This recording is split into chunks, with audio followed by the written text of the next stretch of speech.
boy. Let's see if this works. I'm really desperately hoping that this is going to work. Yeah, let's just hope for the best. I'm hoping that you can hear me. Please let me know that you can hear me and that you can see me. Because, yeah. This is kind of my first attempt at doing a more complicated live stream with like the intro, just to make it more fancy. You know, I had to make it a little bit fancy. Now, I'm not sure of what the quality is. I'm hoping that I will be able to get a wired internet connection by next month. Until then, I am working on Wi-Fi, so we just have to hope that the quality is decent enough. And I've got all fancy fandangled things. I've got a little guide thing that I can keep on the screen for the rules. This is so cool. And did it take me 2 full days to get this working? Yes, it did. But hopefully this goes all right. I also apologise if you hear thunder and rain, because I don't know what's going on in the UK today. It's really quite hot, and yet we had a hailstorm with thunder and lightning earlier, so it might disrupt the stream a little bit, but hopefully not. I completely lost track of what I was going to say, but anyway, thank you for coming to the live stream. I know it's a little bit late this month. I was meant to do it last week, but by golly, I was not going to be doing a live stream in that heat, so today we are here for the live streams. And yeah, exactly, now I don't have to say the rules of the live stream every half an hour. It's quite nice it just being like on the screen. Yay! So, I will say it just once, because I feel lost if I don't say it, is that I answer all the questions chronologically. So if you've asked a question and I haven't got to it yet, it's probably because I've not got to it yet. If I have seen a question, if I already have a video on it, if I have already answered it or I just don't feel comfortable answering it, I might skip it, because I get a lot of questions and I have a tendency to lose questions in the chat a little bit. It tends to jump, it tends to bounce around. Hopefully that doesn't happen today, but let's go, was what I was going to say, but I lost track. Where's the jug of water? The jug of water is here. Strong. So I'm going to go back up to the top. Watch me knock that over now. I'm going to go back up to the top and figure out where the first questions are, and then I can start. I'm really excited. This is like a whole new way of doing it. If you stream via something like Streamlabs, the entire setup just looks so different. Like, it looks really strange. So this shall be interesting. Let us see what happens. What is the difference between paganism and Wicca? Now, I do have a full video on this if you want to know the full extent of the differences between paganism, Wicca, and witchcraft. Very brief summary is that Wicca is paganism, but not all paganism is Wicca. So paganism itself is an umbrella term that contains tens of thousands of different religions and spiritualities. Wicca is one of those that falls under paganism. So if you're Wiccan, you might want to refer to yourself as being a pagan, but not all pagans are going to be Wiccan.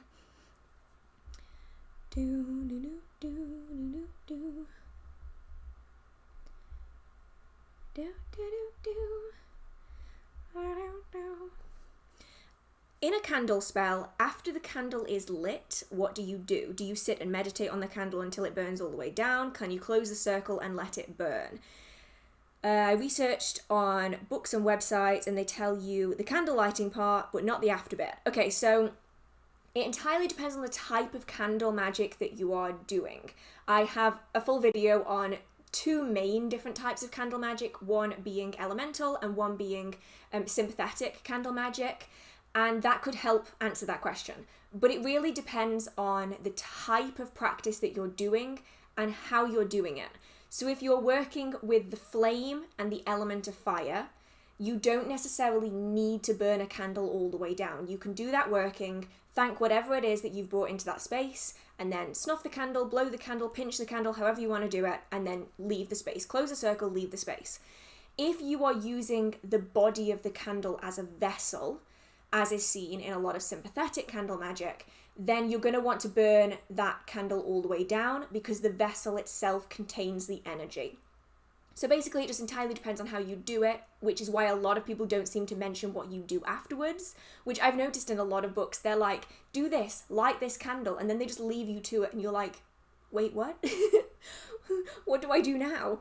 But yeah, it really depends on how you're doing it.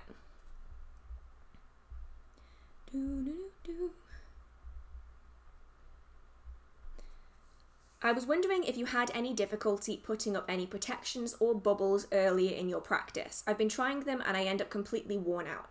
So the reason you end up completely worn out is probably because you're using your own energy. So if you're relying on your own energy source, you will essentially wear yourself out.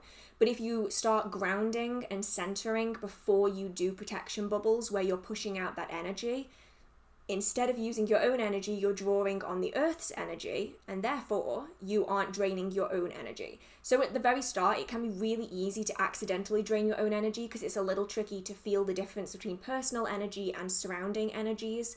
But the more you practice, the more recognizable they'll feel, and eventually you'll be able to really easily acknowledge when you're using too much personal energy and when to switch over to something else.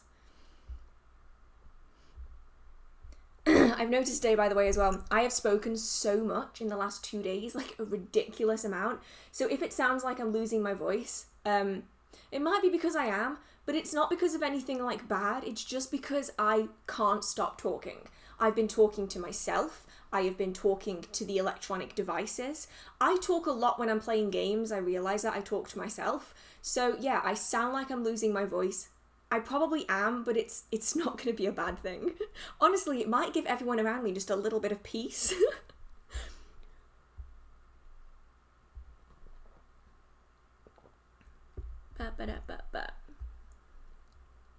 There are so many mods on today, and I do want to say before we fully deep dive into it, thank you so much, mods, for choosing to be here. They do this of their own accord. I don't force them into doing this, and I really appreciate the fact that they take their time out of their morning, afternoon, evening, their life, to sit and listen to me talk for 4 hours. So, thank you so much. I definitely don't say it enough, but yes, thank you. Is the information in the videos you took down still valid? I made some notes, and I wanted to know if it's still useful. So, 100%. So the content that I take down on the channel, it isn't that it's bad or that I don't use it. It's just that I consider the channel to be an ever-developing book of shadows, in a way. So whatever I'm feeling particularly inspired by at that moment will go up on the channel, and if I don't like the way I look, if I don't like the style of the videos, you know, a lot of the videos, especially the candle videos, I did them at the very start of my channel, and I really didn't like who I was, I really didn't like the style of the videos, and so I just took them down.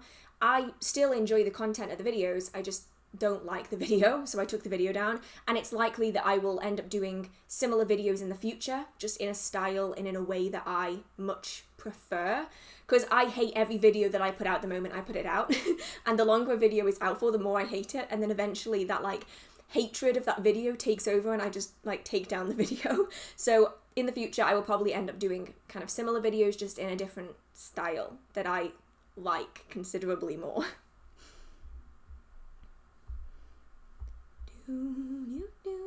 What are you reading at the moment? So at the moment I am still on the first book of A Court of Thorns and Roses for fiction, and that's because I get so distracted.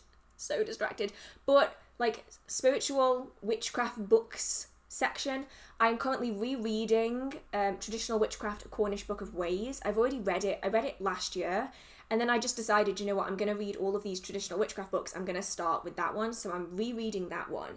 I'm also reading this one. This is Spells from the Wise Woman's Cottage.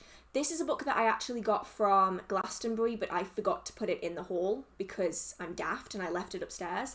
It's interesting. For anyone that's wondering, it is mainly about the Boscastle Witchcraft Museum that's in Cornwall, and it's really interesting. A look at kind of the things that went behind creating the Wise Woman's Cottage, which is kind of a feature in the museum. And it has a little bit of charms and spells and stuff at the front, But mostly it's just about the museum. So if you're not interested in the museum, it's kind of meh. But if you are interested in the museum, it is a really, really cute book. And then I'm also reading the Encyclopedia of 5,000 Spells, because I redid my bookshelf the other day, and I just had this desperate need to reread that book because it has been maybe like 10 years since I last read it, and it's one of my most loved books. It's just full of like post-it notes. So it's currently sat, you can't see it obviously, but it's sat on a stack of laminate flooring with my Book of Shadows just wedged in it. You know, just as you do, because I'm currently writing up and adapting some of the things that I want to practice more on. So literally my Book of Shadows is just rammed into that ginormous hardback book, you know, just casually. So yeah, that's currently what I'm reading.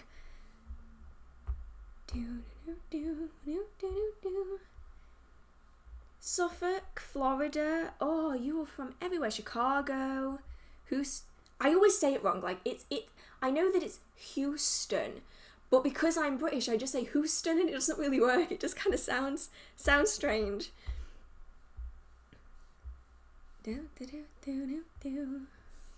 Right, let me see where I am.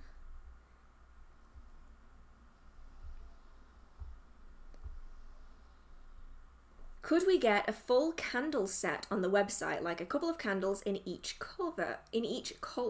So are we referring to like plain candles? Like the candles, because obviously we do beeswax candles. So do you mean like plain candles but in beeswax in different colours? Because if that's the case, then we can definitely do that. If you mean like the figure candles in different colours in sets, we can probably do that too. So yeah, just let me know. But I'm currently in the process of making a whole lot of new stuff for the website. I've got the hiccups. So maybe I can definitely do that. That kind of contradicts itself, but I'll definitely look into doing that, because we do have some molds for kind of standard candles instead of figure candles. So it could be a really interesting thing to start on the website.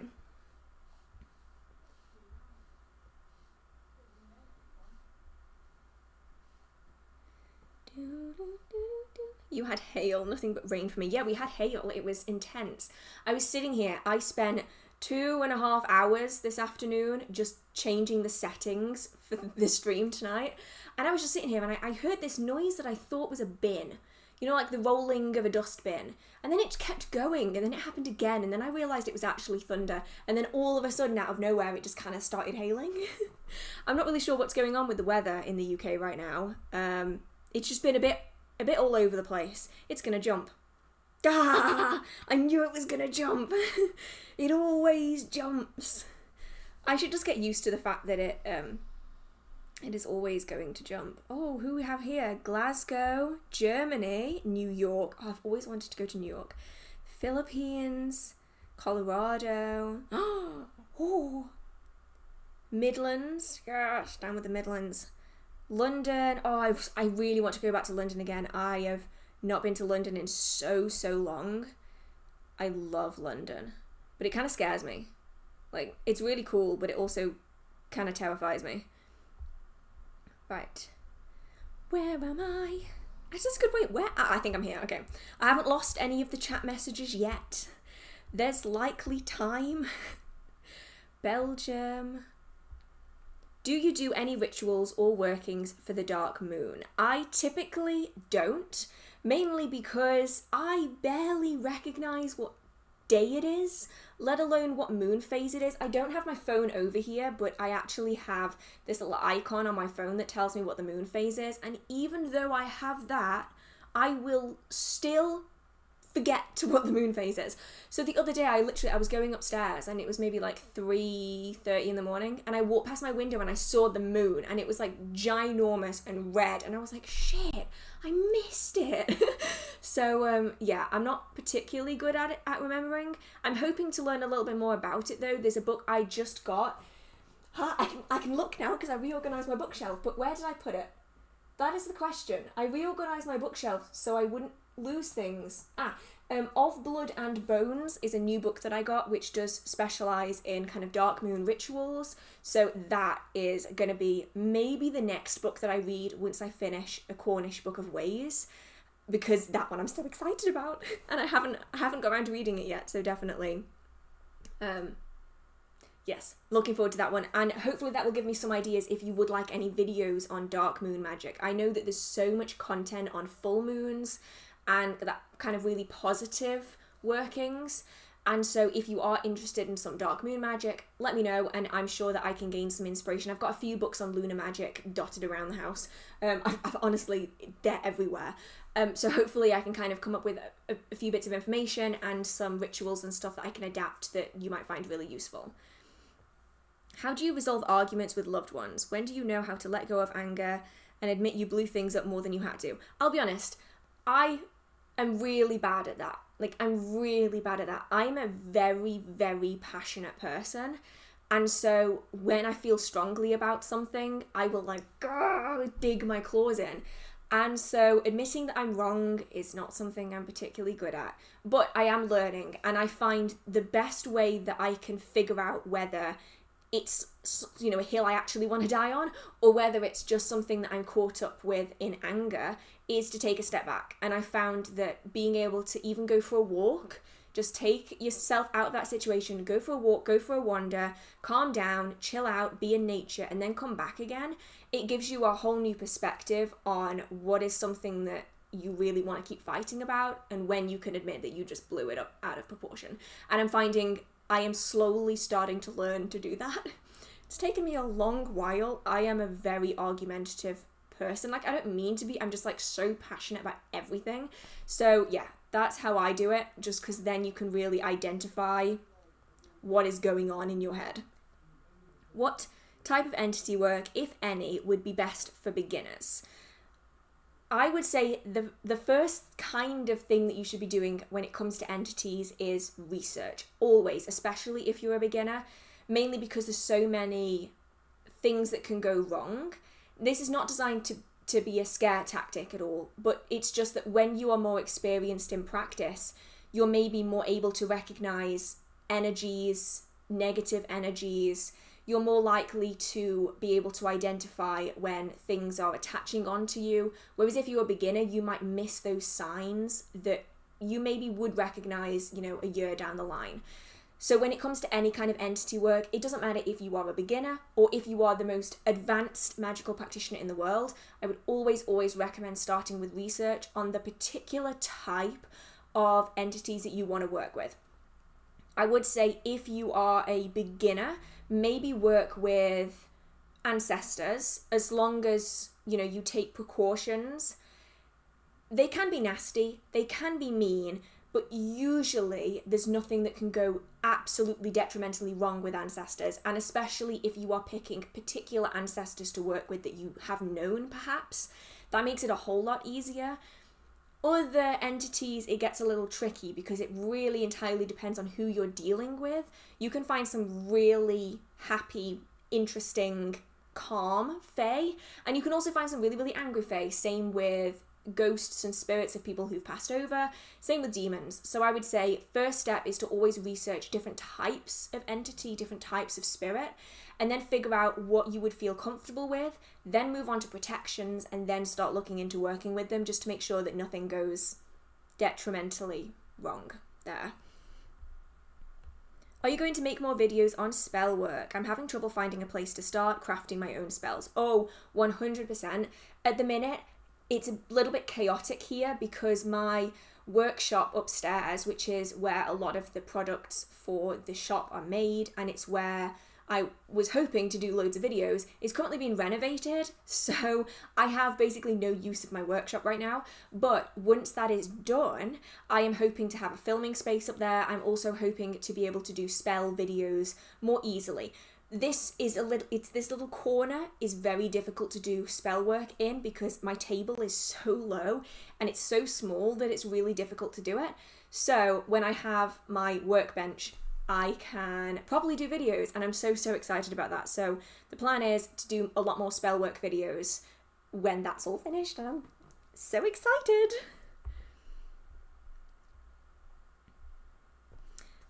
What witchcraft books are you currently reading, and will you make a review of them soon? Would love to know what you think about them as well. Oh, I will definitely, obviously I've already answered a bit about what I'm reading at the moment, but I definitely will. I am planning, I know I was meant to do it last year and then the year just got away from me and now it's already nearly August. I am planning on doing a video on fairy books on fairy magic. And I have all of the reviews written down. I just need to film the video. So that video is going to be coming out of the books about fairy magic that I recommend. I am then hoping to do another one on traditional witchcraft books that I recommend, because now I have about 12 or so books on traditional witchcraft or British traditional witchcraft that I am hoping to do kind of a what I recommend, what I like, what I didn't like so much kind of a video. And then I'm hoping to kind of do that for other categories. So I'm thinking maybe moon magic is one that I would say I have enough books on to be able to do a video like that. HearthWitchcraft I'm going to do another video on, hopefully. I say this every time and then I always forget to do it, and next thing you know it's like 2022. So we're gonna try. We are gonna try. My neck hurts so bad today. I don't know what I did. I think I must have slept like really, really weird. What is water magic? So water magic is essentially magical practice with the element or the item of water. So you can kind of take it one of two different ways. You can use water magic where you are focusing on the elementals, so they being things like not even necessarily elementals, but just spirits associated with water. So you can work with merfolk, you can work with sirens, those kind of things, undines, and you can also work with the physical element of water, you know, having ritual baths, ritual showers, cleansing items with water, using water in your spellwork and rituals. There's so much that you can do with it. There's actually a book that I just got. I haven't read it all the way through and it's in the other room, which is really annoying, but I'm pretty certain it's just called Water Magic. I'm pretty certain it's just called that anyway. And they're doing 4 books. I think they're doing 4 books, one for each element, and I got the Water Magic one. I haven't read it all the way through, but it seems pretty interesting of like how water magic is used by different cultures and different peoples around the world, and it's just really, really fascinating. So that could be a good book if you are interested in just kind of a generic overview, and then you can kind of deep dive into more specialized stuff once you kind of have like an overview of it. Do you make moon water, and if so, how long do you leave it out? I've noticed I make it in a bottle is heavier after a few hours of leaving it out. So I don't make moon water. I've got the hiccups so bad today. I don't make moon water anymore, mainly because I never really use it anymore. When I was working elemental practice, I would use it as a representation of the water element on altars and in spellwork and rituals, whereas now I don't really use water all that often because it's messy and I am really clumsy and I always knock it over. But I typically leave moon water out, or I did leave moon water out more specifically, for the 3 nights of the full moon. So the night before, the night of, and the night after. And then I will bring it in and keep it in a dark, enclosed space. And I actually still have some moon water. I'm really bad. I still have a full jar of moon water from the blue moon in 2018. And like, damn, I should really either throw that out or use it, because it has been sitting on a shelf for way too long. But yeah, I typically leave it out for 3 days just because then it's like super charged, and then I will kind of use it for the rest of the month. But honestly, I don't really use waters that much ever, because I literally always knock them over, and next thing you know, you're soaking up water with tissue paper on the floor, and oh, it's a whole thing. When can I start harder things like deities and spellwork? I'm just starting out. So generally it's whenever you feel comfortable to do so. My best rule of thumb that I can offer as advice is make sure that you know how to get yourself out of the situation. So if you are doing spellwork and you don't know necessarily how to reverse it, if you are working with spirits and you don't really know how to banish, if you don't know how to put up protections, if you're working with deities but you don't really understand what you're working with or how to identify what you're working with, then I would steer clear of it. But once you know how to get yourself out of the problems that you might create, then I would say that you're ready to start those kind of things. And oftentimes you'll know when you're ready, because you'll no longer have any nervousness surrounding it, because you know how to get yourself out of trouble, you know how to fix problems, and it's no longer a level of concern in the same way anymore. So it's going to be different for everyone. For some people, it's a couple of weeks. For others, it's several years. It really just depends on your practice and how quickly you learn and how quickly you're able to manifest protections and things that will help keep you safe. Can you explain a little bit about adding deities to spellwork? So it really all depends. Different people will do it in different ways. So some people will leave offerings for deities, and the purpose of that is for the deity to do the work for you and they get that offering as payment. Other people will include the energy of deities into spellwork and ritual, and this is largely what I do if I do work with deities, is they will offer their assistance and then in return I will give an offering. So it's my energy and their energy going into that spell, which is then released in order to manifest. Other people will use deities like correspondences, and this is where I think respect is really important.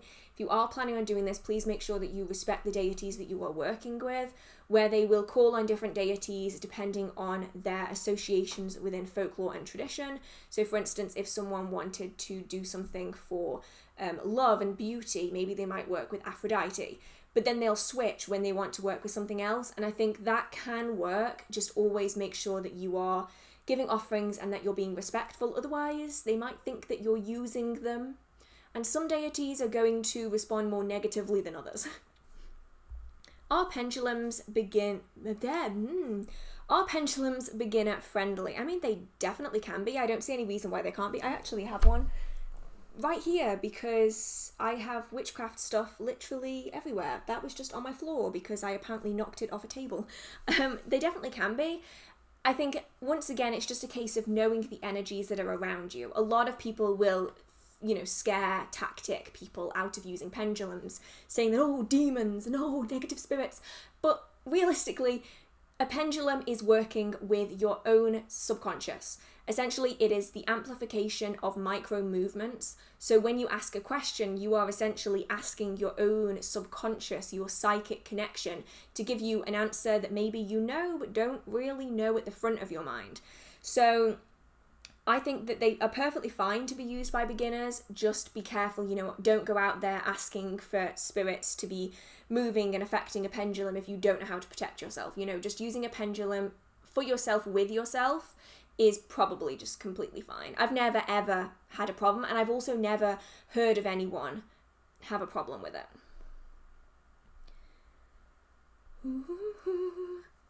Are there real mermaids, sirens, mermen, etc.? So they aren't considered physical beings, they are spiritual beings, just like dragons and the fae. They are spirits rather than physical, but there are lots of people that do work with merfolk in their magical practice and in their spiritual practice. Some people consider them to be a kind of a subcategory of fae.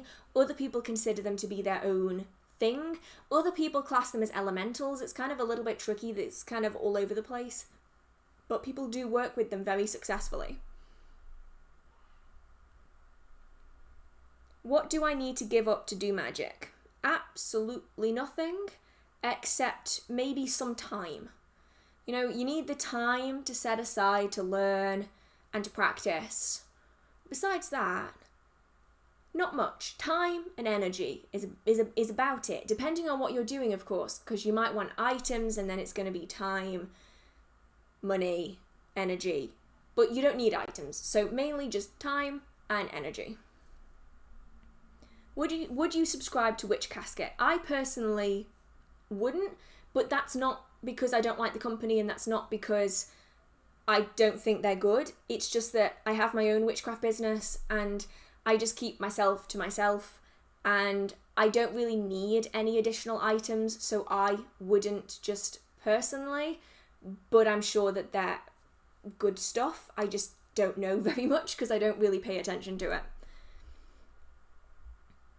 Are sylphs like the winged fae? So sylphs are typically what are considered to be the air elementals, are sylphs.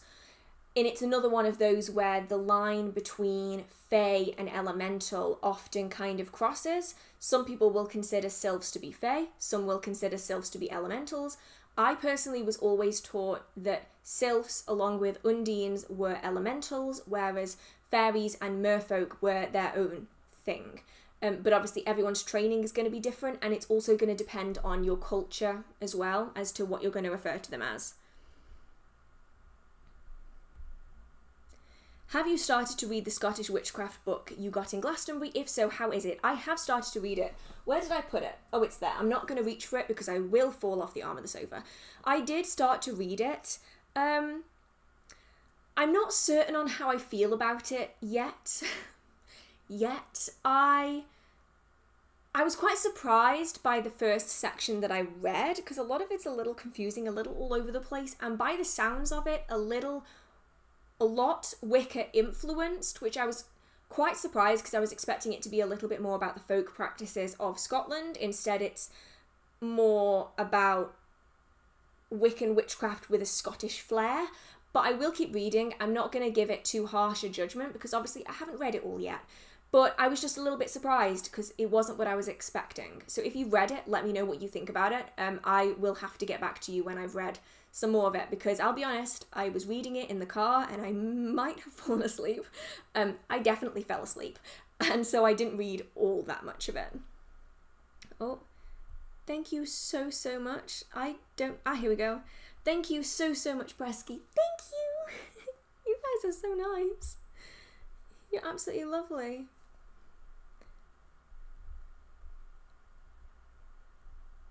Where was I? I've lost where I was. Could you recommend any books or content for Roman paganism? I couldn't find much, just Hellenic paganism. Be honest, I don't really know that much, mainly because I don't practice it. And so I don't follow it. I don't really know that much about it. When I did study that kind of style of paganism, it was mainly Hellenic practice. So for me, I don't really know of any books. If anyone in the chat though has any ideas on books on Roman paganism, please feel free to put them in the chat, because obviously help each other is always good. Oh, it did come up. Oh my goodness, that's so slow. I said a donation alert thing and it just took like 2 minutes for it to show up. If you hadn't noticed, the stream, doing it through Streamlabs is going to take a while for me to figure out what I'm doing.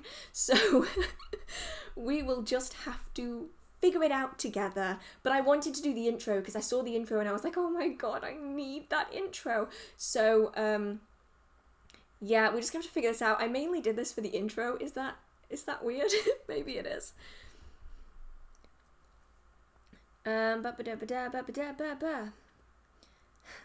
As I doing this.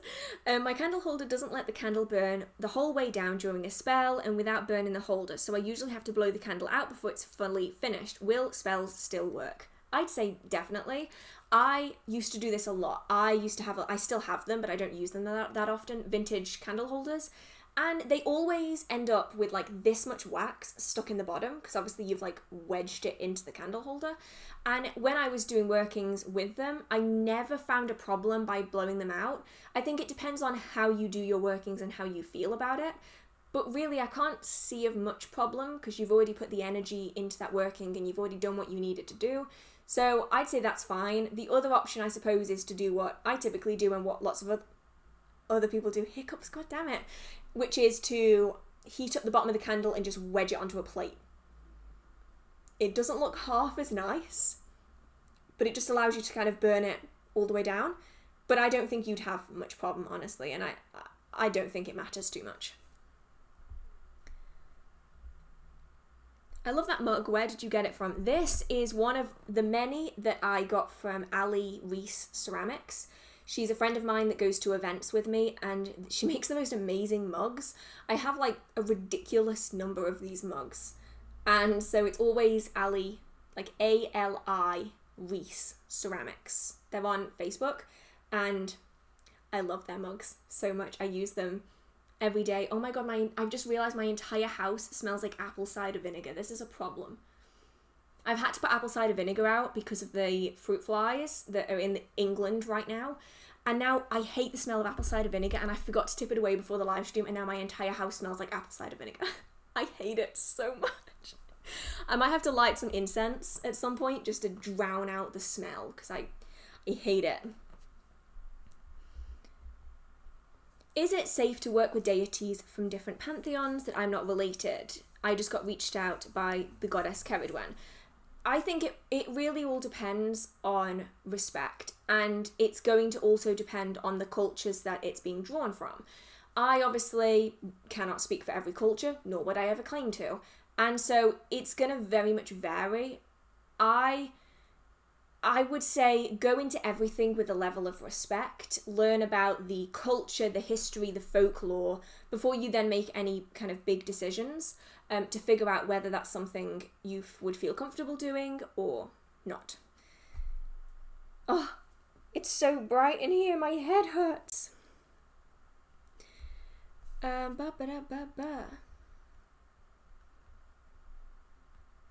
Do you have any kind of daily practice? If so, what do you do in a typical day?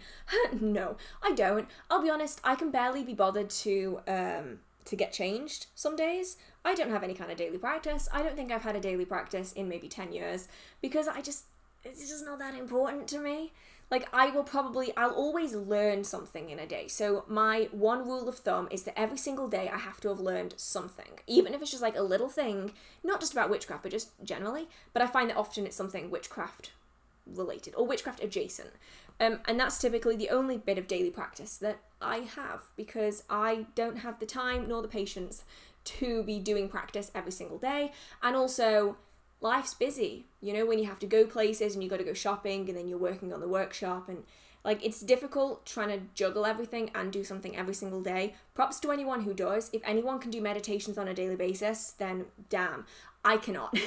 And you must be way more resilient at doing something repeatedly than I am.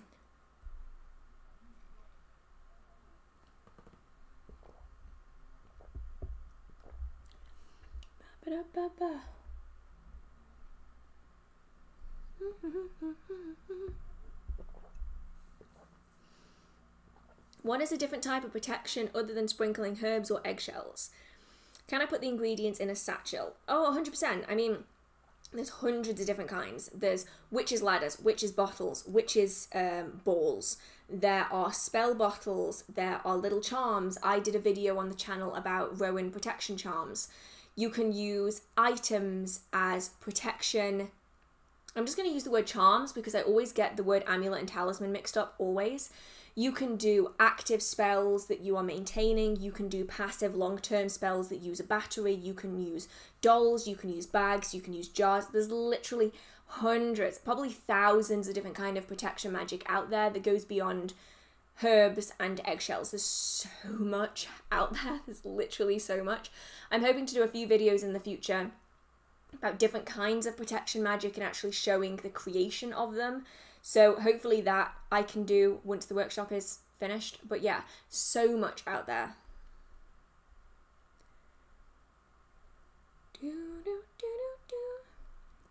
What does it mean if your pendulum breaks? Okay, so there's two questions in one here. So if the pendulum breaks, that entirely depends on what it's made of and how it broke, you know.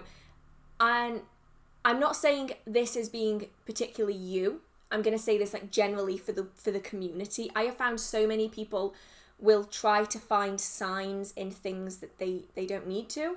So, for instance, I've seen people saying like, oh, my crystal broke, what does it mean? And what actually happened is they'd put a crystal in their pocket and it fell on a hard floor and it smashed. Because, you know, fragile object, hard floor. But you have lots of reasons why things break. I mean, especially when it comes to pendulums, if it's a crystal pendulum and there's any kind of fault in that stone, if it gets very hot or very cold or fluctuates between temperatures quickly, it can just like, changes in air pressure can do it as well. There's so much that can break a crystal. I wouldn't say it's necessarily anything to be that concerned about particularly. Second question is, what does it mean if you see people who you don't know in your peripheral vision? If we're talking like spirits, it's usually spirits that are just around. More often than not, especially if you are just kind of getting started when it comes to seeing spirits, is you'll see them out the corner of your eye, like peripherally, and it usually just means that the spirits around that are just existing in that space, and that's typically how people can see them. If you would like to develop that further, you can do something that's called gazing. it goes by lots of different names, but it's essentially the purposeful unfocusing of your eyes. So oftentimes you'll see spirits in the edge of your eyes because it's unfocused. You aren't really acknowledging it, you aren't really paying attention to it. So what you can do is you can just unfocus your eyes, and now there's 2 webcams. And essentially it just makes your entire field of vision your peripheral vision, because you can't really see anything that clearly. And so a lot of people will develop their ability to see spirits by working with that. I wouldn't recommend doing it for like super long periods of time, just like 30 seconds, a minute at a time, and then just trying it, every few days just to see what you can sense and what you can see around you. Is astrology important in witchcraft? I mean, it doesn't have to be. It can be. It's another one of those where it really all depends on your practice.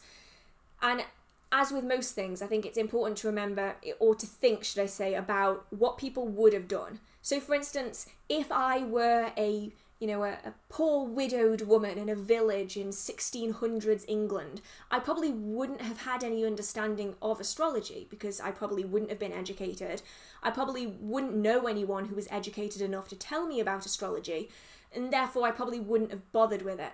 But if you were maybe someone higher up in society, if you were a man who had access to information about this, you probably would have included it in your practice. So the same kind of applies today. Not everyone is going to resonate with it, not everyone is going to feel the need to connect with it, but if you do feel connected to it and you would like to use it, it can be exceptionally useful. It's just not kind of a universal thing. When's the next video on herbal histories coming out? Oh my goodness, I actually nearly forgot about that. I'm so bad at remembering stuff. It is ridiculous. I have kind of partially written the script for a few. So the next ones that I'm planning on doing are rosemary, rose, mugwort, and belladonna, I think. And I am such a perfectionist, it's ridiculous. I wanted them to be perfect. And so, yeah, once I've finished with a script in a way that I am decently happy with, then I'll probably do it. But I just loved the Mandrake video so much, and I was so happy with it that like nothing else will ever come to that same level. So I keep putting it off because I am a procrastinator. So hopefully I will be able to do that soon. Maybe. Do you have any book recommendations for beginner astrology? I am looking to... Wait, no, that's not what it says. I would love to dig more into my birth chart, but not sure where to start. So, where did I actually put... Actually, that's a good point. Where did I put my books on astrology?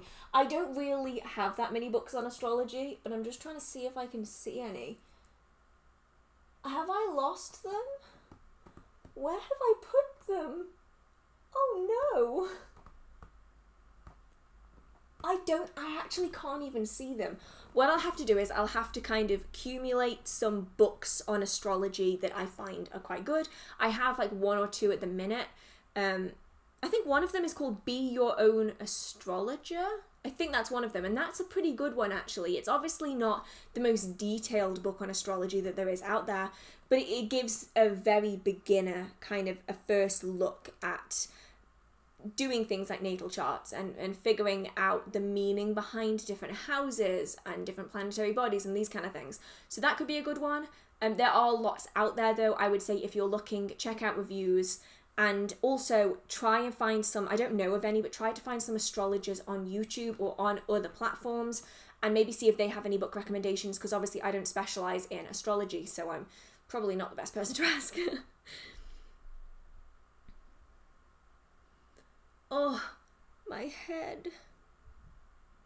Will you be uploading the doll babies with the zipper like you used to have? And they're already, they're still on the website, the doll babies with the zippers in them. And will I be shipping, is it possible ship to California? At the minute, no. Mainly because insurance to ship to America is absolutely bananas. Because America, no person individual, I'm not speaking for any person individually, but America is a very sue-happy country. And so any country outside of the US and Canada has to pay an extortionate amount of money in insurance just to be covered to ship to America. And at the moment, I can't really afford to pay for the insurance in order to ship to America. So potentially one day, I really, really wanted to be able to do it this year, but honestly, with the chaos of everything, it's just been a bit manic. It's gonna jump. I know it's gonna jump. It's done that thing where it freezes. Oh my goodness. Okay, it jumped. Sorted. I hate it when it does that. Oh my goodness, it scares the living daylights out of me. Ba-ba-da-ba-da. Ba-ba-da-ba-ba-da-ba. Right. Let's scroll back up and see if I lost anything. I'm hoping that I don't lose anything. Really hoping. Oh no, I'm getting closer to the top and it kind of looks like I'm going to lose it. I'm literally getting so close to the top now. I desperately hope that I don't lose this. Okay, I'm just going to keep going and let's just see. I am definitely going to lose. Oh my god, the last question I answered is literally the top question that's left. It jumped so bad. That is so lucky.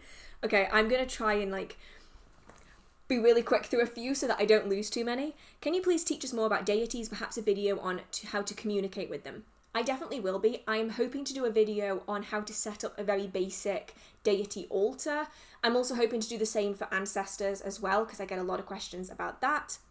I know that I'm going to get a lot of questions about different deities and their folklore and their mythology, which I'm really kind of hoping to do one day. I'm actually almost tempted to do that in kind of like a podcast form, because otherwise it's just going to be me sitting here looking down at a piece of paper and back up again from the script. So I'm kind of tempted to do that maybe in a little bit more of a podcast format, probably still on YouTube, just maybe without me being in the video, actually just having images of the deities and stuff so that you can just listen to it if you want to do that. So I am hoping to do that. I have so many ideas at the minute. I feel really bogged down because obviously I can't do a lot of the ones I want because my workshop's not finished yet. So yeah, hopefully I will be able to get around to doing some other interesting content. I've also got a few reaction videos planned, which I'm so excited about. I love reaction videos. They're the most fun day imaginable.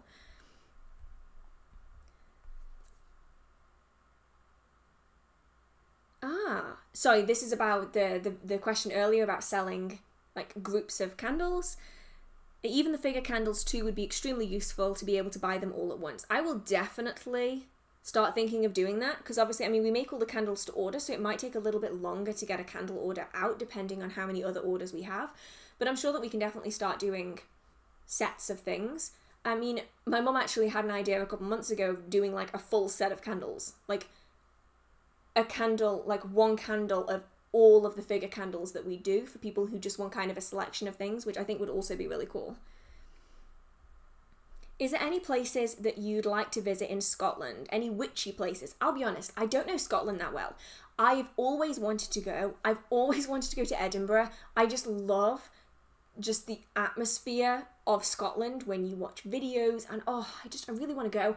I've never actually gone. We typically always go south. We never really go north. So one day I'll have to go to Scotland and see what kind of cool places I can find. That would be awesome. I'm curious as to what kind of fiction you read, if any. Thank you so much, Lila. Lila was the word I was trying to say.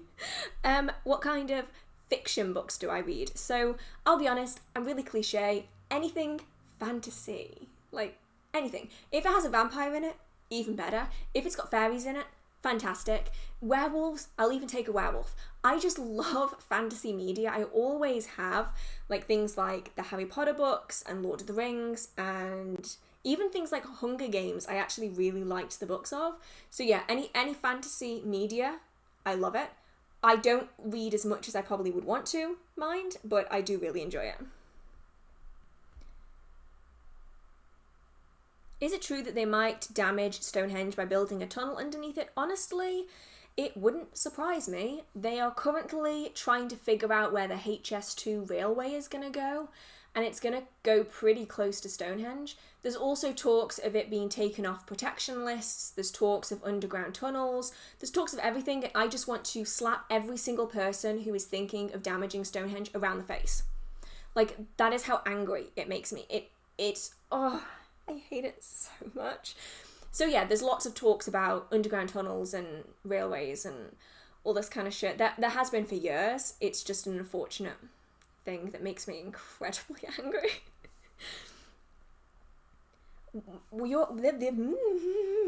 Words are hard today.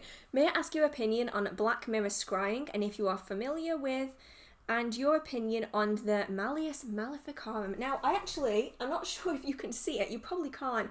Right at the far end is a copy of The Witch's Hammer, so the Malleus Maleficarum. I can never say that.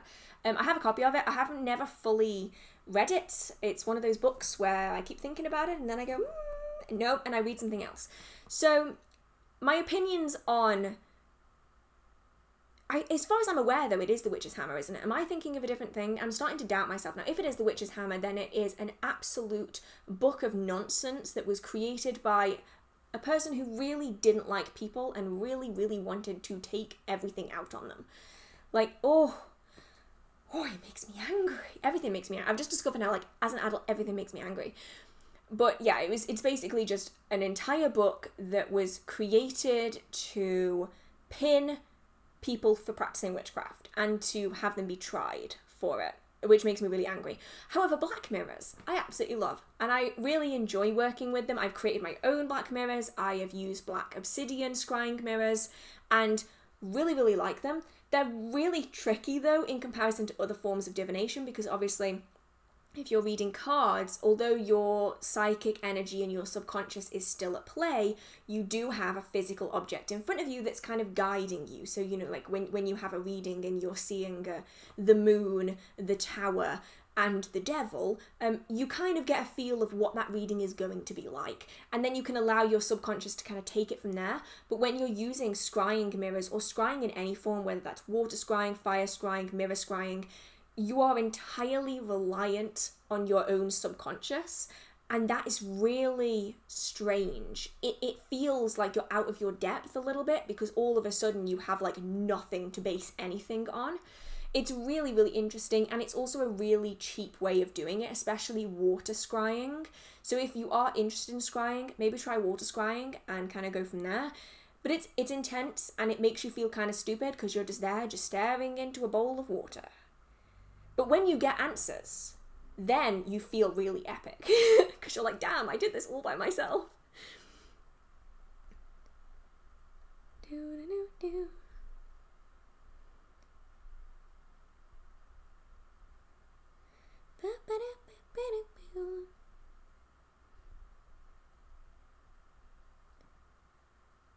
I believe that you heard that you're not Wiccan. In that case, what is the guiding theology to your practice? Don't be a dick. I am one of these people, right? I get it a lot. And that's because, you know, I put myself out there, I go to events, I go to shows, and I get the same thing every time. I get people that go, you're not Christian, what stops you from murdering people? Or I get, oh, you're not Wiccan, then what stops you from punching that woman in the face? I'm like, why does anything have to... Why do I need a piece of paper with some rules on it to tell me not to do a bad thing? You know what I mean? Like, I always just base everything off my own morals. And I was taught to treat people with respect. And I was taught to hear people out and give people space and just give people respect, right? And so I apply the same practice when it comes to my witchcraft. And just as if someone was being really rude and really malicious and really angry at me, I might also feel the need to dish that back again depending on the circumstance. And that's typically what I apply to my practice as well. So I don't have any kind of big code of ethics or anything. I just base everything off how I feel about a situation, and I will always go about things in the best route I can for everyone involved. And that's typically the way I've always done it. You know, sometimes you do need to do a negative working, but then that negative working is never the first thing that I come to. And I find, especially on YouTube, you have a lot of people who absolutely hate the fact that I post videos about negative magic, because they're like, oh my god, you curse instantly. I don't curse instantly. I put all of the process, all the thought process, and attempt to do it every other way. But then I might also do that as well if absolutely necessary. You know what I mean? I'm hoping that that makes some kind of sense. Oh my goodness, thank you so much. I did not notice that come through. I only just saw it when it popped up on the screen. So thank you so much. I really appreciate it. So yeah, that's typically my theology behind it, is I always try to do as good a job as I can at keeping the peace unless I absolutely cannot avoid it. Yeah, that's basically it, honestly.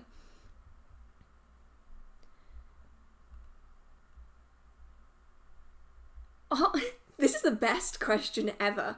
Are witches like bees, in that you can see things that others just can't?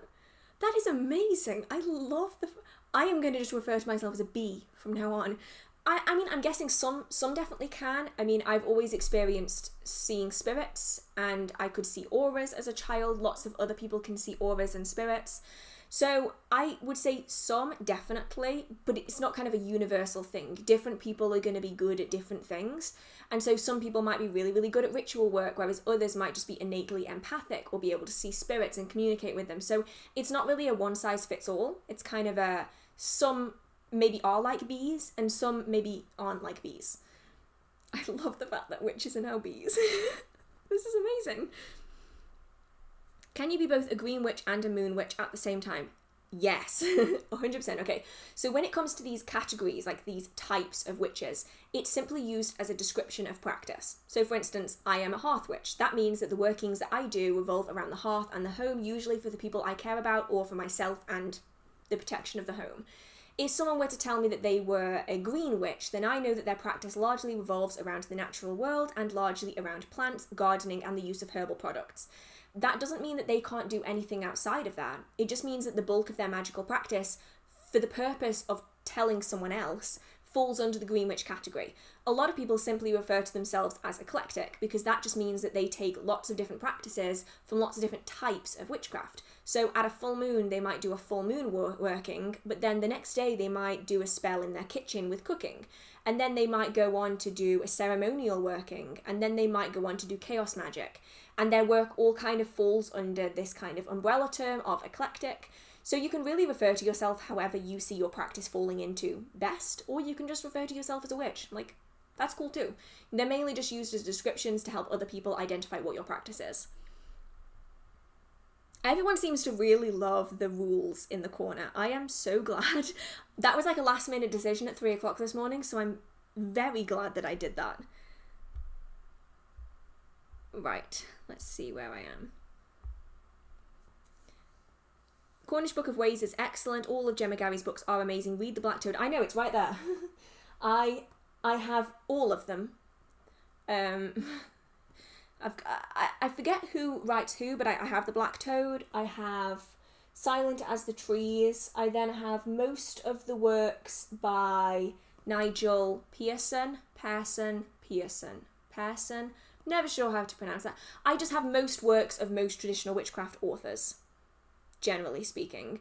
It's just that I'm rereading the Cornish Book of Ways because it was really good.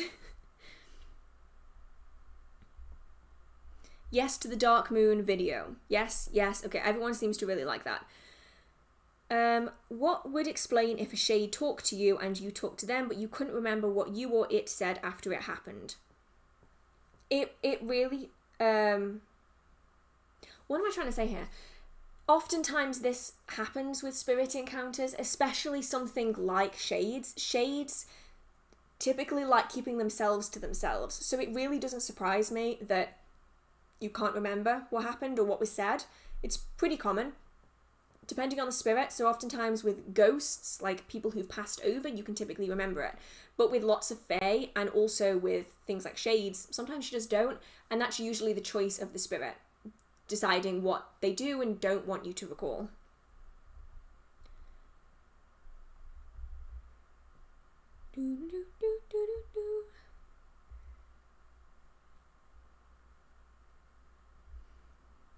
What's your big three? Sun, moon, and rising. So my sun is Cancer, my moon is Capricorn, and my rising is Aquarius. Which mean I'm a stubborn ass crybaby. And honestly, you know, it's pretty accurate. I'll stand by that. That's pretty accurate. I cry at like everything. Actually everything. And then I get angry at the fact that I was crying. So yeah, it describes me pretty well. What is your stance on love spells? Or how do you feel on love spells? So for me, I say this in every live stream, but I'm going to say it again. It's important to remember that the term love spell is an umbrella term that covers hundreds of different magical practices, everything from domination spells down to self-love and self-improvement spells. And so how I feel about the umbrella term is that it's there. Like, if you want to do that kind of practice, then that's fine. And also it depends on where on the sliding scale you fall. So I don't think anyone would see a problem with you doing a self-love spell, but maybe more people would have a problem with you doing a spell to dominate over someone else's mind, to make them fall in love with you. And I find that people who talk about love spells get so much verbal abuse. Let's say it as it is. They get a lot of verbal abuse. I've seen it really bad on TikTok. I've seen it really, really bad on Instagram. I've seen it really, really bad on Facebook. And people seem to forget that there's so much that goes into love spells. I find it just so unnecessary to attack someone, especially with no further context. And also it really depends on culture and it depends on tradition. So, you know, if you are more Wicca based, then any of the domination style workings are not going to be something that you like because it goes outside of probably what you're comfortable with. But there's lots of cultures around the world that do focus a lot on domination type workings, and that's part of that culture. And I don't feel the need to berate someone for doing something that's part of that cultural tradition. I'm hoping if this is making all sense. For me, I just wish people would chill on the whole love spell thing, because I have seen people get it in the neck for just mentioning, just breathing, just whispering the word love spell. They've just been like attacked by like thousands of teenagers, and it's it's honestly kind of scary because people really go at people for not very much.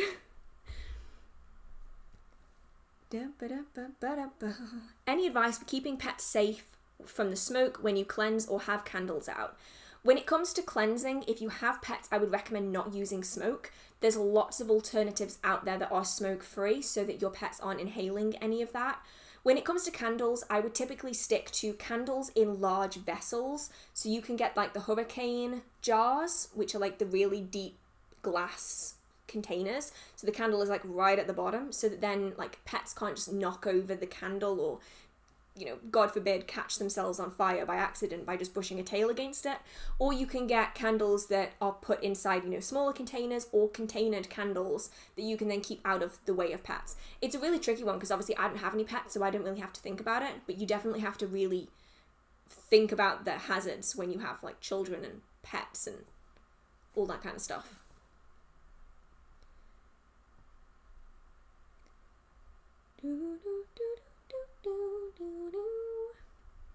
Have you ever been to the Victor... Oh, wow, this is a name I'm not going to be able to pronounce.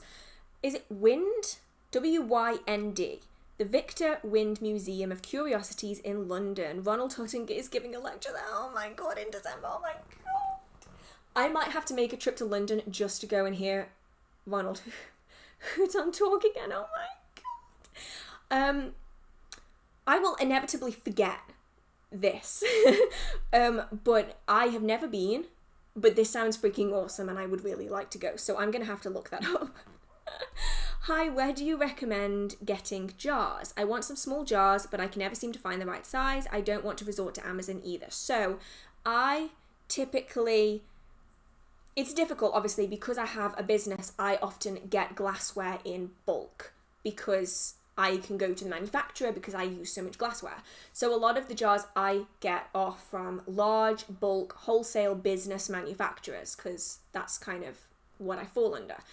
But you can get a lot of these jars just by recycling things. So I noticed really, really small jars. See, I don't know if it's different anywhere else, but in the UK, there's a whole end of an aisle, right, that just contains little tiny jars of jam. Like, they're like this big, and they're designed for like scones and stuff.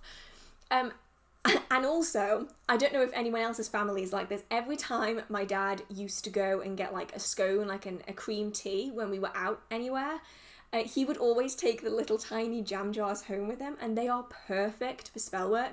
So if you can find little jam jars at, say, like restaurants, if you get something like little jam, you can get them in hotels sometimes when you have like breakfast and they give you like little jars. They're really, really useful. A lot of craft stores also sell small jars, which are great for witches' bottles and also just general spell jars.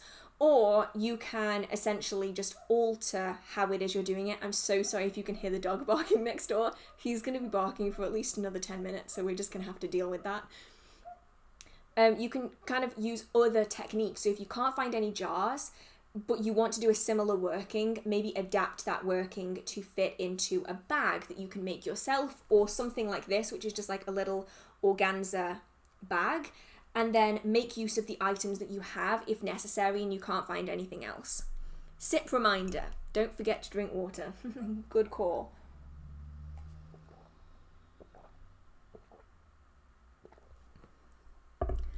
Ba-ba-da-ba-ba. I heard people say that you can't cleanse candle with your air.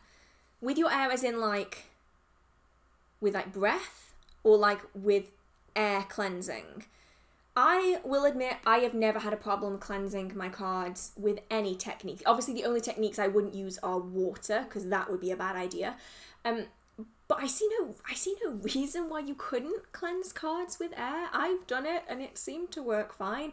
I suspect that this is probably a personal thing where someone has not had success with it, and then they've mentioned that they've not had success with it, and then it's just kind of echoed around, and then someone starts saying that you can't cleanse cards with air. Do you know what I mean? Because that happens quite a lot, especially online. Someone will post something and then like 100 reblogs later it's changed.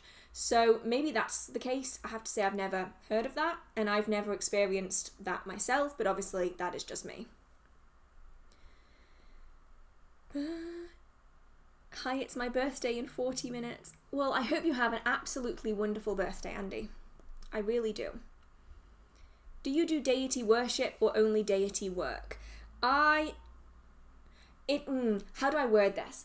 In that the form of paganism that I follow does not necessarily do deity worship as is seen in other areas and other cultures and traditions. So for me, the representation, the ideology of deities is about as far into worship as I will go. My deities will work with me as they feel the need to, when they feel the need to, and we don't have any kind of arrangement where I have to worship them, say, as someone would worship the Christian God, nothing like that. So for me, it mainly falls under deity work rather than deity worship, but obviously some people will work with the same deities and have a completely different arrangement. It just depends on like how you work that out.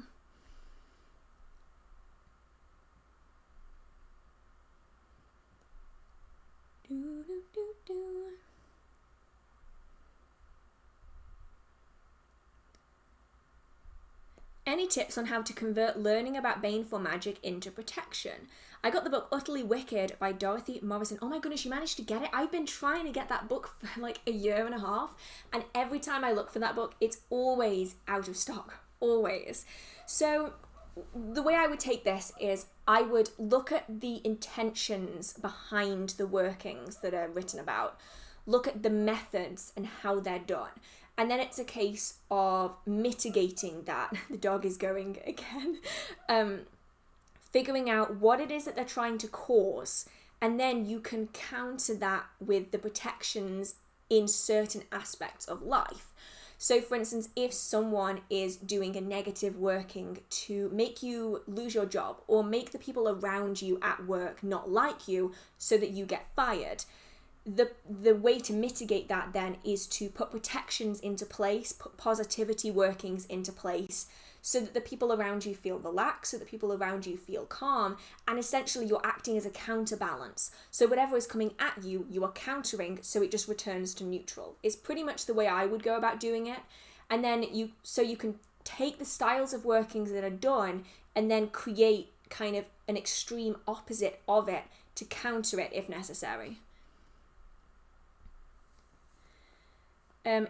Might be a silly question. There's no silly questions, unless it's asking if I can turn into a frog. That one might be a silly question, but this one isn't. Is there a connection between Freemasons and magical practice?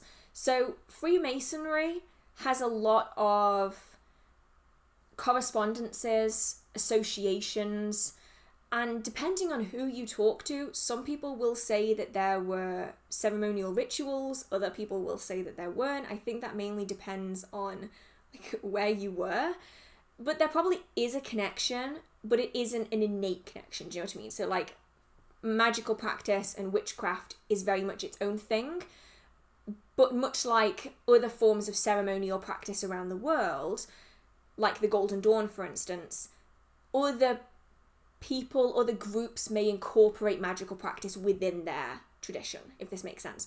So it's a bit like the paganism and Wicca conversation, where magical practice as a whole may include lots of subsects, which some people may include as Freemasons, might fall under that, but not everyone that practices magical practice is going to relate to that, if that makes sense. Sometimes I do wonder if I just talk and I don't put the words in the right order, and I've actually been known to do this. I've edited some videos where I will literally have just said every single word in the wrong order, and it's honestly kind of impressive.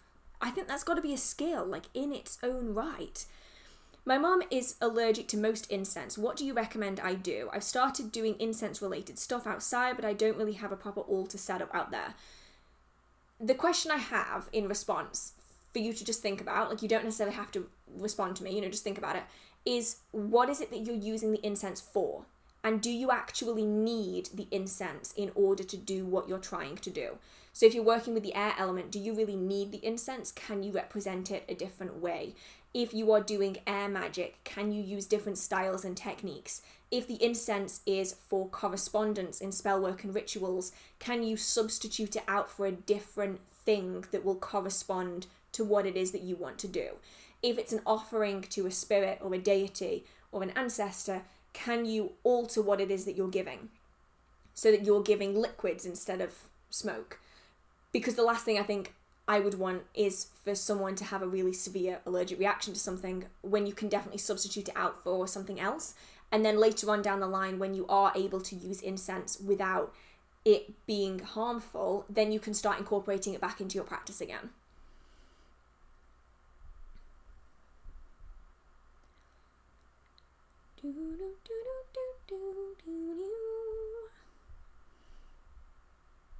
Not a witchcraft related question, but how do you feel about pineapple on pizza? Asking for a friend.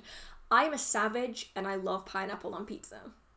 Yeah, I am that person. Pineapple belongs on pizza, but then I am the kind of person who will eat pineapple out of the tin.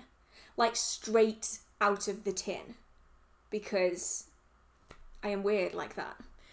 And I know some of you are going to be like, oh, why not just have fresh pineapple? Fresh pineapple scares me, okay? It's ginormous. If I were to eat an entire fresh pineapple, it would have eaten me before I finished eating it. So, tinned pineapple and pineapple on pizza for the win. Do you like mint chocolate chip ice cream? I love mint chocolate ice cream. Everyone says it tastes like toothpaste, and my response to that is, if your toothpaste tastes like mint chocolate chip ice cream, what are you using for toothpaste? Because I want it. It doesn't taste anything like toothpaste to me, so I really love it. Can we hear your list of videos planned in the future? I am not going to give you a list, because if I give you a list, then I have to remember to actually film them, and I am tremendously bad at remembering to film videos, so yes. Do you have any tips for guilt from switching to Wicca from Catholicism? I'll be honest, I am not probably the best to ask about this, mainly because I was never from a religious background, and so I've never experienced that guilt, and I don't think I can really speak on how to deal with that guilt because I've never experienced it. So I really hope that someone else, even someone in chat or just a different creator, is going to be able to help with that. I don't really feel comfortable giving advice on it just because I've never experienced it, but I really hope that you find a way to deal with it, because I know a lot of people have so many problems because it's so deeply ingrained in who you are as a person if you've been brought up like that, that it can be really difficult. What spells or magic is typically associated with earth elemental magic? So this is it really depends, because kind of all categories of magic have some association with the earth element. So for instance, in love spells, like love and fertility spells, it's often fertility spells that are associated with the earth element. If you're looking at protections, a lot of protections are also associated with the earth element because of their steadfast nature, their solid nature. Often wealth and money spells are associated with the earth element as well, but basically some of every category of witchcraft will be associated with it. It also depends on how you do your workings as well.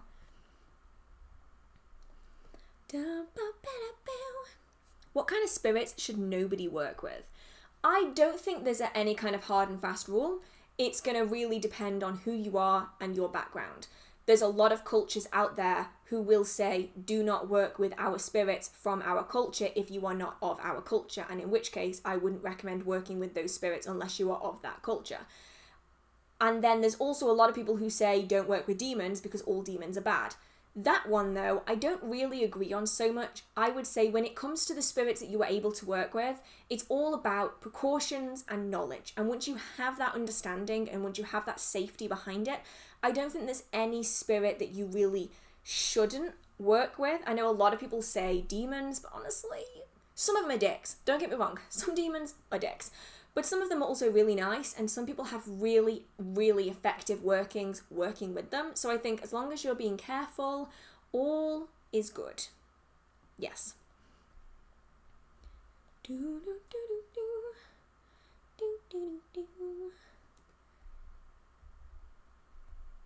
Right. Let's see where I am.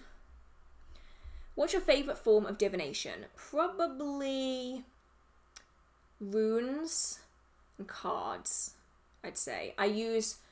Runes is the most intuitive form of divination, but cards is probably the one that I go to the most, mainly because it's way harder to lose a card out of a deck of tarot cards than it is to lose a tiny little runestone. What's the difference between a potion and a spell? All potions might be considered spells, but not all spells are potions. So I don't use potions in my magical practice. Some people do, but I still undertake spell work, if this makes any sense. So a potion is essentially a liquid item that is created through or for spell work. So some people will create teas and have that be a potion. Some people may use elixirs and other items that you can't consume, and they will consider those to be potions. Some people will consider liquid jar workings to be potions as well. The definition kind of varies, but essentially a potion is an aspect of spellwork and ritual, but not all spellwork and ritual contains potions.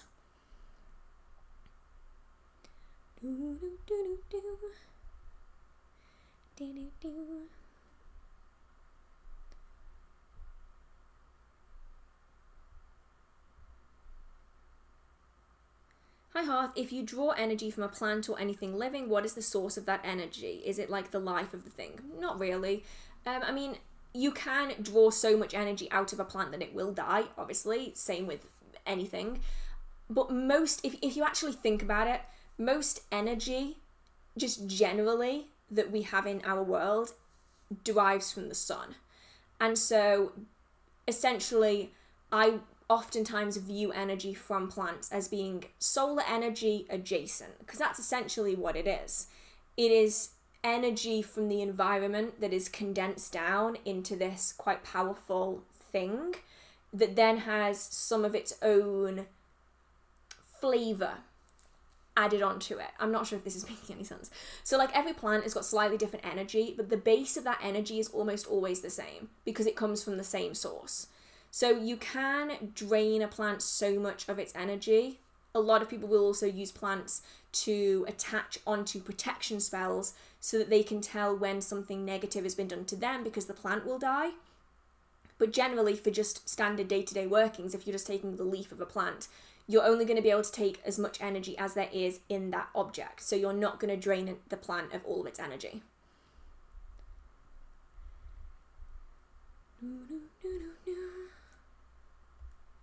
Have you been to Salem? I have never been to Salem. I have never been to America at all. It kind of scares me, I'll be honest, out there. Like, I've always wanted to go to New England. I've always wanted to go to New Orleans. Really want to go to the La Brea Tar Pits, and I really want to go to New York. However, it is a really long way away, and I hate planes. Really hate planes. And it really scares me that I, being a very, very clumsy person, for reference here, I am so clumsy that I once broke my ankle on the bottom step of a set of stairs. Like, I'd already walked down the entire stairs and I stepped off the bottom step onto the floor and I broke my ankle. So, like, if that happens in America, I am going to be out so much money just to go and get it checked to see if I break it. Like, that scares me. So, yes, would love to go to America. Truly am terrified of going. Oop, one of these. Thank you so, so much, Sky Queen. I love your name. That is awesome. And thank you so much, Ariel. I got it right. I think I got it right. Watch me have it wrong this time. I'm going to say Ariel. And I say that, I know I say that every time I get that name wrong. Oh no, I probably get it right a lot, but I think I get it wrong. When you've written a petition, should you burn it? It entirely depends on what the working is for. If I'm doing petitions, I will often add them under candles, I will add them into bags, I will add them into dolls or boxes or whatever it is that I'm doing. If I want that working to be long term, then I'll keep that petition, but once that working is burned down and I'm done with it, then I will typically set fire to the petition if I want to give it that extra oomph, or I will let it just compost and degrade and do it that way. So it really all depends on what kind of things you're after. Do you like getting mail? I do like getting mail. It scares me, and I like getting mail all at the same time. Can you use a pendulum for communication with deities and spirits? You definitely can. Essentially, it is the practice, and this is why it can be quite hazardous, and I'm going to say this now because it can be quite hazardous. You are essentially allowing a spirit to physically interact with you. So much like with automatic writing, the spirit is being allowed to interact with your body. That's kind of the same thing that happens when it comes to pendulum communication. So if you aren't comfortable with that, might not be recommended for you because it can be quite hazardous depending on the kind of spirit that you're inviting in and also your protections surrounding it. What are elementals? Elementals are spiritual beings that are associated and tied to the elements. So different cultures will often have spirits that are associated with the elements. The most common ones that you heard about are the ones from more Western tradition, which I always forget. I think it's the salamanders for fire, the undines for water, the sylphs for air, and the gnomes for earth. It's the earth one that always throws me off. My memory on these practices is a little foggy because it's been a while.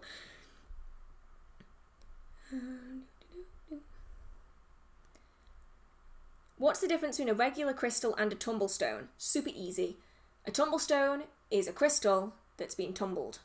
Usually it's put through a rotating machine that contains sand or grindy bits, like rough bits, that essentially polish the stone, and you put it in a machine and then you take it out, you wash it, you put it into another machine with even finer particles, and then it spins, and then you take it out, wash it, put it, and do that. And it just polishes the surface of the stone down till it becomes kind of spherical.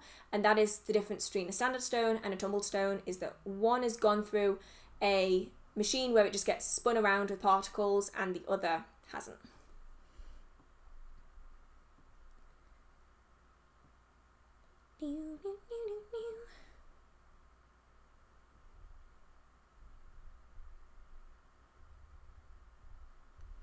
Doing that thing again.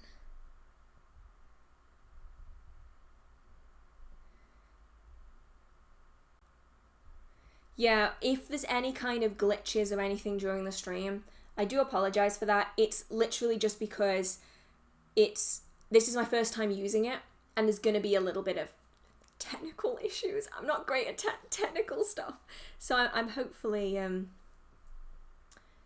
hopefully going to be able to get any problems smoothed out, hopefully.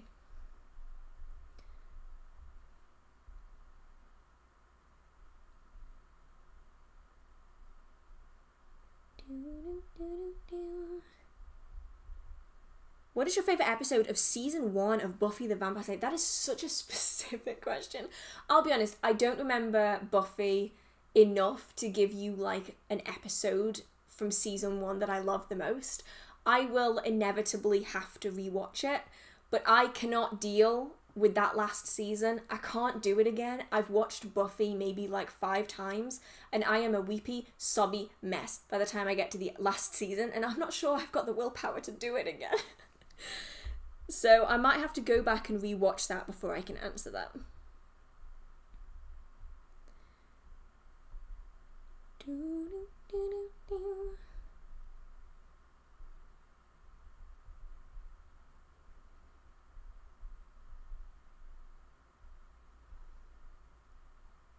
Do you have any pets? I don't have any pets. I would love to have pets, but because I don't have a really decent enclosed outdoor space, I don't think I would feel happy getting a pet until I had that for them, you know?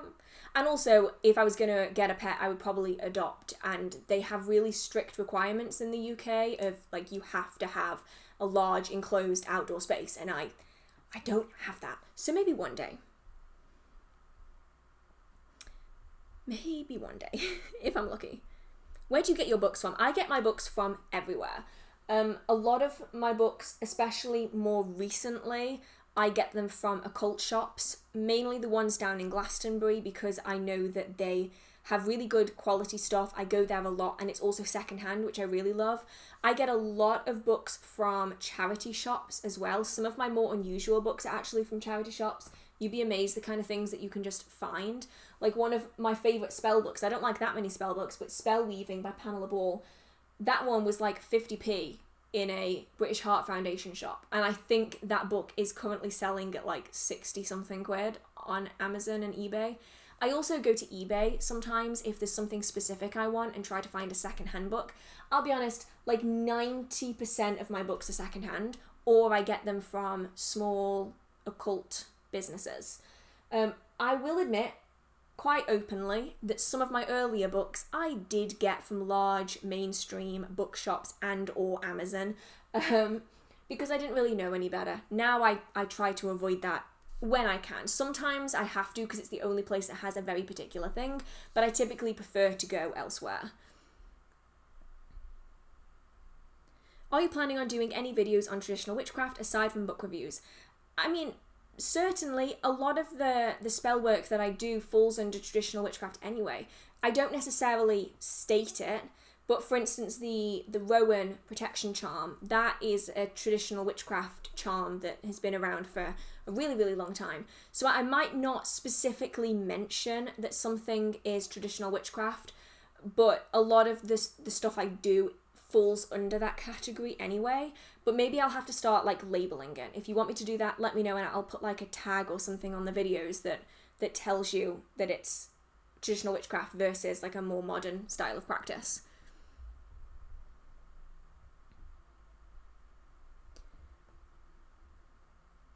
How do you use the earth's energy versus your own energy? So essentially it is about drawing the energy. So I have a grounding technique. It's in a video on the channel, and it essentially allows you to tap into the earth's energy to draw it up rather than relying on your own. So if you're just doing a working and you're not drawing the energy in from anywhere else, you're using your own personal energy. If you are purposefully drawing energy from other places, then you can switch it so that you aren't just using your own personal energy.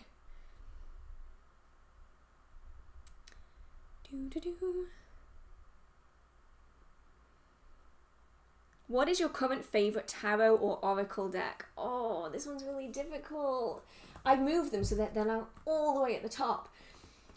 My favourite tarot deck at the minute is actually the Rider-Waite, and I've recently trimmed them, and I'm in love. They're so much easier to shuffle. I really, really love them again. They're actually sat, it's really embarrassing, they're currently sat balanced on top of Modern Magic by Craig. I forgot what his name is. Is it Donald? Donald. That sounds right. It sounds like it should be Donald Craig. Anyway, they're currently balancing on top, and I can just see them. And then for Oracle decks, it's kind of a tricky one. I've been using this one quite a lot. Everything falls. Note to self, don't move anything in this house. You will knock everything over. This one, which is the Wild Unknown Archetypes deck. Now, I've been using this one quite a lot because it's sat right here. So like when my camera overheats, I typically use this one. And it's really, really nice. I have one problem with it though, and I'm sure you'll figure out what my problem is really, really damn quick. These are the cards. I can't hold them. And I physically cannot shuffle these cards because they're so big. I can't wrap my hand around them. So that is infuriating. These are absolutely beautiful though. I'll just like, look at this. They're so pretty. Like, you got the flame, like, they're really, really beautiful. And then the other deck that I really, really like Oracle-wise right now is the Living Altar Oracle. I still love that. I'm still obsessed with it. I have a similar issue with that deck as well, in that it's just too big.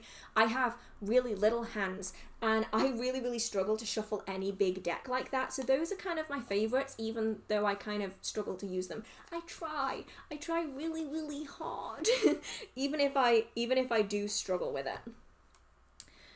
What else do we have in here?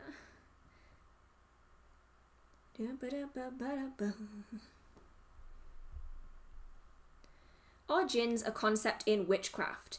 I'm only familiar with them from Islamic ideology. That's not the word I was after. I was after Islamic theology, but my brain just decided to read a different word.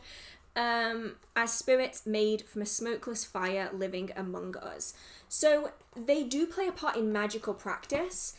Whether they play a part in witchcraft really depends on your definition of witchcraft. So witchcraft, for a long time, was seen primarily as European magical practice, but more recently it's just become this umbrella term for magical practice. It's just called witchcraft. So it really depends on where you draw the line. I have heard lots of myths about the jinn and about their creation. Some come from biblical sources, some come from non-biblical sources. I know a lot of people who do work with them. Someone's about to ring my doorbell. And I'm not going to be able to answer the door because that would be tremendously embarrassing. So I'm really sorry, next door neighbour. I will have to give you your parcel once I'm finished. And what was I going with this? Where was I going with this? And I think some people definitely incorporate it into their magical practice, but you definitely don't have to. It's one of those where it's one of those spirits where you can work with them, you can choose not to work with them. It also depends on your culture as well, because a lot of people will choose not to work with them because they aren't of a culture that includes them in their mythology and their stories. Right.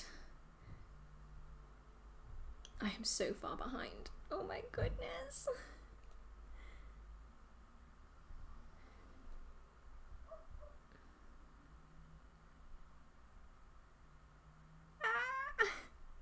I'm trying to get through these before it jumps, but I know it's gonna jump, like, it's gonna jump. I knew it! It was just about to jump. Favourite witchcraft books at the time was the question that I was on. Let's see how much I have missed. Oh dear Lord. Probably a lot.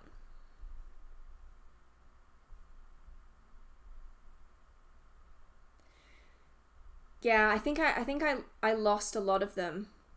Favourite witchcraft books at the moment, though, are mainly the books that I spoke about in my Glastonbury haul video. I am really liking the look of those books, and I'm really hoping that I can get through them and give some reviews of them in the future. I apologise if you had a question that I have since lost. It is one of those things that it keeps happening, especially if I run out of how much space I have. The chat will only allow for so many messages before it starts jumping and deleting them, so I'm really sorry if any got missed. Hopefully your question will be answered kind of later on when someone else asks it, because a lot of the questions do kind of get crossed over a little bit.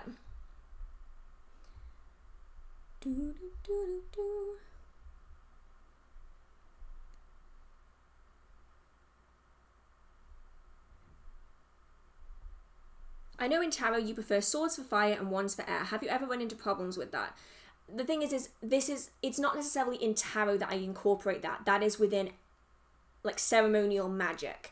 So within ceremonial magic, you'll find that these items are used to represent certain elements. And to me, that way round of swords with air and wands with fire makes no sense. Because if I was to stick a wand in a fire, it would disappear. And if I was to stick a chunk of metal into the air, it wouldn't turn into a wand. My brain is very literal like that. So like for me in ceremonial magic, if I'm going to be working with tools in relation to the elements, I will consider wands to be air, because wands primarily made from wood are often up in the trees, and that's very airy to me. Whereas a sword is literally made from heating metal in fire. So for me, in ceremonial magic, the sword is with fire and the wand is in air. When it comes to reading standard cards, like the Rider-Waite-Smith, I will typically just read them as they are designed to be read. It's just in ceremonial magic, to me, it doesn't vibe with my practice to use wands for fire, because it just, in my brain, it just makes like no sense. And that's a very personal choice. Within other traditions, the elements and their symbolism is completely mixed up anyway. So it really is just a personal thing. Thank you so much, Valerie. Thank you. And now it comes up on the screen. I'm so happy. It glitches a little. Like, it glitches the stream a little. I'm gonna have to fix that. Thank you.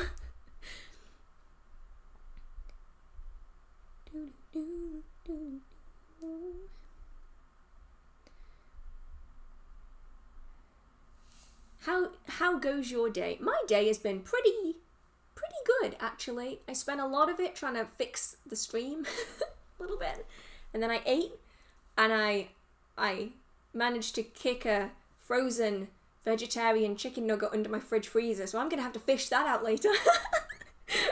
But generally, it's been a pretty decent day.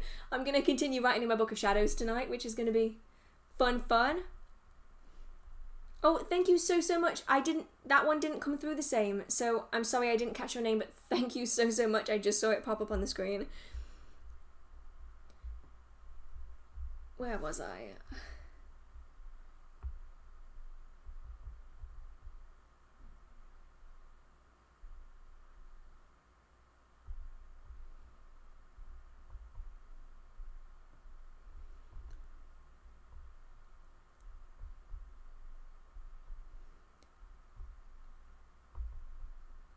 Where was I? I'm trying to figure out where I was, and I've lost it again.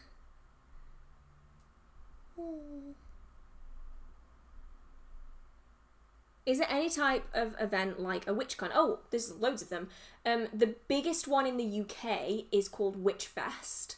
They do one in Croydon and they do one in Staffordshire every year. Obviously last year was a little bit different, but they typically do Witchfest Midlands is in May, and Witchfest internationally, the big Witchfest, is in November typically. And then around the country there's just loads of MBS shows, which are basically like conventions but for witchcraft, with like speakers and authors and stalls and all those kind of things. And I'm sure that also applies in other areas of the world as well. I just obviously don't know of any because I don't go anywhere.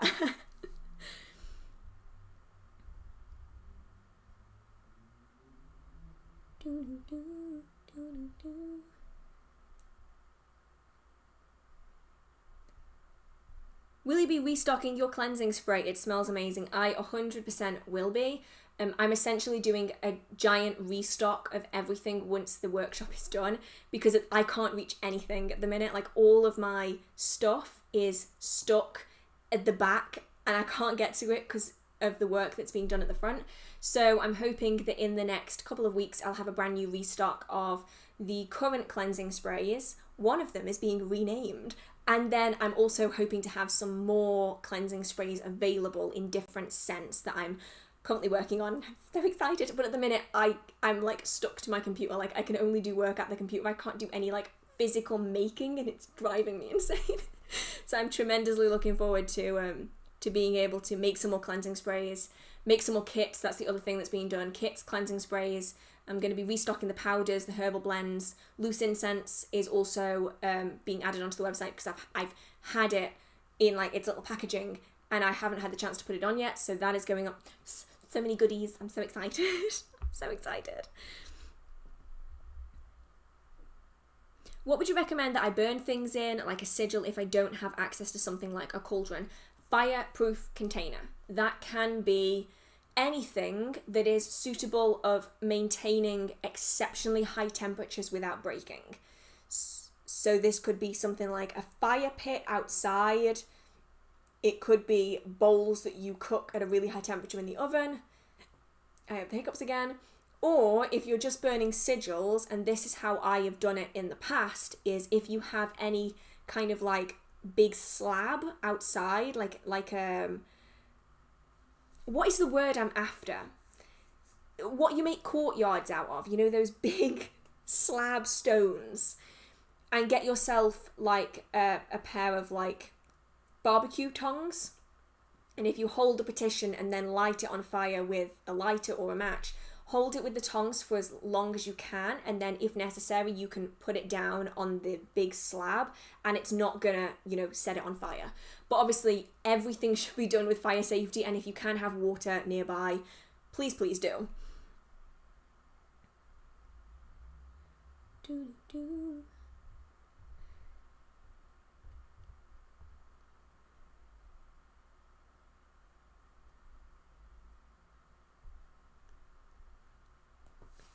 Right, I'm trying to figure out where I was again. What dog? I can't hear barking. Then you are fortunate, because my next door neighbour has a dog that barks a lot. He's very cute, but he barks a lot. What do you think of the book Green Witch? I actually have a video. It is my Green Witchcraft book recommendations video where I do touch on that book very briefly. It is a pretty decent book for very, very, very basic green witchcraft practice. If you want something that is more intense, there are lots of good ones out there, and in that video I do have other alternative books that will kind of develop certain aspects of your green witchcraft practice. It's a very generic book. It's not a bad book, it's just not the most in-depth thing that you will ever read. And if you are anything more than maybe a beginner, you're gonna find it exceptionally repetitive, because obviously it covers basic practices like colour correspondences and all that kind of thing. And kind of once you've learned that, you've kind of learned it. So for me anyway, like most of the book is kind of useless. Some of it is pretty interesting, but if you are really, really new, it is quite a good stepping stone. It's also really easily available and it's pretty cheap as well, which makes it good for anyone who's just starting out.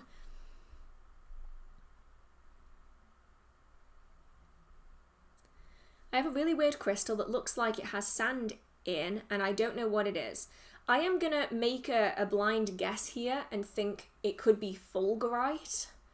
It's the only crystal that I can think of that looks like sand, because it basically just is sand. It's a freaking awesome stone. It's not really a stone, it's this thing that's created when lightning hits a silica-rich substance like sand, and it turns into these like really cool like lightning-shaped piece of glass, essentially. It's so awesome. If you have never heard of fulgurite, Fulgrite, it's really, really cool. And some of them are like ginormous, and you can see like the prongs of the lightning as it like goes into the earth. It's so cool.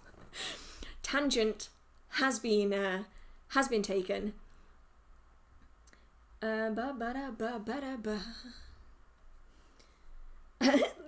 I shouldn't laugh at this. Michelle, but this is quite entertaining. I'm allergic to sage. Because of this, my neighbour says that I'm a demon. I love how people jump to conclusions like this. You know, like, let's not think rationally, you know, let's not think, oh, some people are just allergic to plants. Let's just immediately go to, you must be a demon. Oh my goodness. I don't like pineapple, so you can have it on your pizza, just not mine. Sweet corn, however, that does belong on pizza. I will agree there on the sweet corn bit, Phil, although you don't like pineapple on pizza. How are we friends? Pineapple on pizza is amazing. Though, I will admit, it's not for everyone. Like, some people just don't like pineapple on pizza. Like, they just don't. And that is also fair. I will also accept.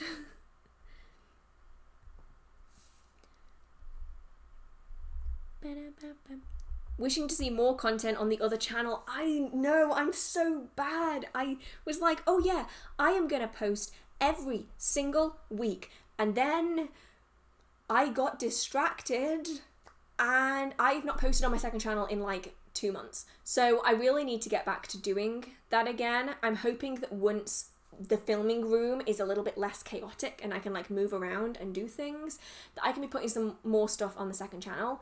Fingers crossed. Anyway, I'm really hoping that I can, because I really like the second channel. I just haven't had time. I've been so distracted by Stardew Valley and work and the heat that I've ended up never doing it. What's the glowing thing behind you? That would be a light. Yeah, because the frame rate of the stream is not as high as when I film. It does this weird kind of glowy thing. I'm not really sure what it's doing, but it has something to do with the frame rate. It just isn't fast enough to make it look like a steady light, basically.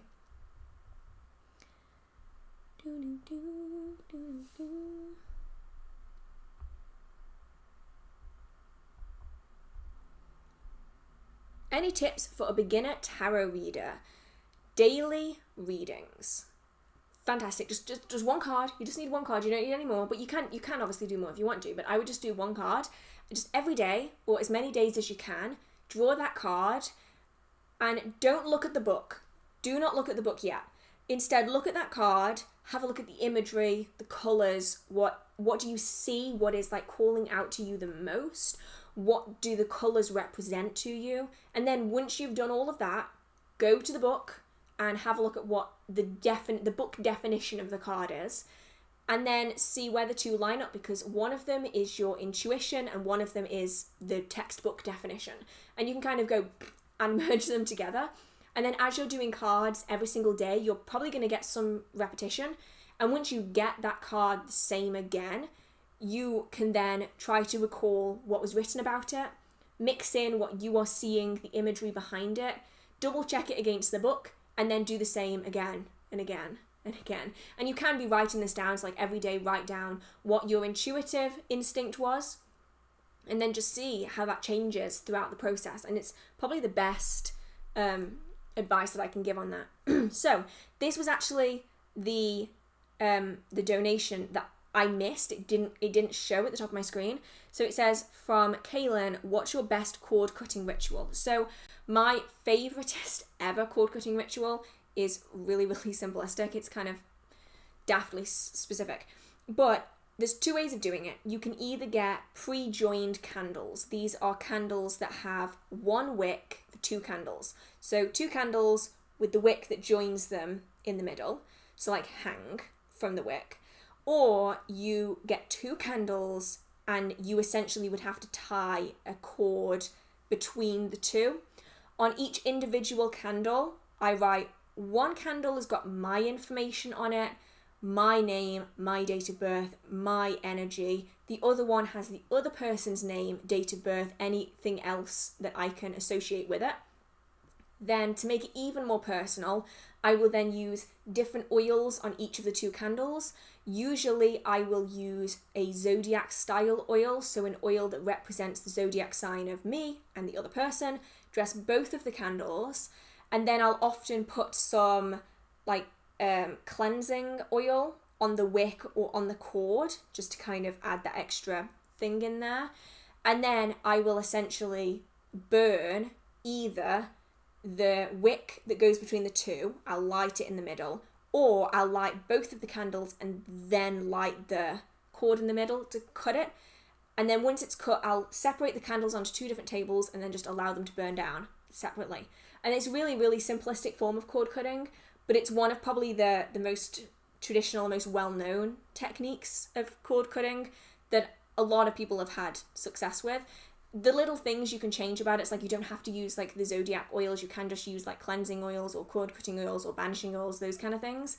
So you can just kind of adapt it that way. Some people also use herbs and powders. I typically don't on a cord cutting candle, mainly because it's just a whole lot of extra stuff for me to mess up.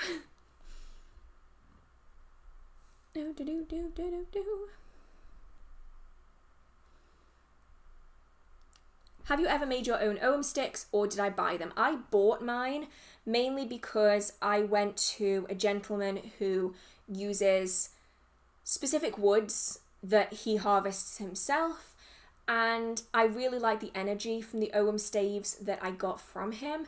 If I was going to do it myself, I would want to do it the very traditional way, where you make a connection, a spiritual connection with every single tree in the Celtic tree alphabet, and you spend several months working with them before cutting a small piece of that wood to represent the stave in your Ogham stave collection.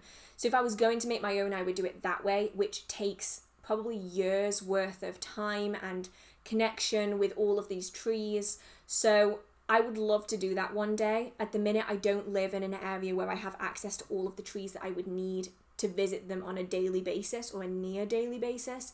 So I have not made my own yet, but I would really like to one day. One day.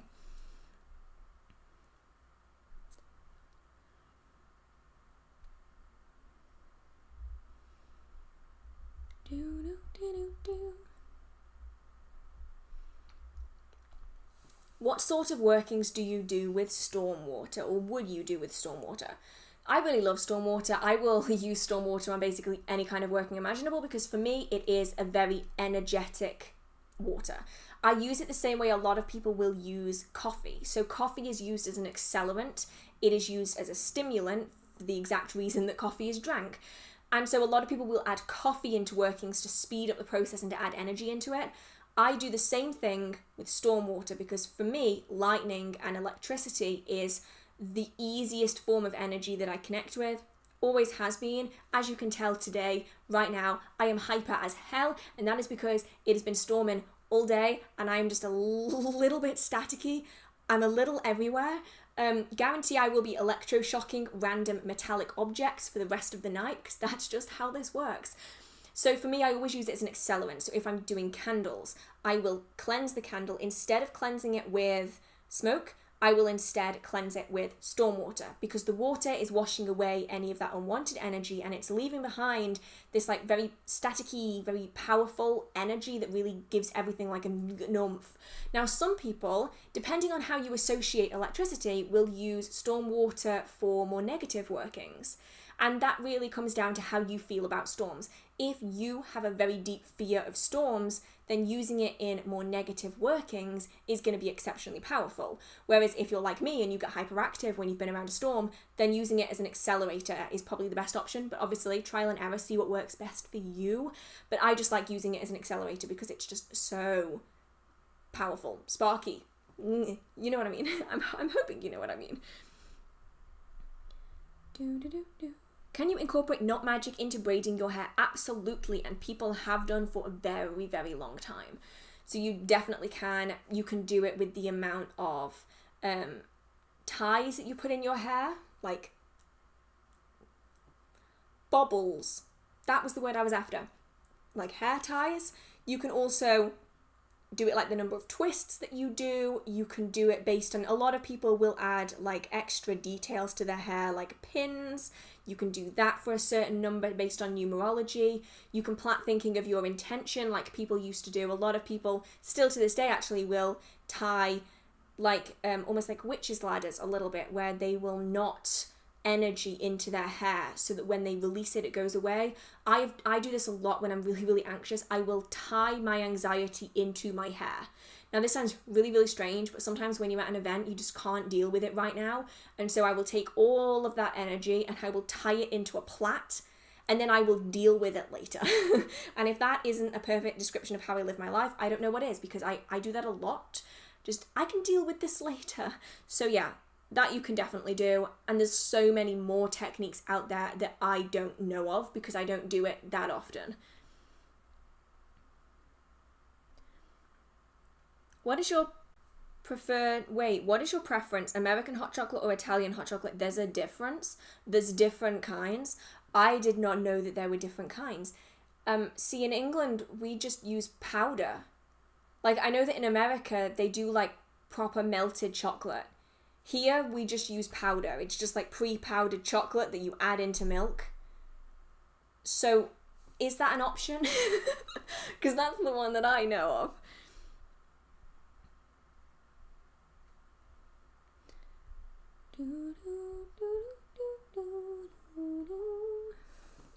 Do you have a familiar? I don't at the moment. When I have a space for a familiar house, I may well incorporate familial workings in my practice. At the minute, I don't feel as though I am able to give a familiar the spiritual home that it needs, and so I don't have a familiar. But maybe that will change when I do feel as though I have the opportunity to create that.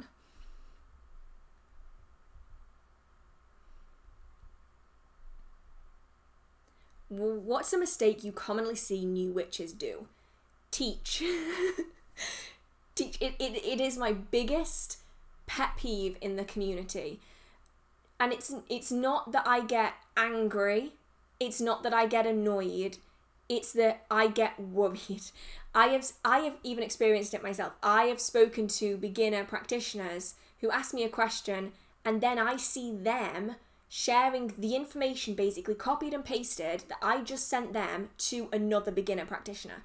And it happens so often.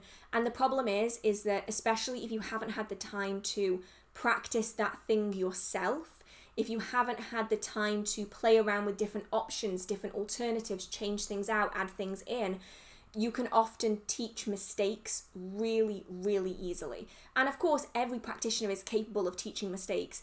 But if you are brand spanking new and you have never practiced it yourself to any kind of extent, it's so easy to spread misinformation because you haven't had that time to develop that trial and error understanding yet.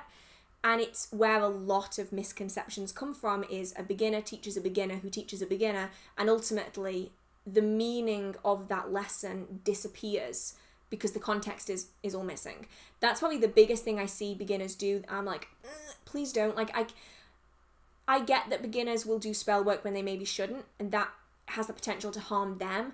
But when you're teaching someone when you don't understand what it is you're teaching yourself, you just put everyone at risk. And it honestly it stresses me out a little bit.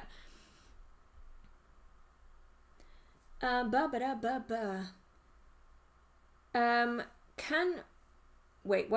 we mix pantheons?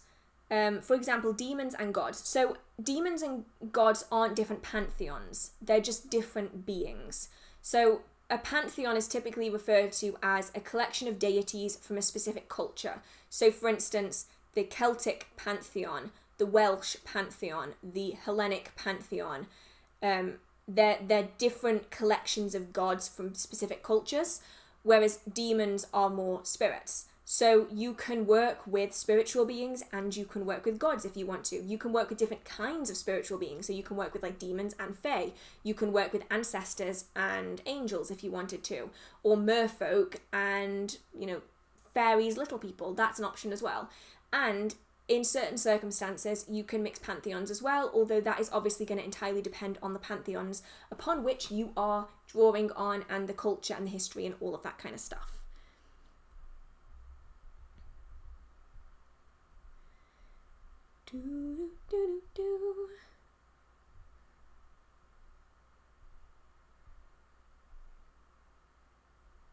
Right, what is this? This didn't come up. Thank you so much, Carlos. Thank you so much. I'm sorry that some of these aren't coming up on... there it is. There it is. Sorry about that. I've noticed sometimes it comes through really, really quickly, and then sometimes it just doesn't come through at all. I'm not really sure what's going on there. It's one of those things.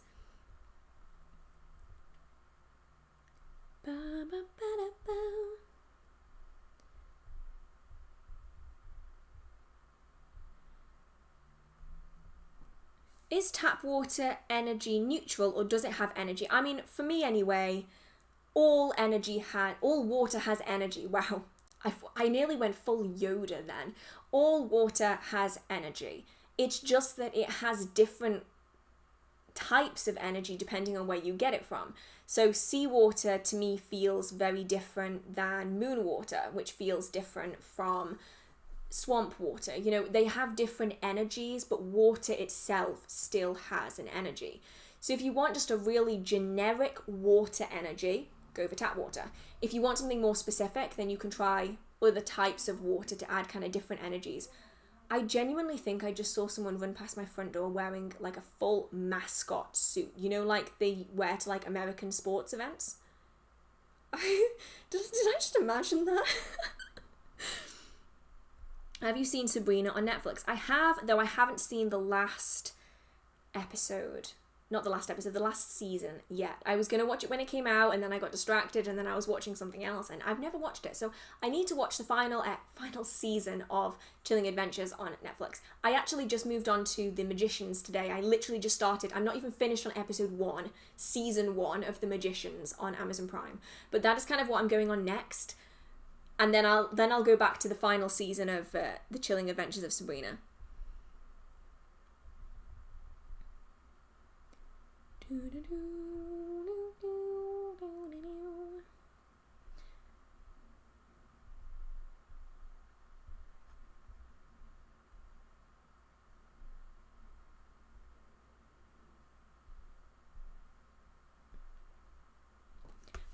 I'm looking into the history of the wand and was wondering, do you know what came first, the staff or the wand? Oh my goodness. I'll answer this one first and then I'll go back to the one that just came in. So I don't know definitively which came first. However, thinking about it in the form of how things developed, I would say it's more likely that the staff came first for practical purposes. People needed the staff to traverse across the countryside, and some of the people who used the staff might have also been magical practitioners, and so they adapted the staff to be used in magical practice, and then that likely then became smaller and more movable for the people who didn't need a staff, and so became the wand. Though obviously I don't know this for certain, that's just what I would assume would have happened. It just makes more sense that way. Thank you so much, Michelle. I think it's Michelle. I really hope it's Michelle. How do I find out the colour of my aura? So you can do this yourself by learning to sense auras. It's a little bit tricky to get started, but the way that I've always found to be really useful is you look at someone, and I would recommend starting this on other people because it's way easier to look at other people than it is to look at yourself, and look at them and let your eyes kind of go out of focus just around the edge of them. And I don't know if anyone's experienced this is probably the best way I can explain it, is you know when you look at the moon and sometimes it has like these colours coming off it? That's kind of a little bit of what you're looking for. So around the edge of someone, you'll often start seeing faint colour, and it can take weeks, months to slowly start seeing them develop. And when you start paying attention to it, you're much more likely to recognise it. And then once you start recognising these colours, and the same people have the same colour every single time, you know, it's not dependent on what they're wearing or what their hair colour is or the time of day, you know, it's kind of it might change, it might fluctuate, but it's mostly the same colour. Then you can start trying to do it on yourself, looking in the mirror and seeing if you can do it that way. Typically, when you start with yourself, you're often biased a little bit with what you want it to be. So if you start working on other people first, it's way easier to not have that kind of bias that you might have if you just started with yourself.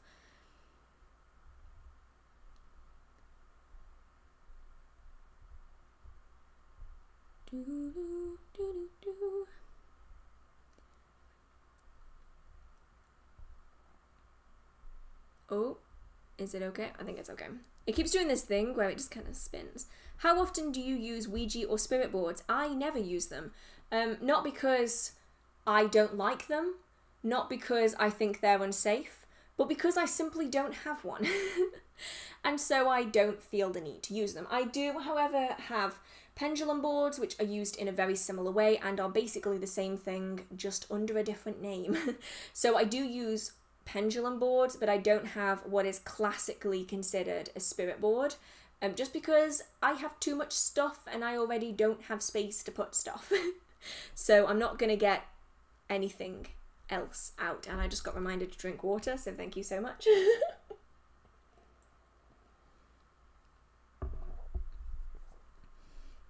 Have you ever had an experience that frightened you enough to make you consider stopping your practice? No, never.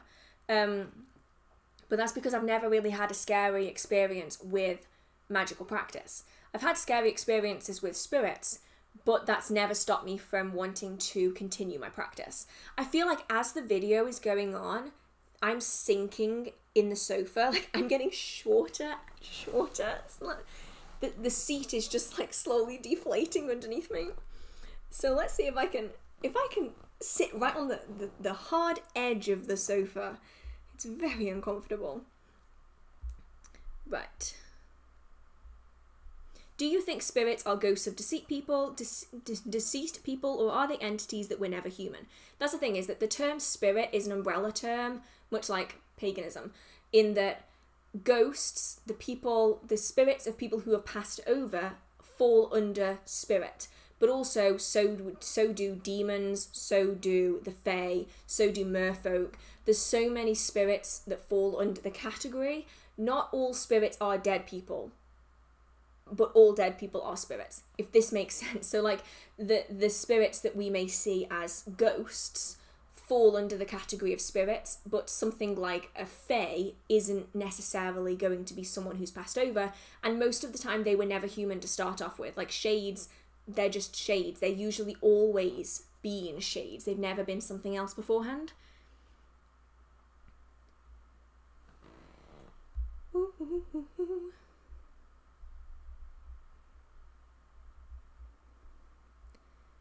It's gonna jump.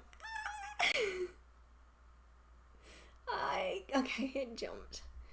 It jumped. And scroll, and scroll, and scroll. I hope I'm not missing some. Oh no. I think I'm missing some. I'm really sorry if I'm missing yours. I'm trying to get through them as fast as I can. Oh wait, I don't think I'm missing any. I'm not. Okay, sorry, I thought I was missing some, but I'm not. There's the Italian hot chocolate question. I'm not missing them. Okay. This is fantastic. I just need to find where I was now.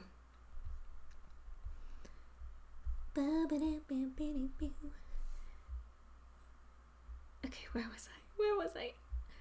I love the Wild Unknown. I love the Wild Unknown too. I've actually just got told by one of my subscribers that they have created a miniature travel size of the original Wild Unknown tarot. Now I have the Wild, actually no, it's not even up there. My Wild Unknown tarot is in my apothecary cabinet, and I love that deck, but it's so special to me because it's my first big deck that I ever got, and so I never want to use it because I'm scared of damaging it. So when the miniature version comes out, I'm going to get the miniature version, and then that miniature version is going to be like my standard deck that I use a lot, and then I'm going to keep the original version in as good condition as I can because I'm sentimental. But I think I have all of the decks now from the Wild Unknown. Hell Friendly, he got me, a lot of you know Hell Friendly from, you know, being on here with me and everything. He got me the deck that I was talking about earlier, the archetypes, and he also got me the spirit animal deck for Christmas, and I was so excited. So I now nearly have the full collection, so I'm gonna get the other one, and then that will literally be like a full collection. And I just love it so much. Do you have TikTok? I have a TikTok account. I have never used it because the TikTok community absolutely terrifies me. It scares the shit out of me. So I have the account. It is _hearth_witch_, same as my Instagram. And yeah, I don't know. I'm thinking about posting some content on there, but also I'm terrified. Teenagers scare me. And just the platform itself really, really scares me. So we'll see how that goes. I just need to continue to post main channel videos and second channel videos. And then maybe I will add TikTok onto that. But maybe I will just stick to maybe Instagram Reels, perhaps, because Instagram doesn't scare me nearly as much as TikTok does, and I might start using the Reels feature because my account on Instagram is considerably more, considering I have 9 followers on TikTok and I have a lot more on Instagram. So I might start using Instagram Reels for like altar videos and those kind of things, like just like quick like aesthetic or maybe like briefly educational content. Maybe I'll try it. I'll try Instagram Reels. Are you ever going to do a house tour? Honestly, I don't think you'd want it. My house looks like a disaster hit it. Yeah, I will probably do like a workshop tour, probably. And then once this, because that's like going to be my full-on witchcraft room, that's where I make all of my witchcraft products and everything else. So I'll probably do a tour of that once the renovation is finished.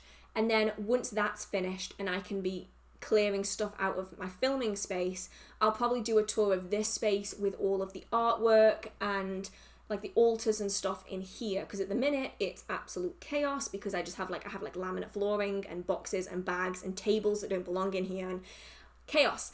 So I will perhaps do that when everything is clean. When everything is clean, which basically never happens. Are you an elemental witch because you work with them? I don't work with the elements anymore. I haven't for a long time. I was an elemental practitioner at the start of my practice, and I speak about that a lot. I don't consider myself an elemental practitioner at all now because I just never work with them. I'm more of a folk practitioner than I am an elemental practitioner.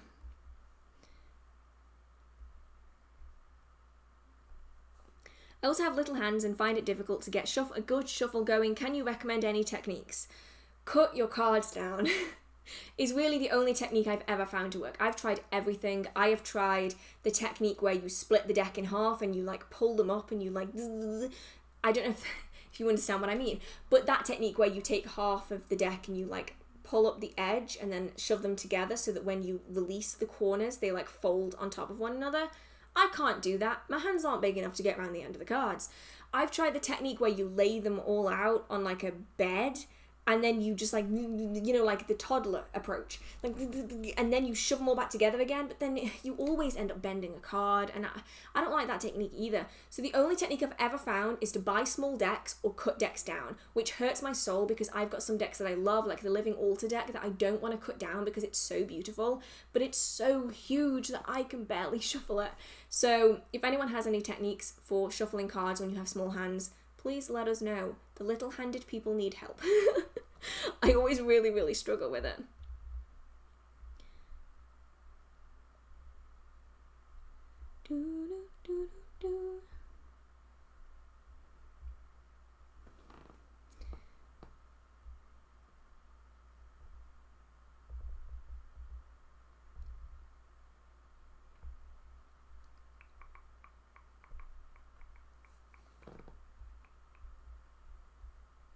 Is corn no longer shipped outside the UK? Ever since Brexit, all the vegan food dropped out of my supermarket. I really hope it hasn't, because I really enjoy corn products and I use them a lot. But yeah, I hope it hasn't. Do you watch much TV? I will sit down when I'm having my meal at night and I will watch like one episode of something. So recently it has been the very cringy Are You the One? It's a reality TV show that they added onto Netflix in the UK. I've never seen it before. It's so cringy, but it's also like really addictive. But they only added season 1 and season 2. So I've watched them both and I'm waiting for more if there is more. And then I've just started watching The Magicians. But it takes me ages to get through anything because like I only watch one episode a day because I find that if I just sit in front of the TV, I can just binge watch like an entire season and that just isn't healthy. So I have to give myself like stopping points. So I'll like watch TV for like an hour, like one episode, and then I have to go and do something else. Otherwise I will sit there for hours. Pagan Pride UK is always fun. Have they actually started that again? Because I did the last Pagan Pride UK, which was, at least I think that's the official Pagan Pride, was in Nottingham, and it was at the Nottingham Arboretum, and I did the last one that they did in 2018, it was either 20, I think it was 2018 was the last one that they ever did, and they've never done another one. I know that there's Pagan Pride Anglia, which still goes on. I'll have to have a look, because I really liked Pagan Pride, the one in Nottingham, but I don't know if that still goes ahead.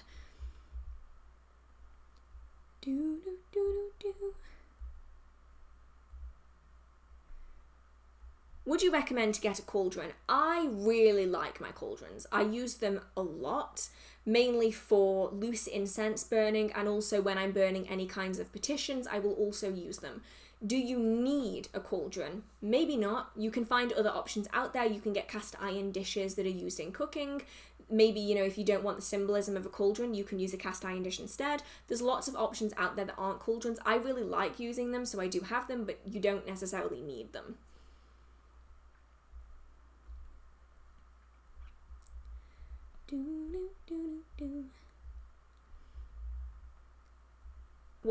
I'm going to answer this one. I get this question a lot, so I'm going to answer this one really briefly. But what are your thoughts on people hating on Silver Ravenwolf?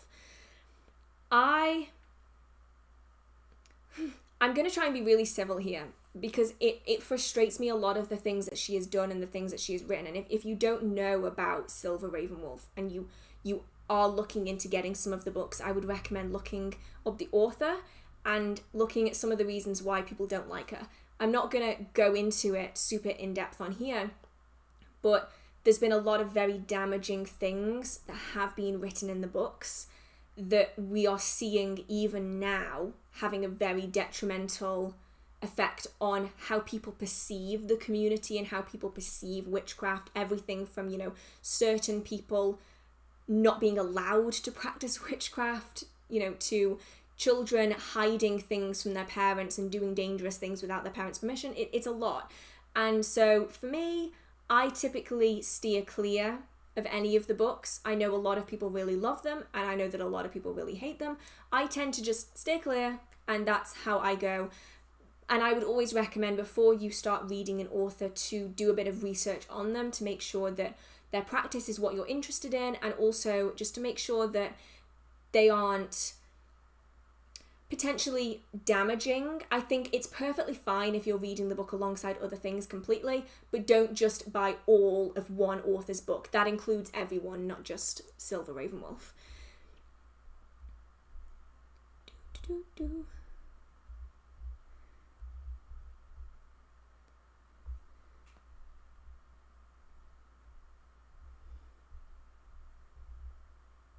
I've also been distracted by Stardew Valley. I do not blame you. Stardew Valley is so addicting. I have not played it in months, like a year plus probably. And I went in and there's like all new things and I'm like, oh yay. So now I've been playing Stardew Valley like nearly every night and it's becoming a problem. I really need to stop. But I am using it as like my escape from work, you know? Although I probably play it for too long. It's an escape from work. What can you use in your house to get rid of negativity? I do have 2 videos on house cleansing, one with smoke and one without, that are designed to get rid of any of that negative energy that may be clinging onto things. So I'm hoping that that will be more useful. They're really in-depth videos, way more than I can say here.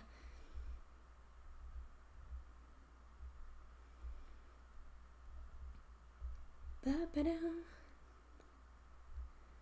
Do-do-do-do.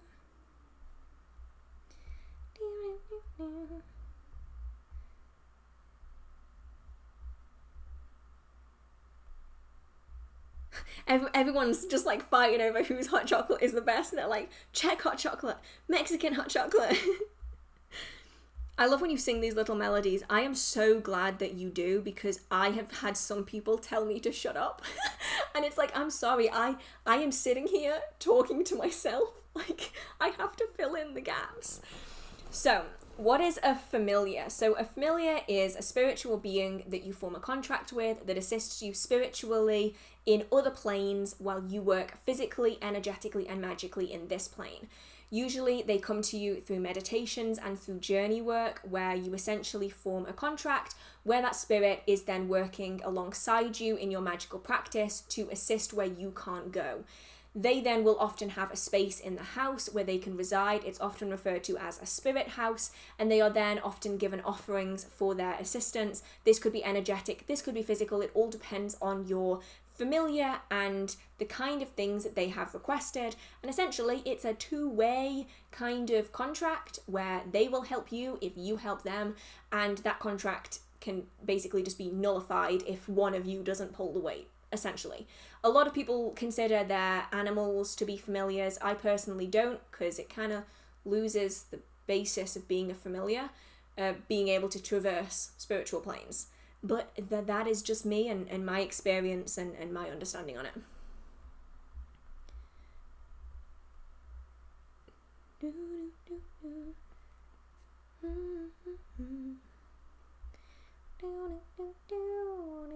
Oh, Lance is gone. Thank you so much for being here, Lance. I'm not sure if you will see this before you go, but thank you so much for all of your support and your help and your modding abilities. Thank you so much.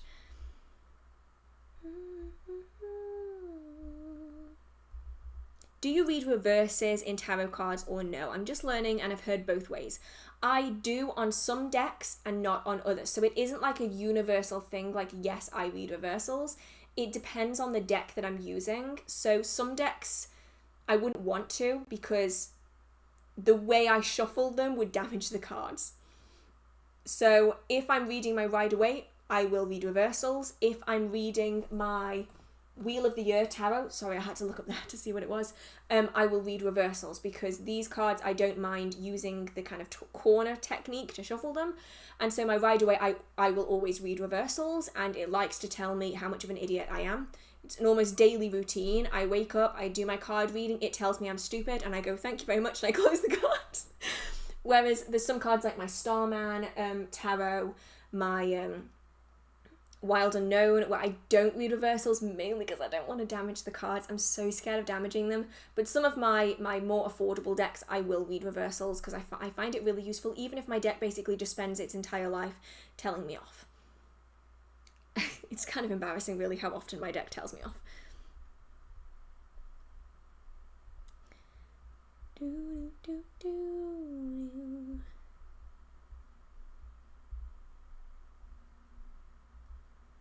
Someone practicing for the London Marathon. This may have been a fairy. I don't think it. What day is it? It's Wednesday. I'm going to assume it's someone going to a Wetherspoons, maybe. You get some weird things happening in Wetherspoons.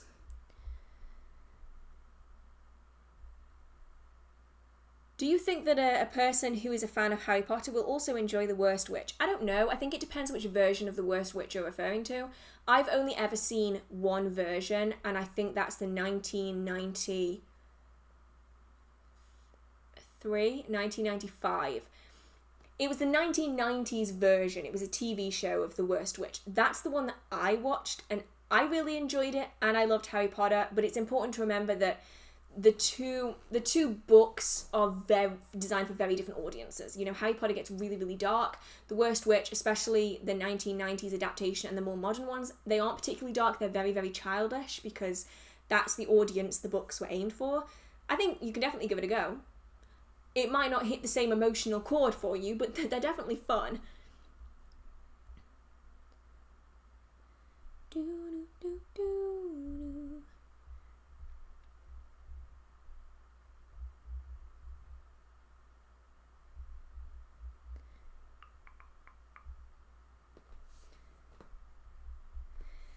Have you ever had a period where you feel like you've fallen away from your craft and don't actively practice daily? Daily? I barely practice monthly. Like, daily? What are we talking about here? I don't have time to practice daily.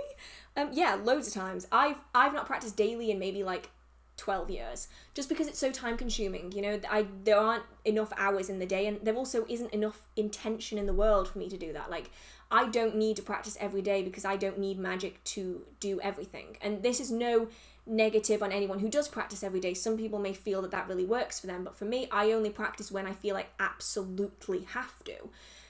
That it works best for me, because that way the spirits and the energies that I work with will know that I am really serious, because I don't ask for everything. You know, I only ask for the really important things.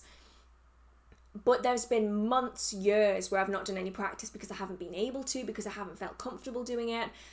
When I was in Wales, I barely practiced at all by myself. I obviously worked with a group and we did rituals together, but when I was by myself, I barely did anything because the energy of the place I didn't like, so I just didn't practice. Like the energy of the building I was in, I just didn't like. And there's also been times where I've been so busy that I just haven't had time to do it, so I just haven't. And as far as I'm concerned, that's life.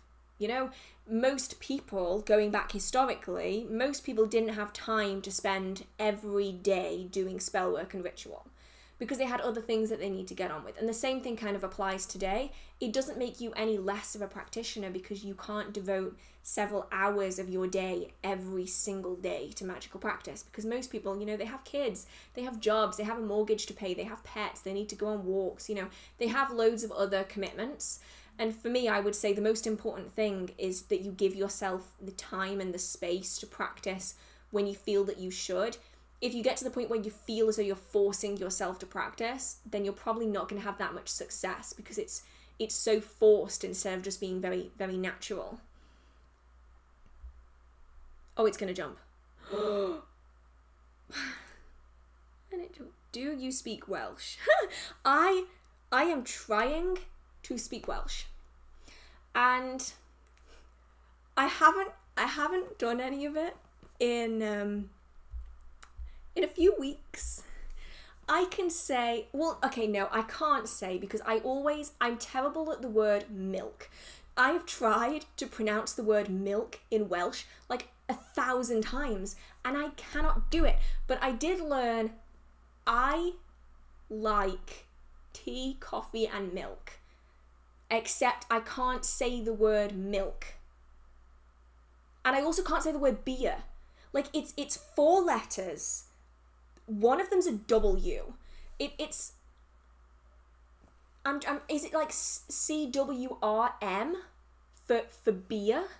And I cannot wrap my brain around how to pronounce it. I'm trying so hard. So I know it's do e dim earn hoffy cuckoo. And I'm trying so hard, but my brain and other languages just doesn't work. And I don't know how people do it. Like I know so many people who know like 8 languages, and I'm over here like I can't even say the word milk in Welsh. It's like height. It's 2 L's, an E, an A, and a TH, I think. And I cannot wrap my brain around how to spell that. It doesn't make sense in my head. What is this piece of hair doing? I'm not sure I can fix this. It's doing something. And yeah, exactly. It's like LLEATH, and it's like do e hoffy te coffee is it earn? I'm forgetting already. Hi my yeah, it's cool, that's it. Cool.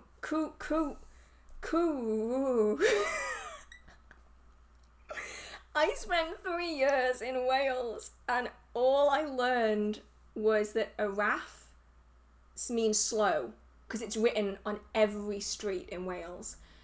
And the word lift has 2 F's. I think the word lift has 2 F's in it. Yeah. I'm trying really, really hard. But yeah, I will get there. Yeah, I'm doing Duolingo and I'm trying really hard, and it's not going so great for me. It's not going so great. I will get there though. I will get there. One day I will manage to say a full ass sentence and I will be happy. I will be incredible. I love the Welsh language. I loved Wales. But my brain and languages they don't go together. They just don't go together. Thank you so much, Casey. What is your opinion on visual snow? Do you think it's a spiritual experience or has a scientific explanation? I have never heard of visual snow. What is visual snow? Are we talking about like floaters? Is that visual snow? I'm gonna have to have someone explain visual snow to me because I don't know what that is. So I'm gonna go back up again because I kind of bounced down. I'm gonna go back up again, and let's see what I'm missing before it jumps again and I lose just even more. Even more. Where was I? Here we go. This is the question about it may have been a furry. Okay, right, I'm here.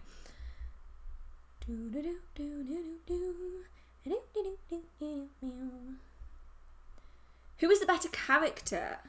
Oh, come on, this is an easy one. Who is the better character? Betty Cooper from Riverdale or Sabrina Spellman from The Chilling Adventures of Sabrina? I'm always going to pick Sabrina. Don't get me wrong, I like Betty, but I think Sabrina is cooler, and I like her hair. Can I use litter as a tag lock to hex people who litter? No, because that litter doesn't have any no real personal connection to them. And also, I really wouldn't bother wasting your energy hexing someone who drops a piece of litter. Like, yes, it's an asshole thing to do. However, it's probably not going to do anything because you don't have enough connection to the person. You don't, even tag locks and items like that, there isn't enough energy left behind on a piece of litter to be able to actually connect to them. You're more than likely just going to end up hexing the person who put it on the shelf or who sold it to them. Like, there's not enough energy there to attach it to the person. And also, just don't waste your energy. There's just no point. It's not worth it. It just isn't worth it. Which symbols work best for candle magic? Whatever symbols you find have the most power. That is going to depend on culture, that is going to depend on tradition. Some people use sigils, some people use runes, some people use Ogham. It's entirely dependent on what it is that you connect with and how much power you find is behind that.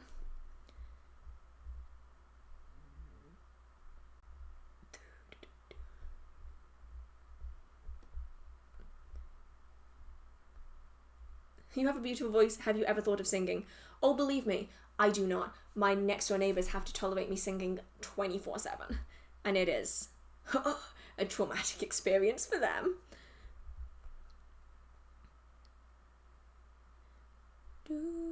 Does a protection candle you made on your channel only protect while the fire is lit, or does the energy remain after the candle is finished? How long does it last? So that working is a short-term protection. So it will only last for as much energy as is put into that working. So if you put a lot of energy into that working, if a lot of people are involved, if you're doing it at a particularly powerful time of the month, or if you're doing it at a particular cosmic event, it's going to last considerably longer than if you are just doing it casually and you're just putting in a small amount of energy.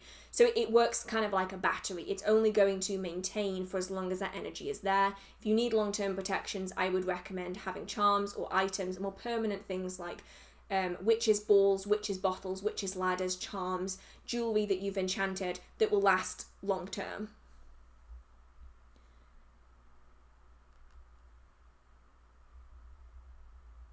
Do you think that the fact that YouTube Shorts exist is to prove that YouTube are trying way too hard to follow recent trends? Oh, 100%. I got the email notification for YouTube Shorts and I basically just laughed and closed the email.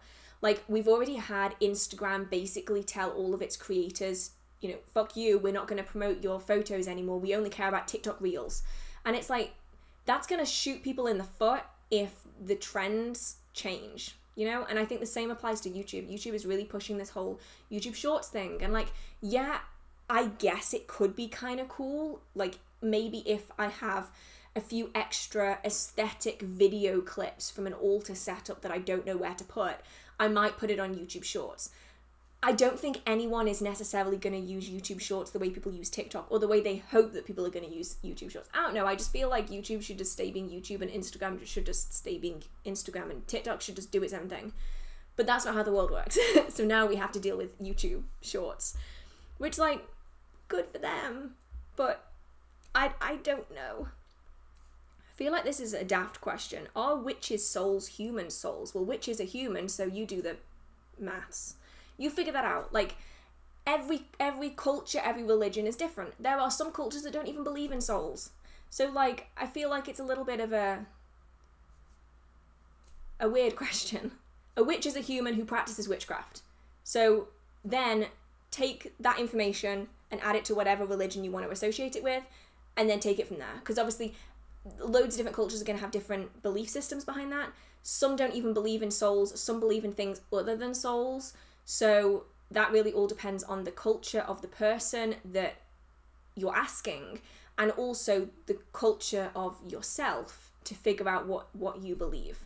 There's no one hard and fast provable thing when it comes to souls. I think that's one of the arguments of religion, isn't it? Like, religious beliefs clash so often because there's no way to definitively prove that one is right and one is wrong, and the same kind of applies here. Do you think it's disrespectful to pick up animal bones from the ground? Not really. Personally, I don't. But then also treat them with respect. You know, I'm not going to be picking up animal bones and then throwing them around and smashing them and breaking them. If I pick up an animal bone, I always come at it from that perspective of, this belonged to a living animal. I am going to treat these remains with the same respect I would have treated the animal. But then I have to be aware that not everyone is going to think like that. So I think it all depends on the respect that you come at it with, I think. And I personally always treat anything dead with the same level of respect that I would have treated it when it was alive. And that's just kind of the way I've always been, but I know that not everyone thinks like that.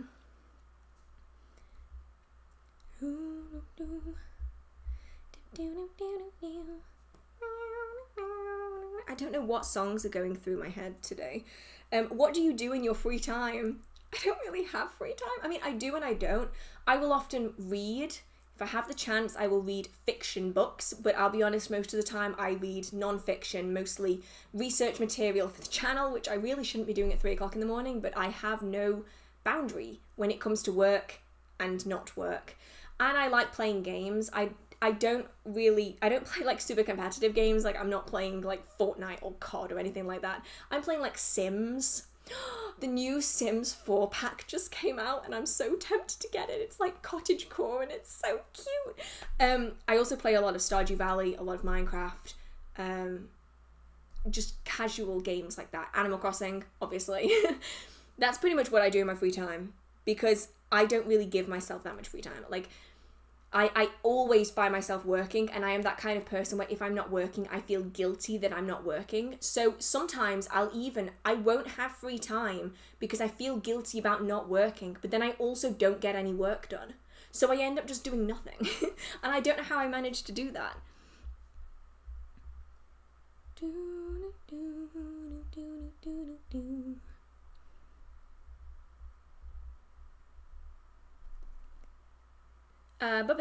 Really specific question. Wow, words that I can't find anyone else answering. When doing spells in bottles and sealing with wax, can you dip the cork in wax instead of dripping it? You definitely can, yeah. I mean, the main basis of it is to stop the liquids from passing through the cork. So whichever way works best for you, you can do. I know some people like dripping it from the top because it also seals the edge of the cork. So if the cork doesn't quite fit the bottle perfectly, it does seal it. But if your cork does fit really well and you don't want the mess of dripping that wax everywhere, then you can just dip it into wax and that will work perfectly fine. And actually, it's probably going to leave a cleaner finish, less messy than if you were going to be dripping it, because dripping wax goes everywhere and inevitably it splashes and you get it on your trousers and then you can never get it off. And once you rub molten wax, you are never getting that out of a pair of trousers. I might be speaking from personal experience. So yeah, you can definitely dip it instead of dripping it. How do you dispose of protection jar spells? It really all depends on what's in it, because some protection jars are designed to repel negativity, some protection jars are designed to contain it. If we're talking about a repelling protection jar, then you can take out the items, cleanse everything, cleanse the jar, and then recreate it with similar items, reuse those items once they've been cleansed. If you're working with more like a scapegoat spell, so this is more like a witch's bottle, something that is designed to attract that negativity into it, then you're going to want to remove it from your property. Traditionally, you will use items that are biodegradable, so you will use like glass and cork and herbs and things that can, degrade, and then you take that and you dispose of it in a bin outside of your property, like away from your property, and then you will walk home a different route. The idea being that any spirits that might escape the jar will then not be able to just like go straight back. There's that option. It really just depends on the type of protection jar that you're using.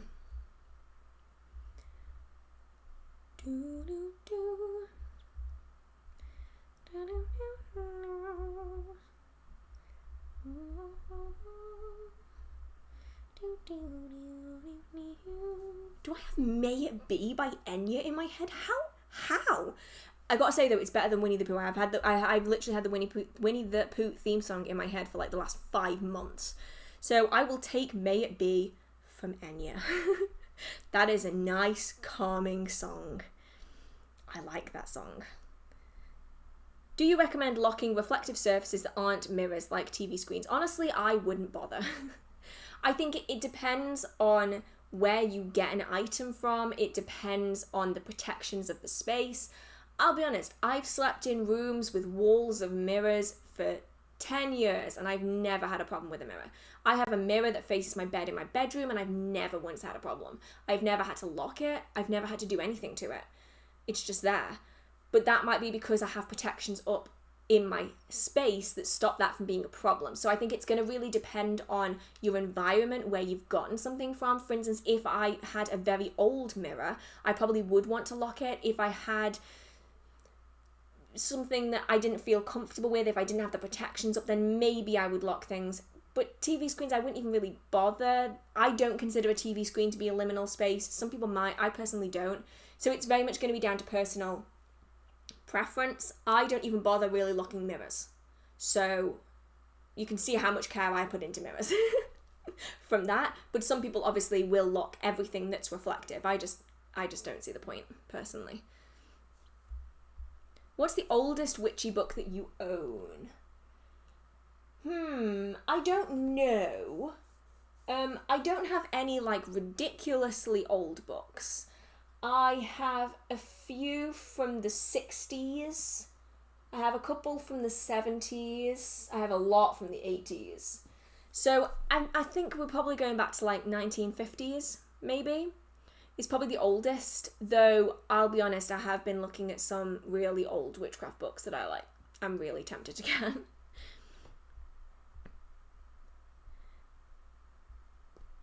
Any recommendations for online book publishers looking for anything to replace Amazon? As in like publishers, like publishing houses, or sellers? Because if we're talking sellers, there is a new place and I have forgotten what it's called. So if anyone can help me out on this, I would really recommend finding it.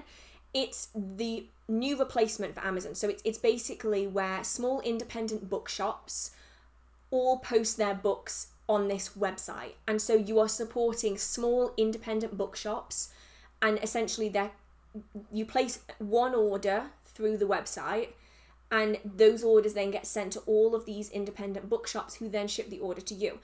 And Courtyard Books in Glastonbury, their online shop goes through this system.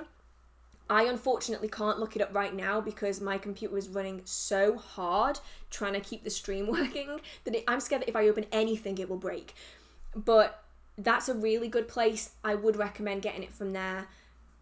I do believe in my Glastonbury haul video, it's in the description box. I've actually linked the Courtyard Books page of that website on that video. So then you can go on to the rest of the page. And that's the place that I really like because it's all in one place, but you are supporting independent businesses.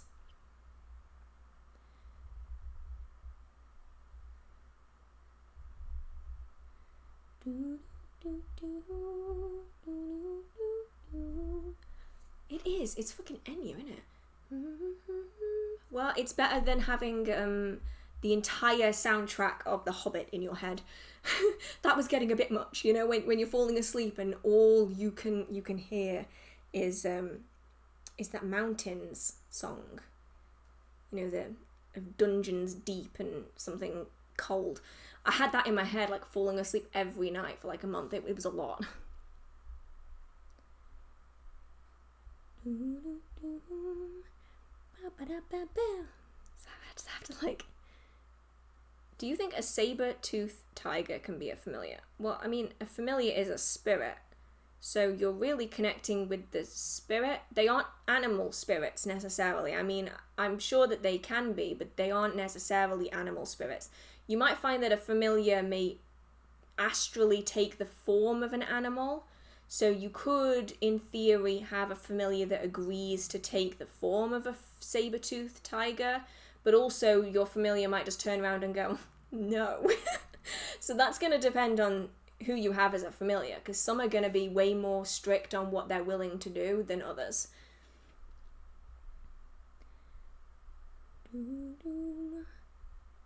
So, how many tarot decks is too many? I don't actually think there is a number. I don't think there is a number. I think it only gets too many when you don't have room to put them anywhere anymore. And then, it's not that you need to stop buying tarot decks, it's that you need to buy new shelves.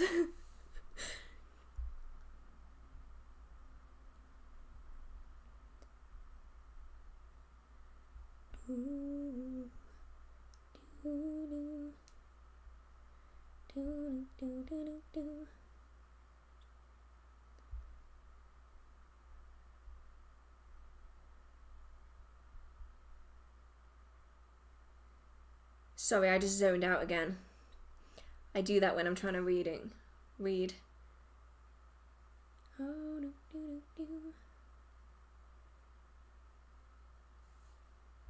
I'm at the Welsh bit now, where we're all just discussing how the word milk makes no sense. Honestly, I found it so funny. I was using the Duolingo thing for learning Welsh, and it says it. And sometimes she says it so fast, I'm left just going, what? And then you have to put it on slow mode, and then you feel a bit daft because you've had to like reduce it down to like one syllable at a time. And you still then can't get it right. And it's like, oh my god, I'm just bad at this. Right. It just jumped again, so let's see where I was. We were at Welsh, here we go. Is this? Yeah, this is Welsh. Right. What is a taglock? A taglock is an object, an item that attaches a working to a person. So oftentimes it is a photograph, a signature, an object or piece of clothing that belongs to that person. It could be hair, nails, blood, saliva, you name the number of unsavory things that you can think of. And those things are used as tag locks, which attach the working onto a person, which allows you to really easily and effectively do distance workings, because instead of having to have that person in front of you, you can have an object or item that belongs to them that you then attach the energy onto so that it can then work on the person, essentially. So rather than that being like a general working that just affects the space, you're aiming it at a particular target. That could be yourself, that could be someone else, that could be a family member. A lot of the times people will use tag locks on people that are not present, whether they are living abroad or they're far away, so that that working can manifest in their life without you having to do it close. Do you need to know the correspondence of things that you are using, or can you just use what feels right? Can you practice instinctively, or are there rules that need to be followed? The thing when it comes to magical practice is that every culture has different correspondences. A great representation for this is money. So green in lots and lots of witchcraft books is used to represent money. A lot of the time it is because American money is green and a lot of the books are published by American authors. Therefore, their correspondence is what everyone uses. But if you go to Asia, their colour for wealth and prosperity is red. In the UK, a lot of the time it is copper, silver, and gold because that's the colour of our coin money. And so different cultures are going to have different correspondences. So it's good to look at lists of things just to kind of get an idea if you don't have any clue what colour to use. But depending on culture and tradition and just your own personal practice, you might find that that colour varies depending on you. So like there's loads of crystals and herbs that in the UK seem to represent something different than they do in America. And so I will just use that differently because you don't necessarily need to use a correspondence list. It can be really useful just to give you an idea. But if you feel like something isn't right, then use what you feel is appropriate. Appropriate. I can't say P's today, apparently.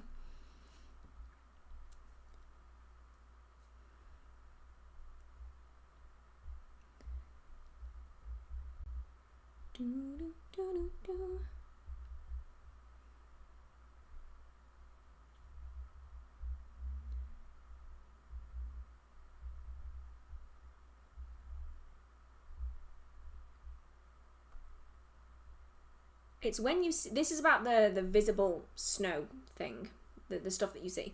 It's when you see billions of tiny static particles in your line of sight. I would say that this likely has a very normal reason. Most things when it comes to the eyes do have just a standard normal reason. And I would say if you are experiencing this frequently, please go to an optician, get it all checked out because your eyes are very delicate. And if something is wrong, it's better to get it fixed sooner rather than later than just, say, assuming that it's something spiritual. It's much better to get it checked first. And if they find that there's nothing wrong, then having a look at spiritual options.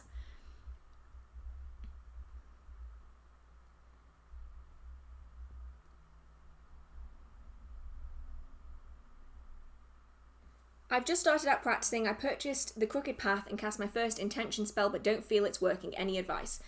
How long are we talking about practicing here? Because like until you've got that foundation of knowledge, you might not be building energy, you might not be adding the intention into it, you might not be releasing it appropriately, and so you're not going to see results. And also, how long has it been since you did the working? Because if we're talking like a day or two, it probably hasn't been long enough for that working to manifest. And also, doubting the working is also potentially going to have a detrimental effect on it because ultimately you are doubting your own abilities, which is why typically it's recommended that you wait considerable amount of time before you start actively practicing, because that way you can really develop that understanding so that you know what is going to work and you can kind of learn to trust yourself a little bit, because that's a big thing that I think a lot of beginners don't have, is especially when they're just starting out, if something doesn't work instantly, a lot of that self-trust is now gone, and it's very difficult to get that back again once you've had a disappointing working, if that makes sense.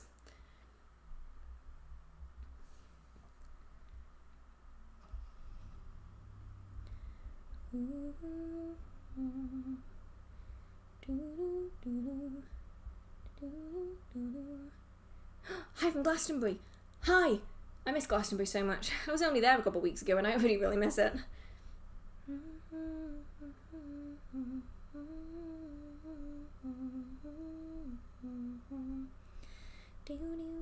Oh, we've moved on to a different song now, okay. My brain just keeps pulling them out of nowhere.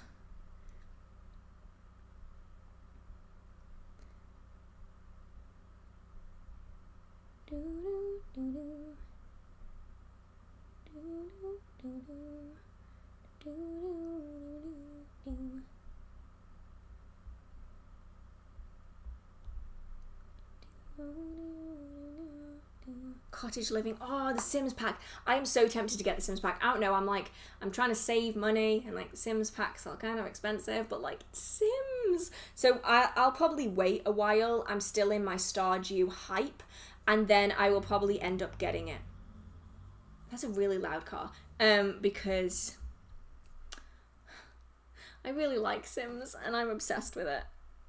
And I have to feel better about it because the Sims 5 is going to be multiplayer and I don't like multiplayer games. So I'm just going to have to make the most of Sims 4 while it's still really good.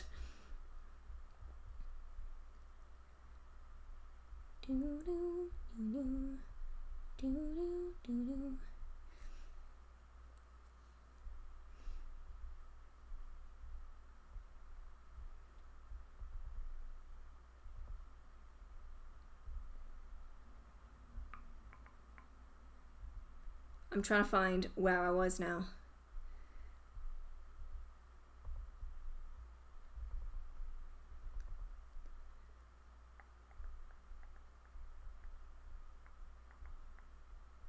What is locking a mirror? So locking a mirror is the idea that mirrors are liminal places. They are in-betweens, and in in-betweens, spirits can pass between worlds. So this is such as between land and shore, between meadow and forest, between dawn and day, between day and night. And also mirrors and reflective surfaces, especially things like mirrors, especially old mirrors because they have the silvered lining, are considered liminal places that in some cases can be locked to stop entities from passing through. And so essentially it seals the mirror, so it goes from being a two-way thing to being a one-way thing, so that things can't come through a mirror, basically. It kind of comes from the idea of, you know, how traditionally, especially in like Victorian England, for instance, and probably in other places around the world, but I know it mainly in Victorian England, they largely believe that spirits can become trapped and can pass through mirrors. And so if someone had died in a room that there was a mirror, you would cover the mirror after death and open the windows so that the soul couldn't become stuck in a mirror. So it's kind of based on that principle of spirits being able to pass in and out of mirrors, and once you lock it, it stops it from being two ways and it just becomes one way, and then it stops it from happening. Oh, it jumped. I love that. How would you describe the weather in the UK in 5 words or less? I am always really confused. It doesn't know what it's doing.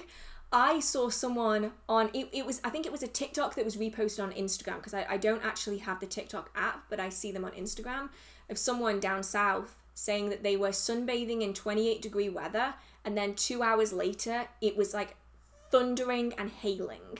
And I'm like, yeah, that's about right. That is a pretty good description for what it's like here. You never know what it's gonna do. Do you still hate the craft? Yes, I still hate the craft. I don't think that's ever gonna change. I've now seen it multiple times, and it doesn't matter how many times I see it, I still don't like it. However, I did recently watch The Covenant. Never seen that before, but I ran out of Loki episodes to watch, and then I realized that the Winter Soldier is in The Covenant, and I know that that is not his real name, I know, but like, that is who he is in my head, okay? And I was like, okay, damn, I have to watch this. So then I watched The Covenant. Now that is a pretty decent movie, and if you want to watch it, it's currently available on Amazon Prime. And that one was pretty decent. Completely inaccurate, obviously, but not nearly as harmful on the magical community as the craft is. Like, the reason I don't like the craft is because of the content in it, whereas The Covenant is just like a really fun movie. Like, it's cheesy. It definitely deserved more movies, but it's like really fun.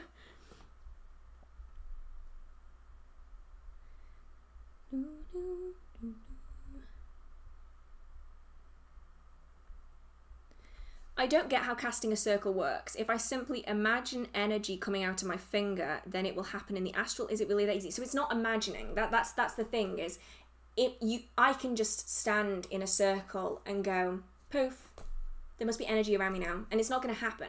It's about that energy work that goes behind it. It's about drawing that energy up, learning how to manipulate it, learning how to push it out. It's not just the visualization. There's more that goes behind it. So like, I can visualize a bubble of energy around me right now, but if I'm not doing the energy work, then there's not going to be anything there. So it isn't an easy practice. It might sound like a very easy practice if you take all of the energy work out of it, and that energy work can take a really long time to master. I'm talking like months, years to be able to master it, to be able to do it effectively. And even then, some days it's not easy, you know, some days you're just not feeling it, some days you're just really drained, you can't focus, and it makes it really difficult. But if you're doing it effectively, it isn't just you it's not like an imaginary friend where only you can feel that it's there. If you are doing circle casting with energy correctly, it isn't just you that can feel it. If you were to do a circle casting and another person who can sense energy is around you or comes into that space, they will also be able to feel it. So it's not just imagination. It's the other stuff that goes behind that maybe is a little bit more difficult to explain, which is why I have like 6 different videos on it, because it's really difficult to break it all down into just like one concise 5-minute chunk, if that makes sense.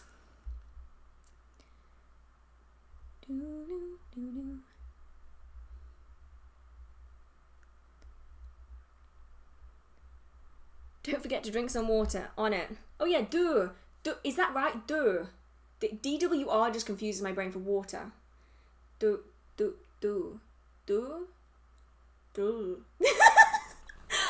I can spell it right. I've discovered that I can read some Welsh. I can write some Welsh. I cannot for the life of me speak it, which is incredibly infuriating.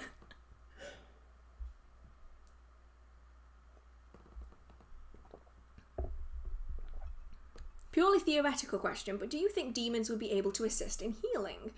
That's a really, really good question. I am sure that they would be able to. There's lots of references in much older works that discuss demons assisting in healing. And whether they're actually referring to demons or whether they're using that term as kind of like a catch-all phrase for spirit, I'm not sure.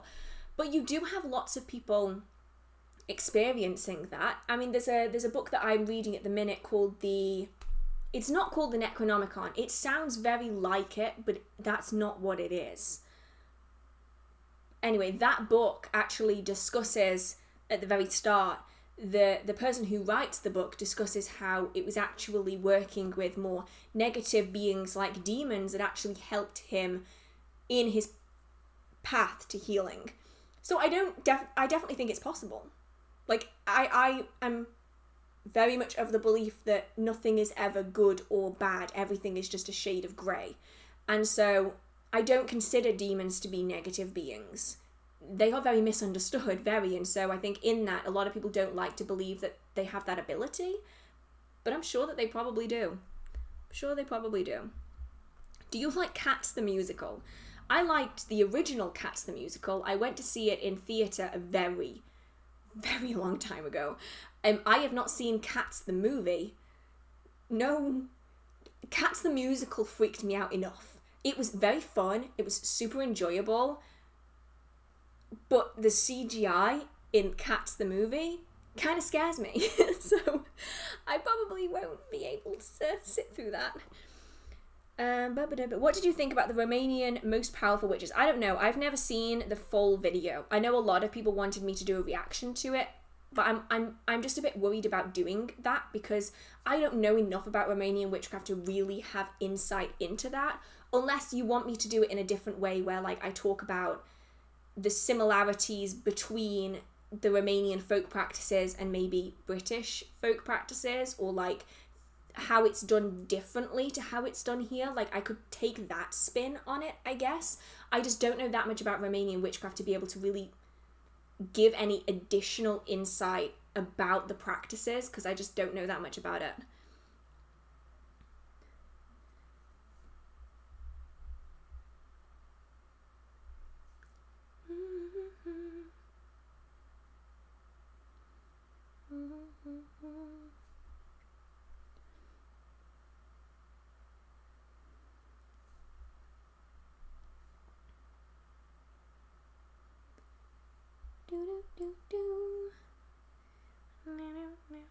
What is the best kind of tea in your opinion? I don't know. I'll be honest, I'm not really a huge tea drinker. I'll drink chamomile tea, which is it's all right. I like green tea. Oh, okay, never mind. I've changed it.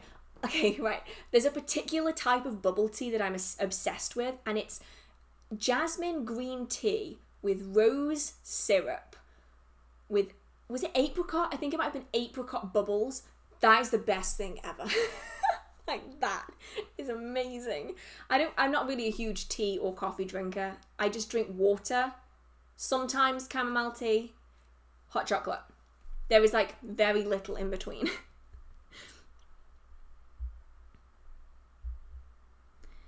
Oh, it jumped. I told you not to donate today, Hell Friendly. Oh my goodness. Thank you so much regardless. It did actually end up working all right. It hasn't been completely disastrous. There's not been any massive glitches, except that when the notification thing comes up on the screen, it kind of makes the audio go a bit weird. But besides that, it's been all right, actually. It's been quite good.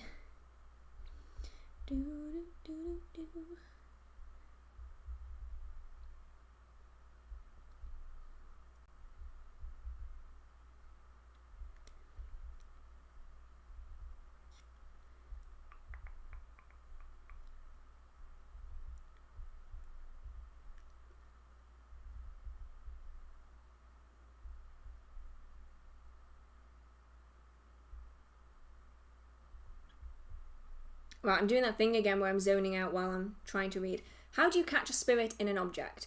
I am not going to answer that question because I find that a lot of the people that ask that question just want to trap spirits for like no reason. And it's like, yeah, don't be a dick. I'm not saying that that's your intention, but I have had a lot of people asking that in live streams, and usually their goal is to have an object that has a spirit in it. And most of the time, no one has any reason to trap spirits in objects. It's very rare that you have a spirit that is so negative and nothing else works to the point where you have to trap it in an object. Like, that's a very, very rare instance. Most of the time, banishings and everything else works effectively. And I have seen too many people selling haunted objects on websites like Etsy for me to want to give that information. So yeah, I would say if a spirit is bothering you, there's lots of other options out there that are easier and less harmful for the spirit and just generally better practice, typically. Right.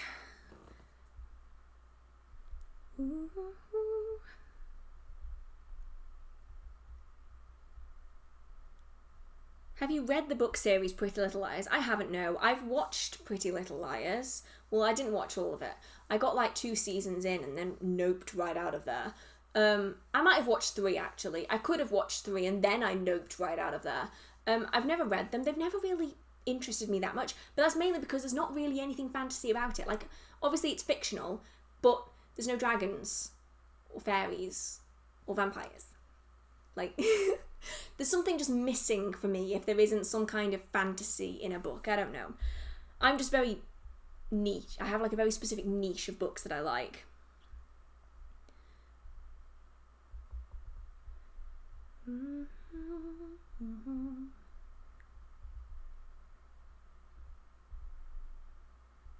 That's a good point, actually. Someone said here, demons keep getting a negative reputation because people trap them when they summon them and then they wonder why they're angry. And I can't find it right now. It's just, I don't know where it's gone. It was there a minute ago and now I can't find it. But I think that's probably true, you know, because when as far as I can tell, demons are really the only spirit. Oh no, the jinn also have this as well to an extent. People will summon them into confined spaces. So often this will be a summoning circle, this will be an object, an item, something that keeps them contained. And like, if you were told to come into a room and then you were shoved into a box and the door was locked, I think you would be pretty pissed off too. So I always wonder why people get really like, oh my god, I summoned a demon, it was so angry with me, demons are so horrible. And it's like, but you literally trapped it in a box. Like, you literally took a spirit that was minding its own business, you forcibly summoned it into your space to trap it into a box, and you're wondering why it's pissed off. I would be pissed off. I think most people would be pissed off if they got called into a space and then just trapped in a tiny cupboard. So like, it's really the only kind of spirit within Western tradition that has that kind of attitude. If people work with the Fae, there's often a gentle interaction. Offerings are left. same with ancestors and even with ghosts. It's kind of a slow interaction that builds over time. But with demons, people are like, yeah, I'm going to summon this bitch into a box. And it's like, I just seems really mean to me. Like, it's no wonder that they're angry and they don't like people. Like, we've mistreated demons for hundreds of years. It's no wonder that they're going to be pissed off by us. So, like, that's a really, really good point. Like, really good point. The difference in a light worker and a shadow worker. Super simple. A light worker is considered someone that only works with positive energy, and a shadow worker is someone that typically treads the line between kind of neutral and negative magic. However, I will point out here that nothing in life is purely good and purely bad. So I always find it really difficult where you draw the line between the two, because there are some workings that will be dependent on your personal morals, which side of the line they fall. So for one person, they might think they're a light worker, but someone else might think that they're doing bad things because the morals of each individual person are different. Which is why I typically just call a witch and just leave it at that, because it makes it way easier, because then every witch is reliant upon their own moral code, and it's just way easier than trying to like classify them as like singular things.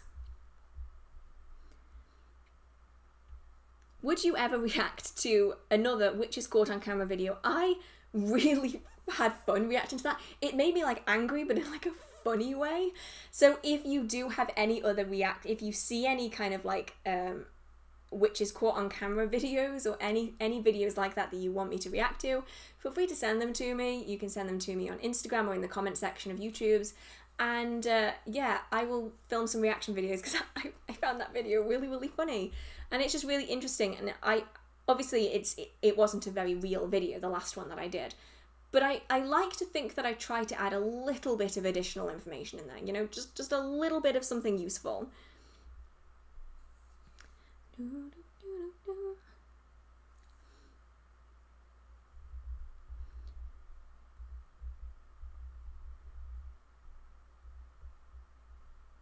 Oh, it jumped.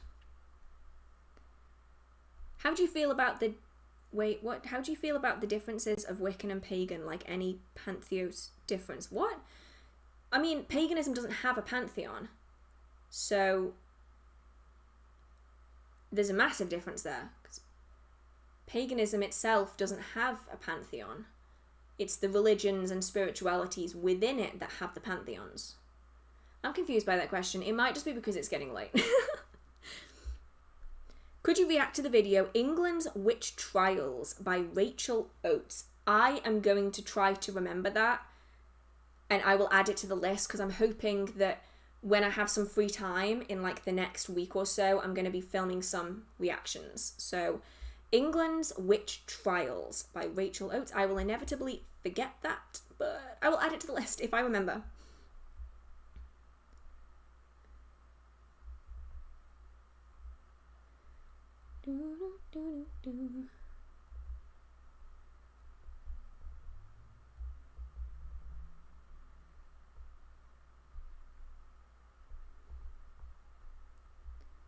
Can you use planetary correspondences without having to evoke them with successful results? It really depends on what you're referring to here. Are we referring to ceremonial style of planetary magic where seals are created and evocations are happening within ritual? Because that's definitely not the only form of planetary magic that you can do. You can work with astrology in a sense and work with the different planetary bodies as they appear within natal charts of you or the person that you're doing the working on. You can use the correspondences based on the positioning of different planets in the sky, and especially if planets are visible, as we do get sometimes where you can see like Jupiter, you can do workings based on that planetary energies because it's now visible to you. Like the energy is always there, but now you can make that visual connection with that planet. So like there's lots of options out there that don't involve the very ceremonial style of using seals and summoning planetary energies and that kind of thing. There's definitely more out there. Oh, it jumped again. Oh, thank you so much for you messaged me so I won't forget. So jinn and demons are not the same thing. No, I wouldn't consider them the same thing. Different origin stories, different cultures, different belief systems. Demon is more of an umbrella term that covers a lot of different spirits, kind of like fae. It's not all fae are the same, just like not all demons are the same. It's just an umbrella term. So you might find that some people consider jinn to fall under the category of demon. I personally don't, based on what I know about them and their folklore and their history, but that's going to very much depend on how much someone knows about the folklore and also which culture that folklore is from, because obviously the jinn appear in multiple different folklores around the world, and so depending on which folklore you're looking at, it's going to shift the perspective on them a little bit. But from what I've read, they can both be positive and negative depending on the individual and also the person they're interacting with, and they have very different encounters to what I know from demons. So personally, I wouldn't count them as being the same, but I'm sure that some people maybe would.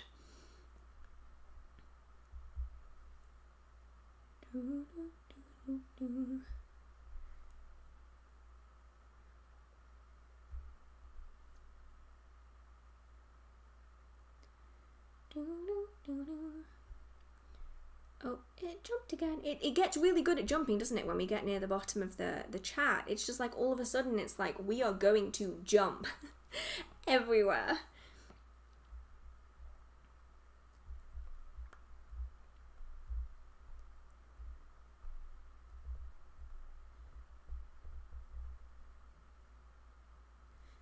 The react videos should be frequent. It seems like a ton of people like them. I really love doing them, but my worry is that I didn't want my channel to be a reaction channel, you know, like I know that some people really like, a lot of people really like the reaction videos. They're probably my most watched videos on the channel, the reaction videos, and I really love doing them, you know, adding context into what I'm watching. But I also don't want people to think that the channel is becoming a reaction channel, because, you know, it isn't. It's a witchcraft channel. It's just that the reaction videos are really fun. So I try not to do them too frequently, even though I really, really enjoy them. And also I never really know what to react to, because some things I think are going to be good aren't actually good. So, which is why I ask you guys so often for reaction video requests, because sometimes I don't see the things, you know, it doesn't pop up on my channel, the recommendations. It doesn't recommend the videos to me because it's not really what I watch normally. So yeah, if you ever see anything, then feel free to let me know.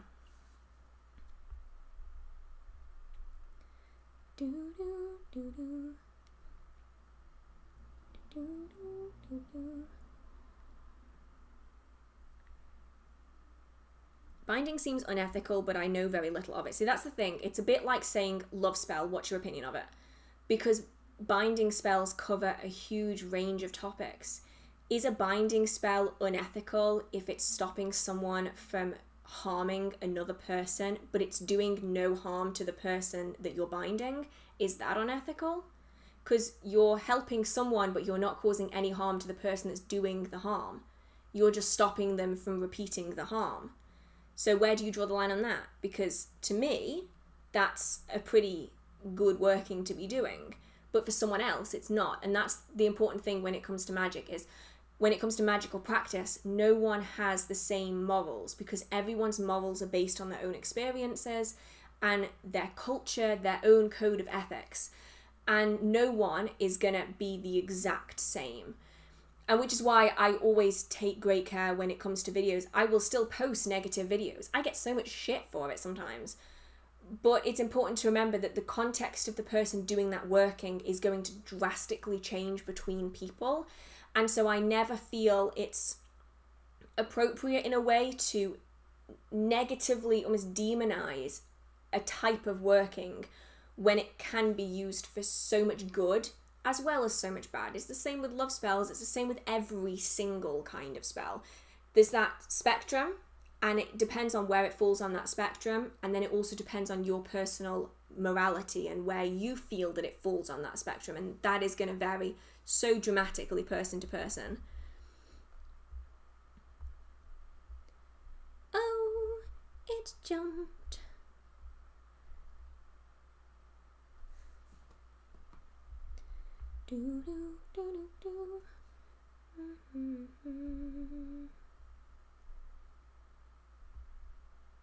It keeps jumping. I don't know what's going on today. It's like it gets to the bottom and it starts like freaking out.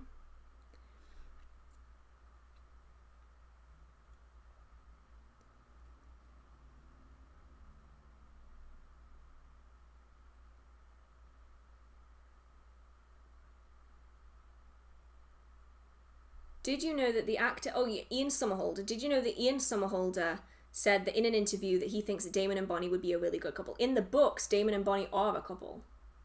I'm pretty certain. It was only in the TV show when it changed. I'm pretty certain anyway that Damon and Bonnie are a couple in the Vampire Diaries books at some point. But they just weren't in the TV show because it just took like a whole different direction.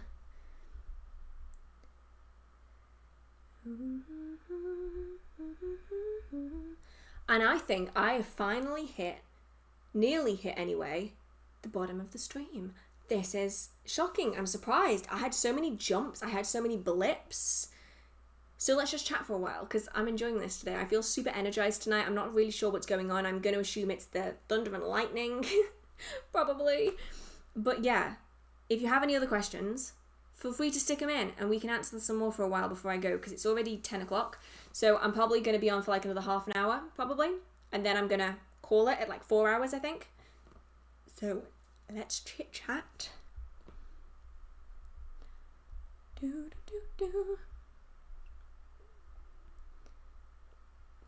How do you feel regarding the growth in YouTube witches? I'm struggling to find authentic witches that give knowledgeable insights to the craft. People just seem to be after fame. As far as I'm concerned, you can't really get fame from being a witch on YouTube because YouTube doesn't push videos. I think it depends. Obviously, some people are going to be after that. I don't really see the point though. Like if you want kind of popularity, pick literally anything else.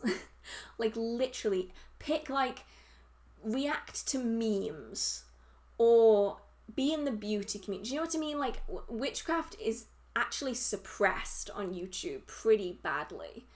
And like it just seems weird that people would be in it for popularity just because like you are much more likely to get that doing literally anything else on this platform, like anything else. I'll be honest though, I don't really pay attention to the witchcraft content on YouTube. I know I'm part of it and I don't even watch it. I tend to keep in my own lane, so I don't actually know what's going on in the YouTube witchcraft world. I don't really know that many other creators. I think I know like 2. Yeah, I think I know 2. And one of them isn't even on YouTube, they're on Instagram. And that's really it. So I don't really know. You'll have to let me know what you think, what all of you think about the witchcraft YouTube, because I don't really know anything about it. I don't even really know who's in it. I just post videos. And then I go back to watching like Nerdforge and people making like fantasy books and fantasy clothes and cosplay and stuff. Because that's basically what my YouTube is. So I don't know. I think it's really important that people put suitable information out there. And it's one of the reasons why TikTok really scares me is that I've seen so many people doing silly things. You know, they wanted to curse the moon, they wanted to curse Faye, and it's like, but why?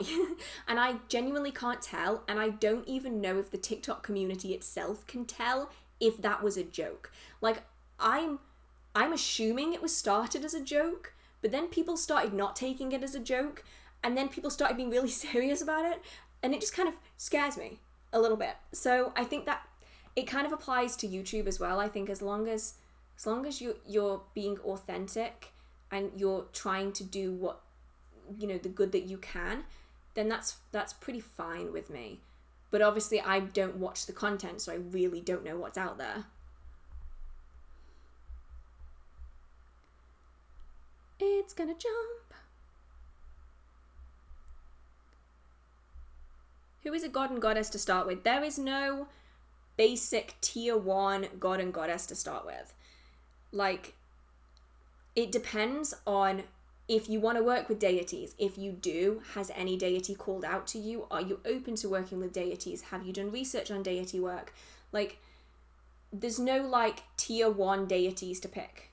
It's gonna be who comes through to you, who wants to work with you. If you want to work with a deity, reach out to them, see if they reach back again. You know, it's about figuring out who works best for you rather than what works best for other people.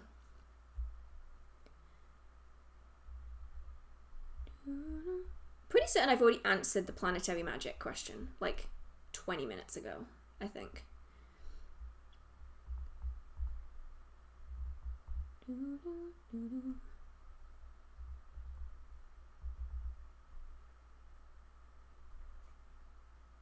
I'm going to make this super clear because I get this question a lot. I get it on Instagram. I get it in my business email for my shop. I don't do spell work for people. I have done in the past. I have no plan on doing it going forwards. It's just not something that I enjoy doing. I am always happy to guide people through the videos, through the live streams on improving their magical and spiritual and psychic practices, but I'm not going to do it for you, if that makes sense. Like, I'm not a spoon feeder. I like giving people books and resources and information that they can develop on, and then so that you can develop your magical practice. If I were to do a working for you, that's not going to do you any good, because you're never going to develop that yourself if, you know, you're not the one that's doing it. Do you know what your life path number is? I have no idea. It's not something I've ever really looked into. Are you going to make a video on enchanted jewelry, how it's done? I want my protection. Definitely. This is like top of the list. One of the things that I'm planning on doing, like once my workshop is finished and I have that table that I can work on that's big enough for me to film and show you how I do it, then most definitely I will be doing that. At the minute, I don't have the space for it, which is why I haven't done it, but it is something I'm definitely going to be doing. Have you ever considered having a partnership for your merch outside of the UK? I don't even have merch in the UK. So, I haven't really considered anything. I don't know. It's a really weird thing for me to think about because I still view the channel the way I did in 2018 when there was like 750 of you on my first ever live stream and I was shitting myself. And there was just like this little cocoon of nice people who were like, you're doing great. And like, that's still how I view my channel. Like, it kind of, I don't really perceive it as being any different. And so in my head, I'm like, why would anyone buy merch? I have like 750 subscribers. But obviously I don't have 750 subscribers and it scares the living daylights out of me. And so I just never really think about it. I briefly think about it and then I panic and then I don't think about it anymore. So if I were to ever do merch, it would be available outside of the UK as well. But I don't know if that's ever gonna happen. Ever gonna happen. What are some of the best witchcraft books for beginners that you would recommend? I have a video on the channel about my recommended beginner witchcraft books.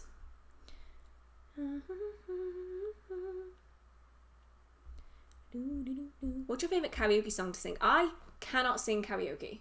I don't understand how people sing karaoke. It is impossible to do. I don't get it. How do people do it? Like, the song is fine separately, but and I think it's because what happens is I get a song in my head and I'm like singing that song around the house, fine, except I've changed that song so that it's in a comfortable range for me to sing. So there's plenty of songs that are like in my like song bank that I go through like every single day of just like singing around the house, except when you actually hear that song playing on a radio, it sounds very different because the range is completely different. So I have no idea how people do karaoke. Props to anyone who can stand on a stage for one and can sing and have it match the original singer, because that is like damn impressive, because I could never. I like actually could never.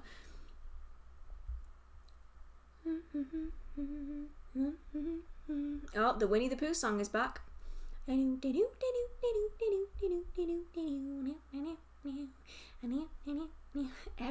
stream. How do you decode any dream? Okay, so it's all about how you perceive symbols. And I know that a lot of people like dream dictionaries, a lot of people really like them, but the problem is that a dream is created by your brain. So it's going to use symbols that you connect with something. So for instance, if I see a shark in my dream, I'm going to be thinking, oh, cute water dog, adorable. But if someone who's scared of sharks sees a shark in their dream, they're going to be thinking, oh my god, I'm about to die. But if you read the definition of a shark in a dream journal or like a dream dictionary, it's going to be something completely different because that's just a generic description of that thing. And so when it comes to really successfully figuring out what your dreams mean, it's about deep diving into what you perceive that as being.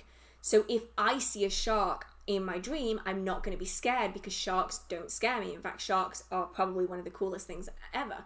So it's going to mean something very different to me than maybe it says it in the dream dictionary. So it's about breaking down that dream, writing it down, picking out the bits of the dream that you consider to be really significant for some reason, whether that's a colour, a sound, an object, an animal, a creature, whatever it is, and then spend time thinking about what that is going to mean to you, because your subconscious mind is what is creating that dream. So whatever it means, it's going to be specific to you, which is why so many people, when they use dream dictionaries, their dreams make absolutely no sense, because they look up a hedgehog and it's a very generic description of a hedgehog, but that isn't gonna translate into how your subconscious perceives that. So it's all about, you can use dream dictionaries, but then just make sure that you aren't just reading it word for word.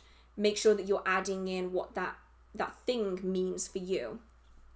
What is your favorite comfort food? Okay, this is really, really specific.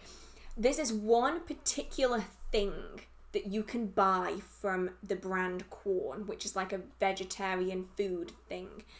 And they are like these garlic scallop things. And they are the nicest goddamn thing imaginable. So my favorite comfort food is these exact, they cannot be anything else. They have to be this exact thing with sweet potato fries, beans, and then a mixture between barbecue sauce and mayonnaise. And that is probably the most British meal imaginable. Slap any meal in the UK with beans and it's good. So yeah, that's my comfort food. It's really, really specific and it makes basically no sense. But yeah, that's it.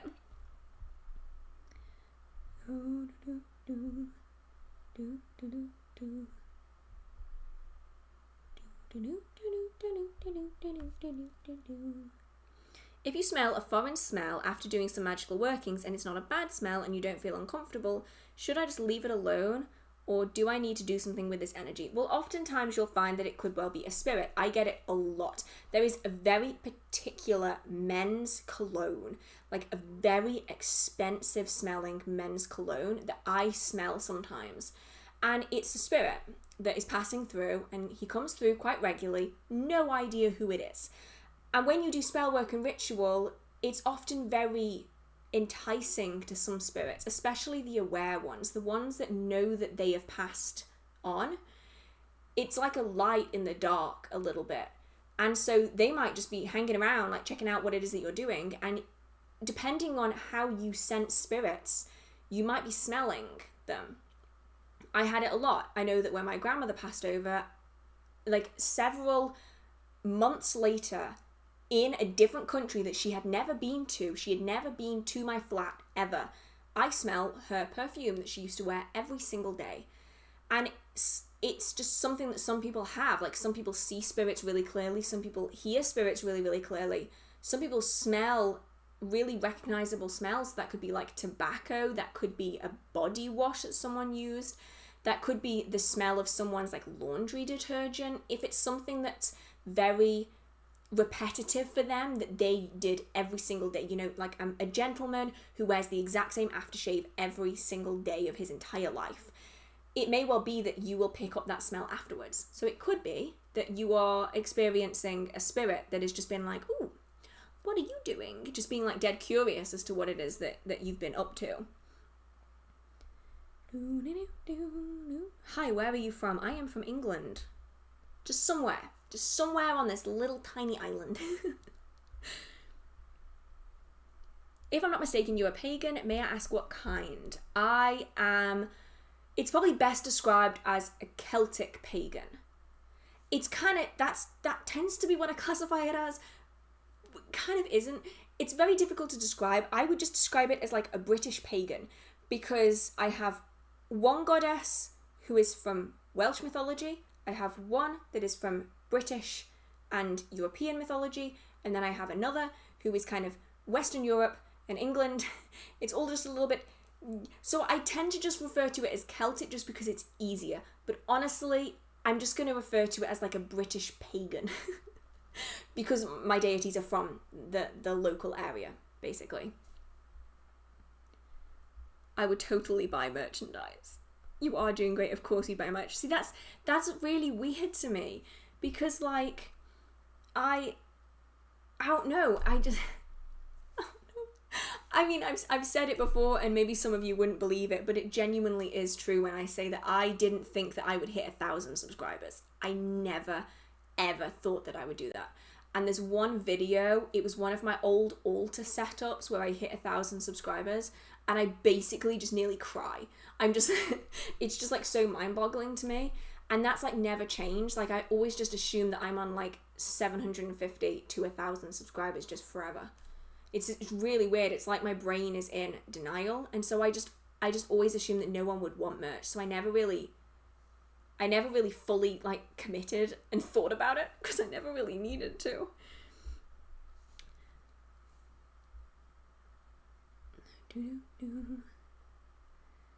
Where was I? It jumped, so I kind of lost a few. I think I was about here. Where was I? How is black salt used for protection? And are there, I know black salt is used for protection, but are there any other uses?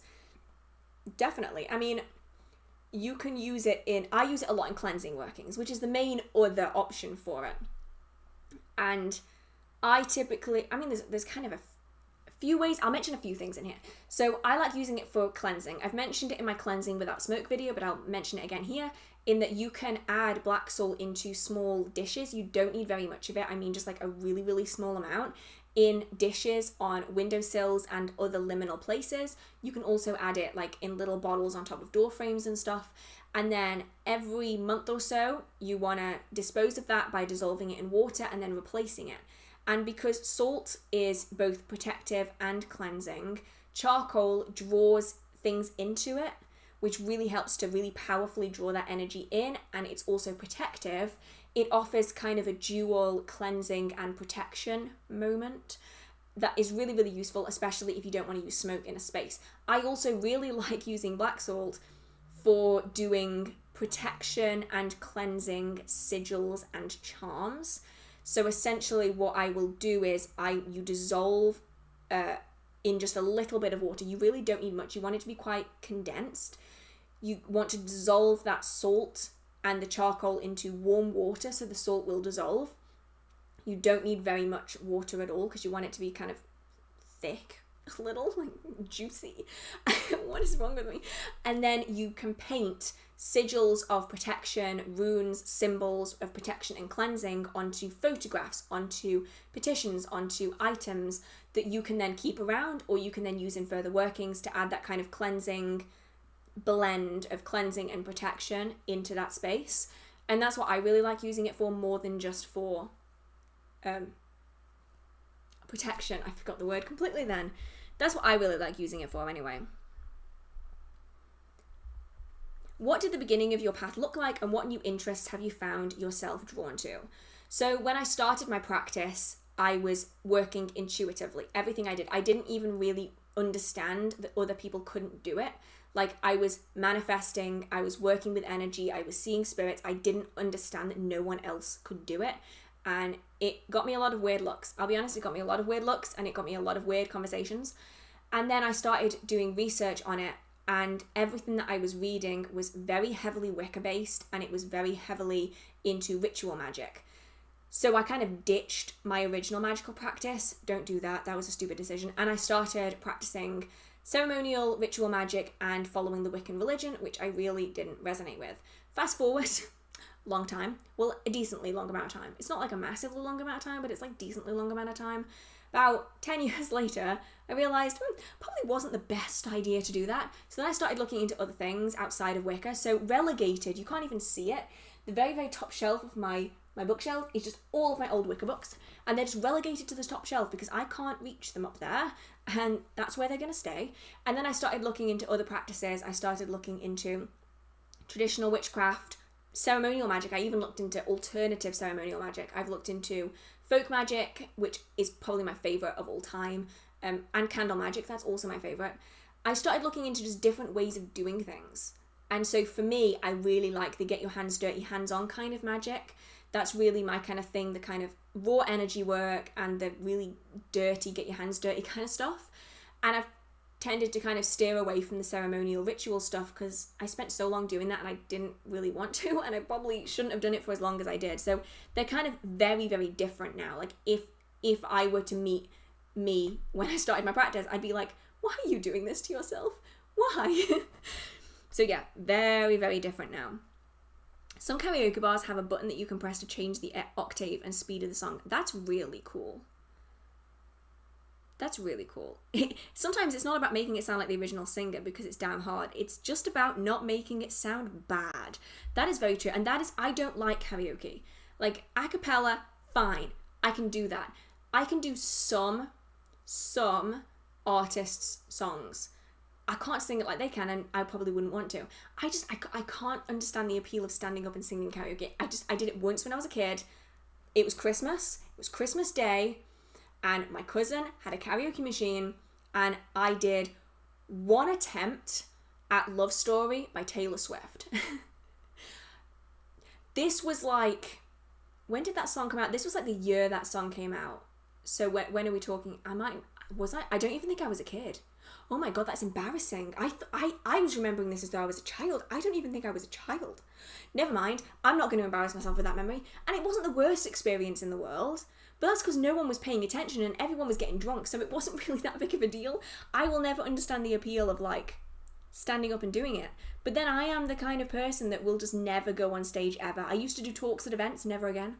Never again. Standing on a stage in front of 500 people is terrifying. Absolutely terrifying.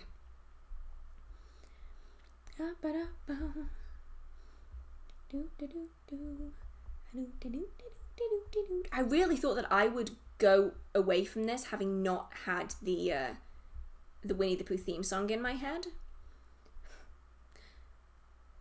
When I made black salt, I burned my arm. How did you manage that? What did you burn your arm on? I'm honestly impressed. That is like skillful in its own right. I mean, it's a shame that you burned your arm, but it's impressive that you managed it. Do you like spiders? I don't dislike spiders. However, if a house spider is running straight for me, which they usually like to do, I'm not sure why. It doesn't seem to matter where I stand. You know that, I mean, some of you might not know. If you live in the UK, they aren't like dangerous or anything. They're just ginormous. You get these giant house spiders, and sometimes if they've been hiding for long enough, they're like the size of a fucking tarantula, and they'll come out from under a sofa, and it doesn't matter where I'm standing, they will run straight at me, and it's nope. nope. So I hide while it disappears, and once it's gone, I'm fine. Some people, they don't mind a spider if they can see it, but when it's gone, they freak out. I'm kind of the other way around. I just leave them be. I just don't like seeing them. They kind of scare me.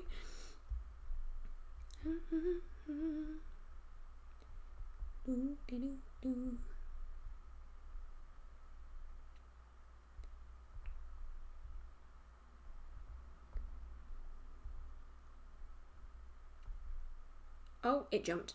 Oh no, Oh, the spiders like you.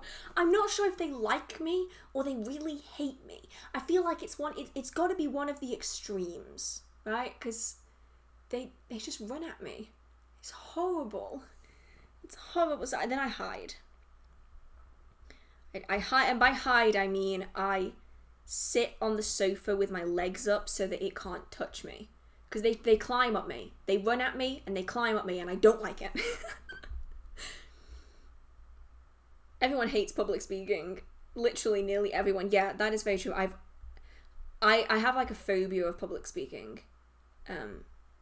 So yeah, I tried to do the event talks, and I spent about a year doing event talks, and I just had to call it quits. I couldn't do it.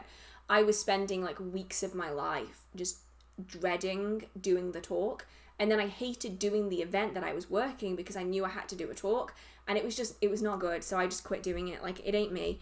I can sit and I can talk to you guys, and that's fine for me. I can't do the whole standing on a stage talking to 500 people shit. That is just like, no. I cannot do it. I don't know how people do like motivational speaking. TED Talks, no.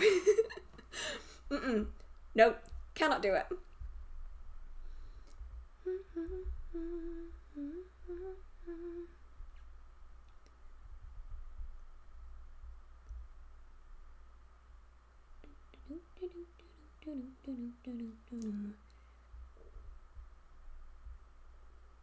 Oh, it jumped.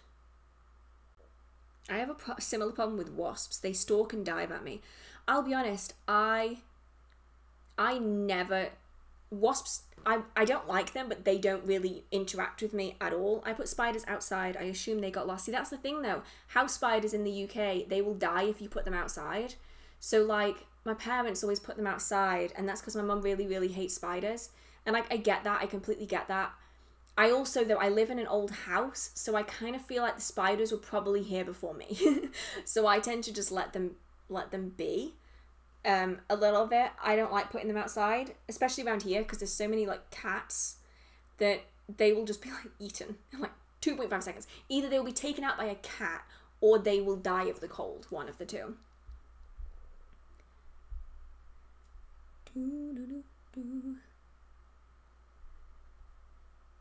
Do you like attending musicals or plays on the West End?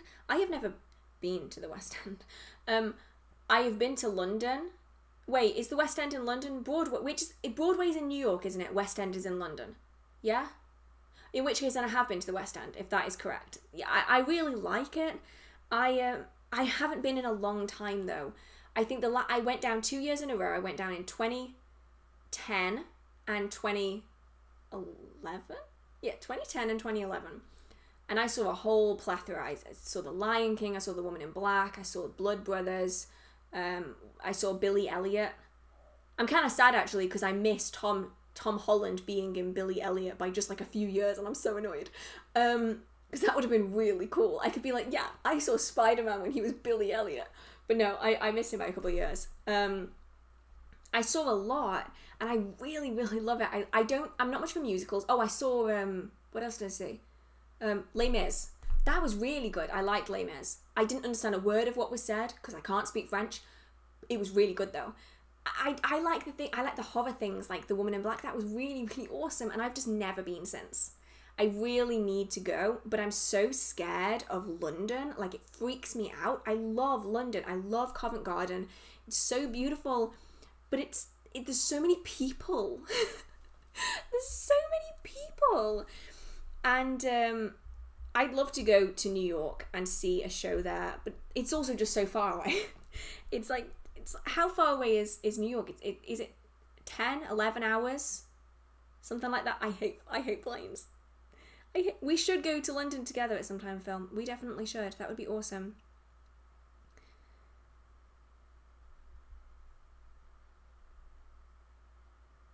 I wish we had a brand new accurate witch movie. The Craft Legacy was trash. I'll be honest here, I kind of don't want an accurate witchcraft movie, because all that leads... This is why I hate The Craft. All it leads to is people thinking that the movie is real life, and then next thing you know, Craft 2.0 happens. That's the reason why I hate The Craft in the first place. I am very much a lover. I love fantasy. I struggle when it gets to the point where it tries to pretend to be real life in a way that is potentially harmful, like The Craft. 6 to 7 hours to New York from Heathrow. Oh, that's still so far.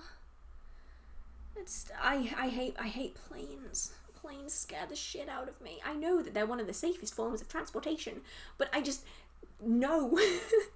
They scare the living daylights out of me. I've been on plenty of flights and they still freak me out. The Woman in Black gave me nightmares. I loved it. It was creepy. It was really creepy. And what made it cooler though was the performance that we went to. It was at, is it the Strand?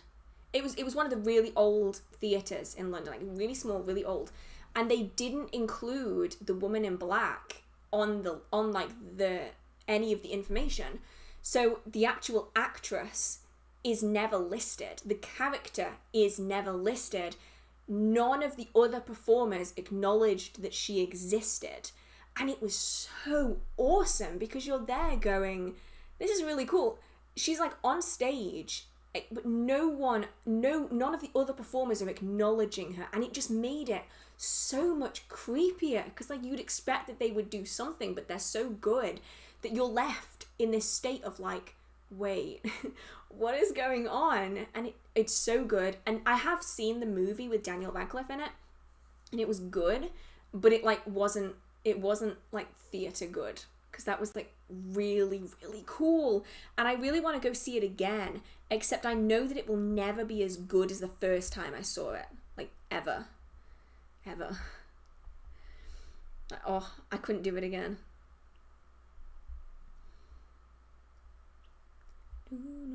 How can you use brooms in witchcraft?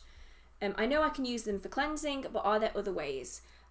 Brooms are commonly used in fertility rituals. They're often used you jump over the broom when you're entering into a new stage in life. So it's often included at the end of group rituals when you are taking a step into a new season, a new time of the year. At New Year, it's often used. They can also be used to step into new opportunities, new jobs, those kind of things, new relationships. It's kind of like a landmark stepping forward into a new phase of life. In hand fasting rituals, they're sometimes used as a fertility ritual.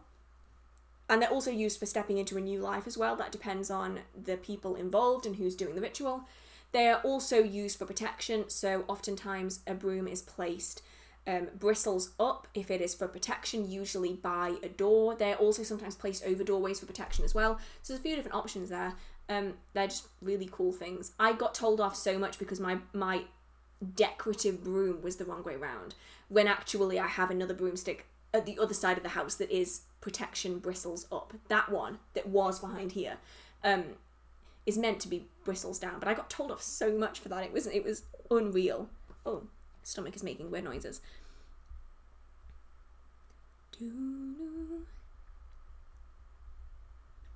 I heard someone say that a stang or staff is a portable altar. Is that true? And is it like a broom which shouldn't touch the ground, or can it touch the ground? Well, brooms can touch the ground. That's the whole point of a broomstick. Like, I feel as though sometimes the whole ceremonial representation of things kind of gets a little bit out of hand. Like, broomsticks were originally used to clean the house, and so ceremonially they were also used to clean the house and to cleanse the house. It's only really recently where we start seeing people saying that your broomstick can't touch the floor, which seems really weird to me considering that it comes from folk traditions where the broomstick was literally used to clean the floor. That kind of confuses me. The basis of a stang or a staff being used as a portable altar largely comes from traditional witchcraft. It's mentioned in The Crooked Path, I believe. It's also mentioned in, I'm trying to find the book and I'm not sure if I have the book. I don't think I've got the book up there. Oh, Besom, Sword and Stang. Besom, Stang and Sword, should I say. I think it's also mentioned in that. It's often used as a portable altar because it has the ability to represent multiple different directional points as well as symbolism, and especially with a stang, because it has the pronged head, you can actually hang things on it as well, which is also useful, and that is meant to touch the ground. Oftentimes it's actually kind of driven into the ground so it can stand upright for outdoor ceremonies and rituals. I'm still baffled though about people saying that your broomstick shouldn't touch the floor. That really blows me away. Although that might be because I am more in kind of traditional witchcraft, in which case most items were used practically. That really confuses me because like I get like if you're brushing carpet, you're not going to want to like get the bristles on the floor because it's going to break the bristles. I can understand that because like when I do ritual sweeps with my like pretty broom, I don't let the bristles touch the floor because it will rip the bristles off. But practically speaking, that is what a broomstick is for. Don't mind me, I'm just going into like existential thought process here where I'm just spiraling into why can't broomsticks touch the floor? I'm wondering if anyone has a reason for that though, besides it just being like just something that's kind of developed with time.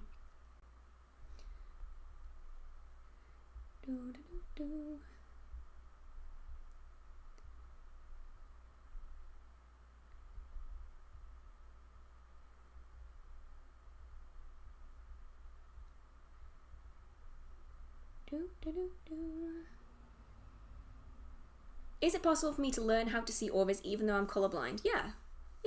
I mean, it's obviously going to be different and you're going to have to adapt with how you feel. And I think a lot of people also rely on textbook definitions way too much. When you're working with auras, you can oftentimes, it's not just see, it's also feel. And I don't know if you can remember this, Phil. I am talking directly to Phil here, but generally, do you remember in college when people used to ask me what their aura was and I used to tell them and I used to be able to tell them a little bit about their lives? Do you remember that? Essentially, an aura is more than just a colour. It's an energy field in a way. And so you'll find some people will have crazy energy fields and their aura is absolutely nuts because they've got no control over it. And then you'll often find that magical practitioners and magical workers and also spirit workers and mediums, their aura is often very closed because they know how to contain that energy, how to shut it down when they don't need it. And also it gives off more than just a colour, it's a feeling, it's very emotive. And so even if you are colourblind, you'll be able to see shades and you'll also be able, like shades of colour, I mean not like shades like spirits, and you'll also be able to feel that from them as well, which is another side of aura sensing that I don't think enough people talk about. Loads of people want to see the pretty colours, but there's definitely more to it than that, at least.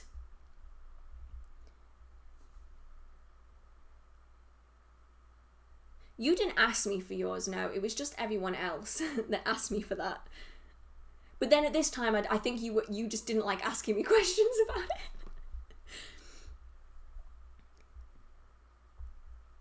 Right.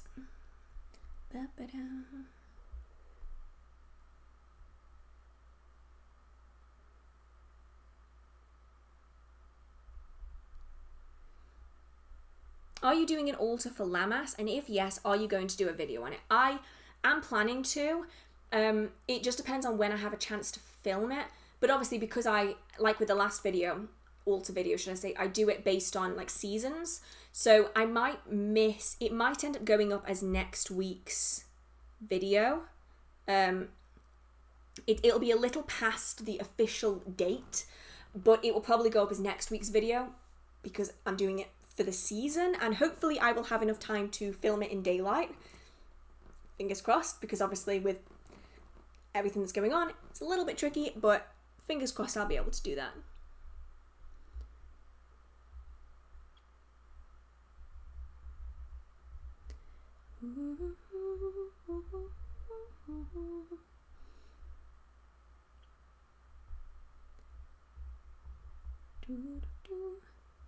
Sounds like superstition. Yeah, I kind of feel that as well. I kind of feel as though the broomstick thing is probably superstition. I have to say, I've never heard that before. Like, I've never heard that it can never touch the floor. Ever. That's really strange to me. I'm going to have to look that up more afterwards because that sounds weird. I can't wait for Samhain and Spooktober. I am so excited. I'm not even joking. Right? There's a YouTuber that I watch all the time. Her name's Jade the Libra. And every year she does Halloween house decor hunting. It's got a name to it, and essentially she goes out and she documents like a week of her like going out and trying to find Halloween decorations. And she started like 2 weeks ago, I think, and I'm now obsessed. I want Halloween stuff. Halloween is my favourite time of year, and I'm actually going to try and go to TK Maxx tomorrow to see if I can get some Halloween stuff, because last year they had nothing. I didn't get a single Halloween candle at all, and I was so sad. So I'm so excited. I love Halloween. So Halloween season is starting in 2 days. How many days are there in August? 4 days. Kind of. And I'm so excited. I'm so excited for spooky season. So excited.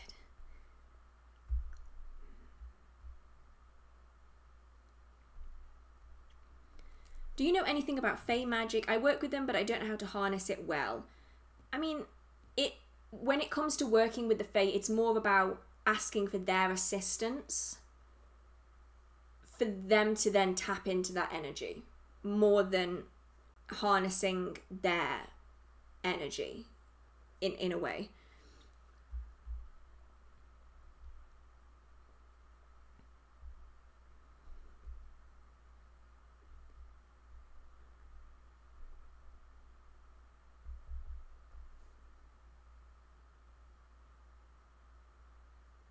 So I can get a stang or staff, go on a walk, and use it when attempting to reach out to the gods.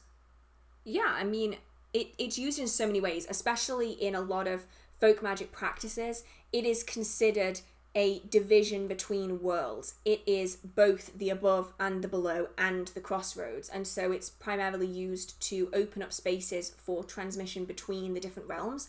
So, I mean, you can definitely use it for that. Give it a go. Might be harder to find a stang, though, than a staff. Not that many people sell the actual stangs with the prongs.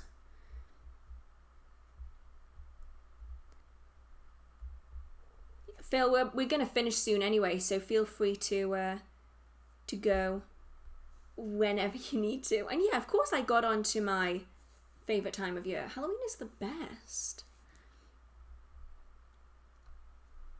So the broom I set by the door should be upside down. So yeah, so typically it's bristles up for protection. And then you remove it and sweep, and then bristles back up again for protection. Typically anyway.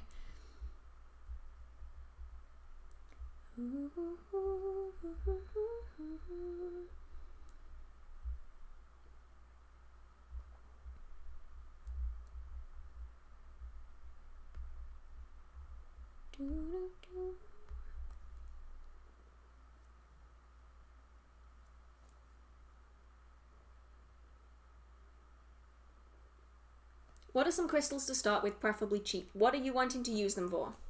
Because I would recommend, if you're after affordable things, don't start with crystals, start with books. And then as you need to, you can add things slowly to the collection that you're going to practically use, typically. Or start with quartz. You can also find quartz in rivers, streams, washed up on beaches. You can also find it usually in the paving, like the gravel, like fancy gravel that you put in gardens. That's full of quartz. So there's so many options for quartz out there. Have you read the books of Mary Poppins? I haven't, no. Never really interested me, honestly.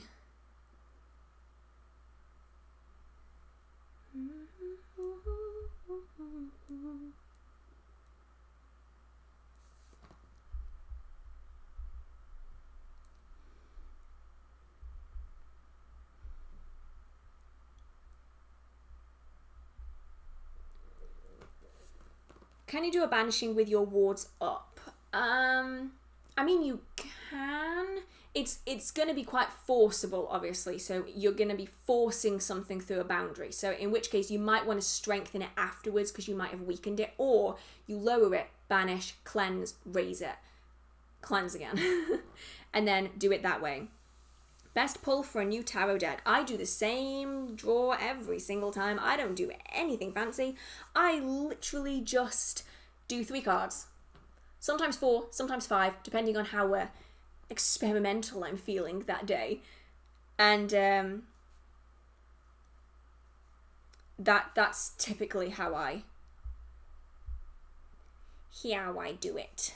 I don't do any kind of fancy schmancy stuff. I just do like doof, doof, doof. Another one, just in case.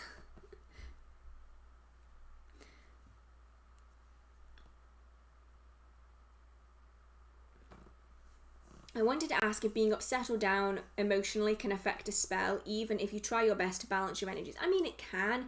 Emotions are very powerful when it comes to spellwork and ritual, so it definitely can affect it. If you are working on balancing out the energies, though, it might not affect it that badly at all.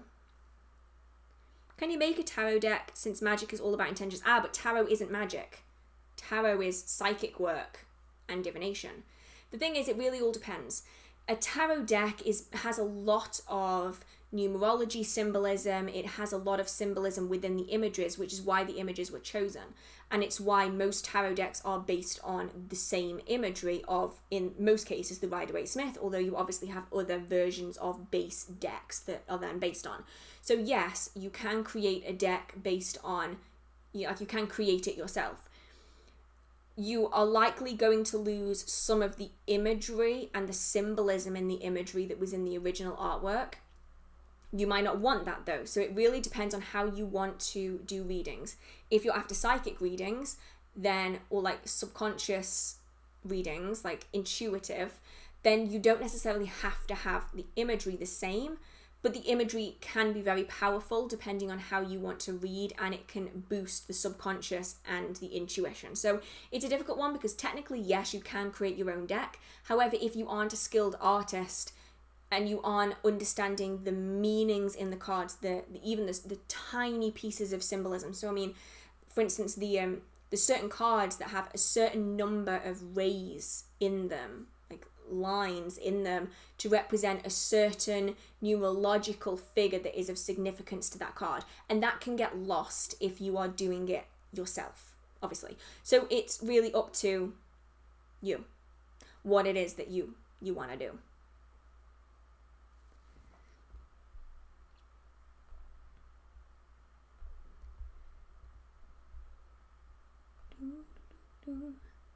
Have you seen the original Sabrina? I have seen it, yeah. That was like one of the things that I watched growing up, was the original Sabrina.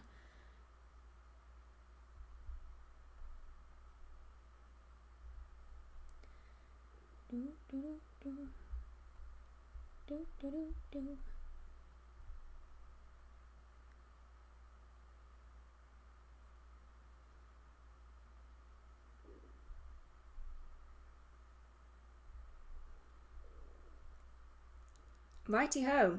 I think I might be calling it for tonight. It has been about 4 hours. It has been a really, really good live stream. I really hope that you all enjoyed it. It was a real learning curve, so you'll have to let me know. Do you like this style of live stream where like I have the chat rules on the screen and I have a little bit of like an intro so you know when the stream is starting? I also have fancy ass screens that I didn't need to use today. Like I have like a be right back screen, which is like really cool. And like, is that good? Like, do you like having like the rules on the screen so I don't have to keep repeating them all the time for if you're here for like hours so you're not hearing it all the time? Do you like the fact that there's an intro so it doesn't just go like straight into just me being there, just like poof and I'm here? Like, let me know what you would prefer. Cause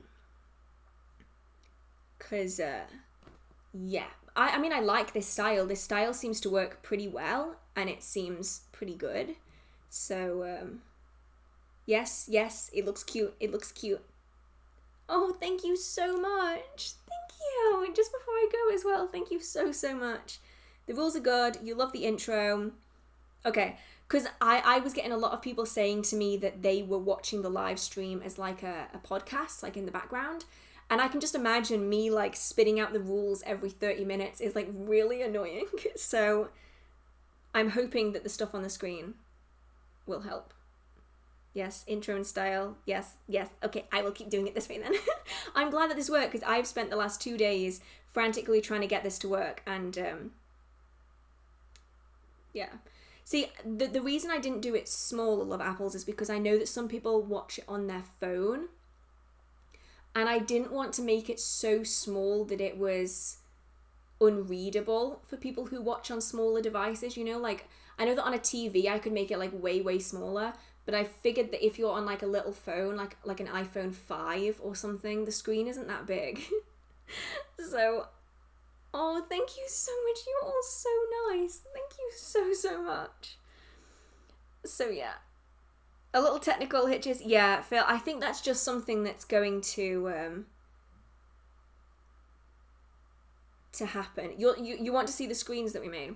Okay, so right before we go, I'll flick through them. You'll see the end screen at the end anyway. Yeah, I've noticed, Phil, that it's the notifications that come up on the screen. They have a tendency to make everything go a little bit glitchy. And I think it's because Streamlabs is made for Twitch, and I am doing this on YouTube. And so I don't think it's quite synced up. But for anyone who hasn't seen what I'm talking about, I'll switch. You're not going to hear me talking anymore, so I will be back in like 30 seconds while I flick through the different screens. But I'll show you the screens for anyone that's interested. It took me so long and I'm so proud of them. So we have like the starting soon screen.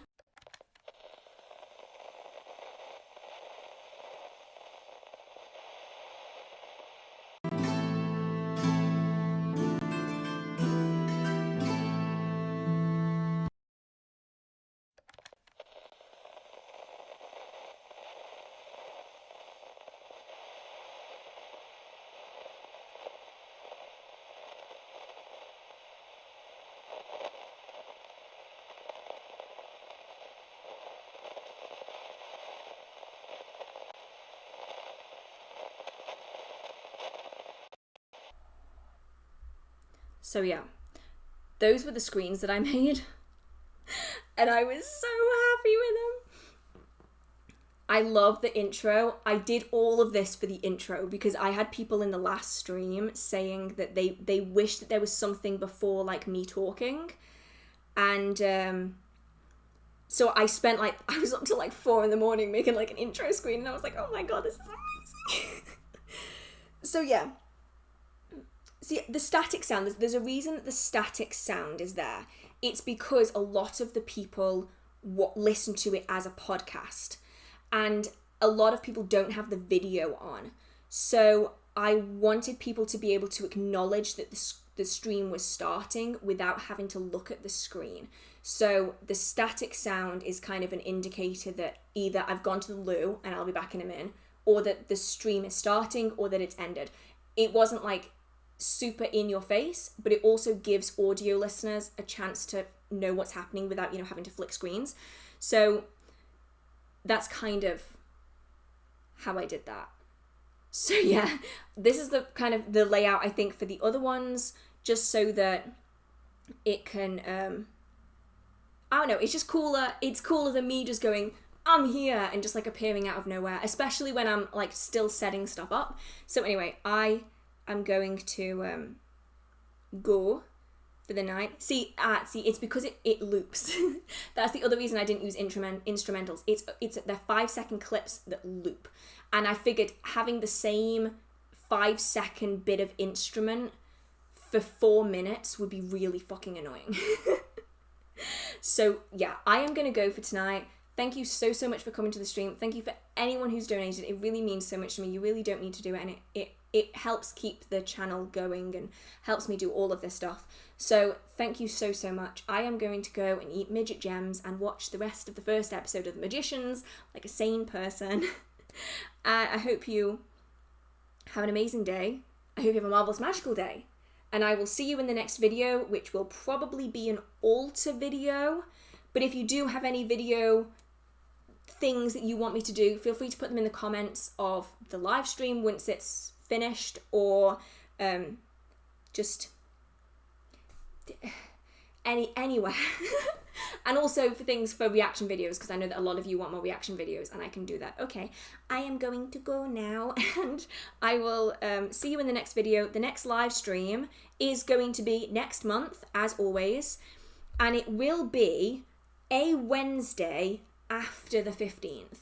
So I'm not sure whether that is going to be the 18th or the 25th. It really all depends on time and everything else, but keep an eye out, because I'll typically post like a reminder thing on YouTube the day or two before. Okay, right, I'm gonna go now because otherwise I'm gonna be here forever. Thank you so, so much. And it will be available to watch back if you do wanna start it again or do whatever you wanna do. Okay, I'm gonna go now. Thank you so much, and I will see you in the next video. Okay, bye.